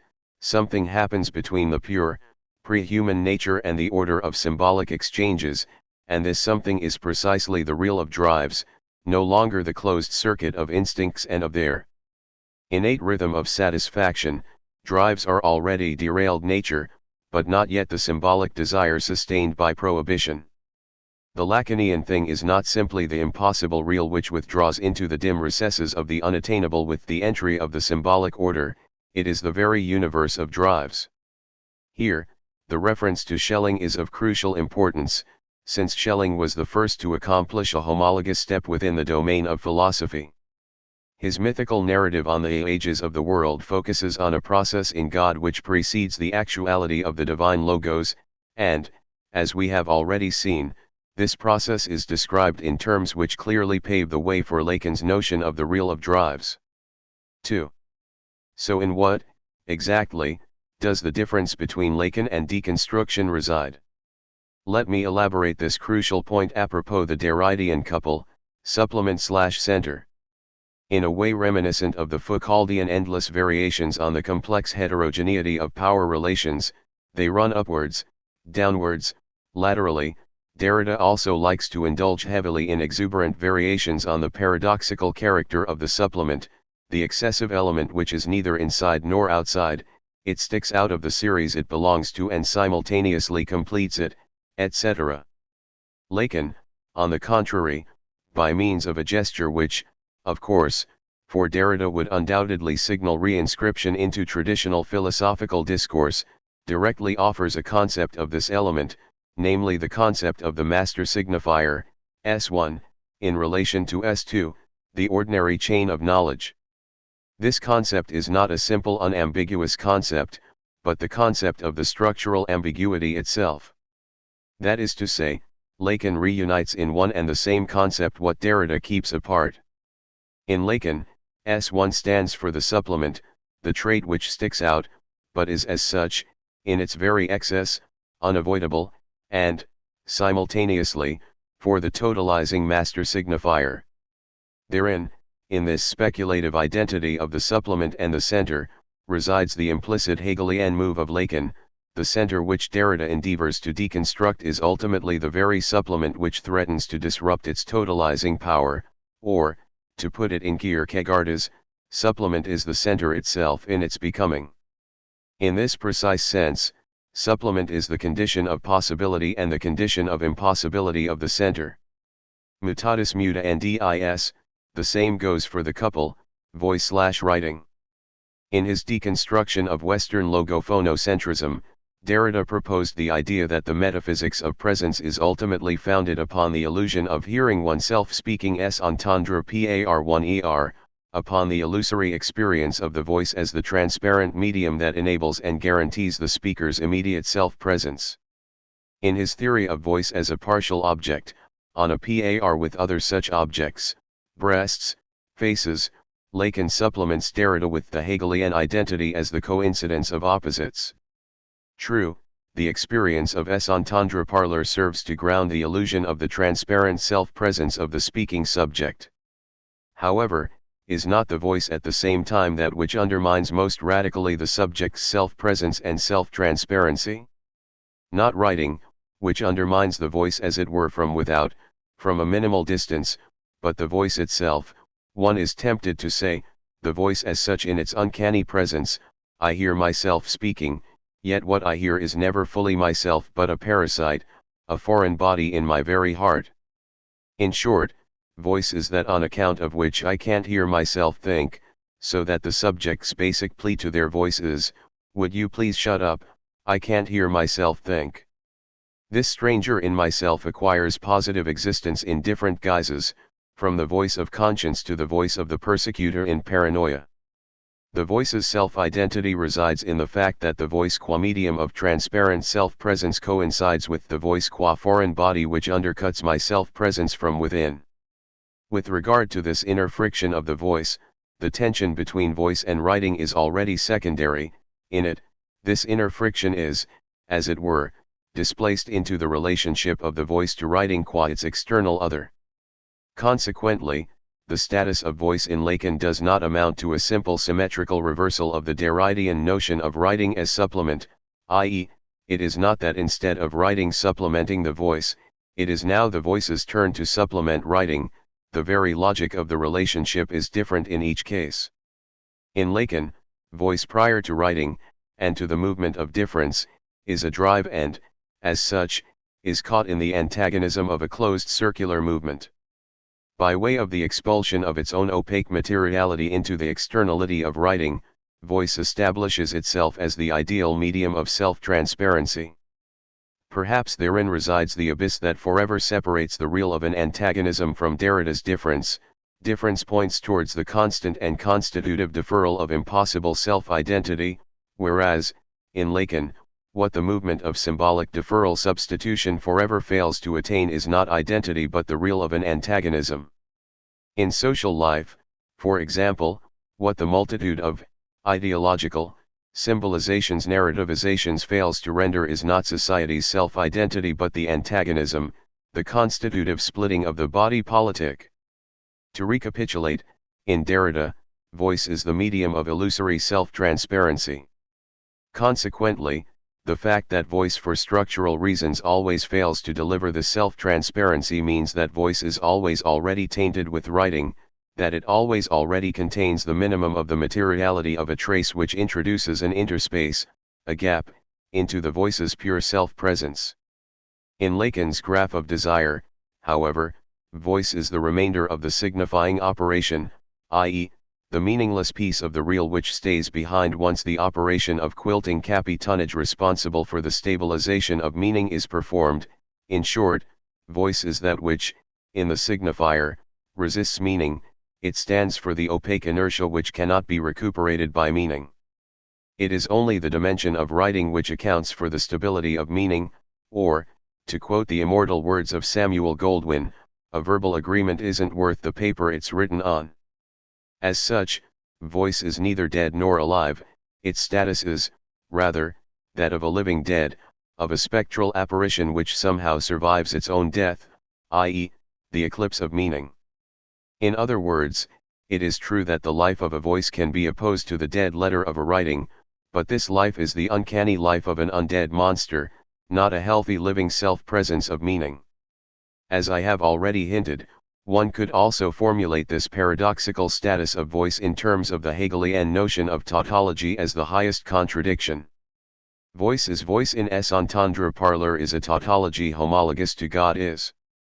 God, the first voice, voice is the medium of self-transparent presence, whereas the second voice, voice, is the opaque stain which decenters me from within, a strange body in my very midst. The form of identity contains utter heterogeneity. My self-identity is sustained by its condition of impossibility, by a spectral foreign body in my very heart. Supplement is the center, on the contrary, has to be read as an infinite judgment in the Hegelian sense of the term. Instead of the tautology giving form to the radical antagonism between the two appearances of the same term, the very juxtaposition of the two terms which seem incompatible renders visible their speculative identity. The spirit is a bone, for example. The ultimate Lacanian infinite judgment, of course, is his formula of fantasy, positing the codependence of the pure void of subjectivity and the formless remainder of the real which, precisely, resists subjectivization. Objet is not merely the objecti correlative to the subject, it is the subject itself in its impossible objecti existence, a kind of objecti stand-in for the subject. And it is the same with supplement is the center. The point is not merely that there is no center without the supplement, that it is only the supplement which, retroactively, constitutes the center itself is nothing but the supplement perceived from a certain perspective. The shift from the center to its supplement concerns the point of view, not the thing itself. We are dealing here with a purely topological shift, homologous to the shift in the status of low-class popular food brought about by the development of industrialized mass food.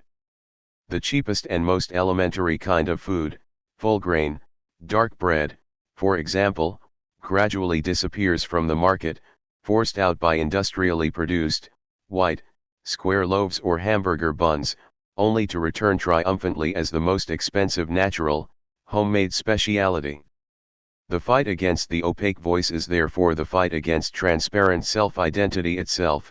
In endeavoring to contain the supplement, the center undermines its own foundations.